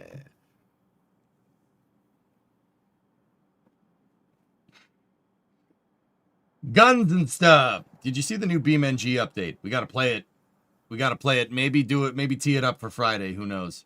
Almost walked into that one. Yeah. RJ, I changed that subject real fast. That's what I'm saying, Coder. Yeah, you can appreciate it. I can appreciate the scenery. I don't touch the scenery, but I appreciate it. You know what I mean? And I, like cars, man. Appreciate it. It's just a nice looking car. It's just a beautiful car. Yeah, I like it. You know, just beautiful cars. Battlefield. All right, I'm gonna jog the VOD. You guys know the drill. Thank you if you watch this entire Space News VOD, I appreciate it, man. I'm just trying to cheer myself up. I'm really pissed about that SpaceX stuff, but we'll see. We'll see what happens. Hopefully. All right, I'll be right back. I'm gonna shut the YouTube VOD off, turn it back on. We'll switch over to Battlefield. Let's play some After Hours. After Hours. Let's go.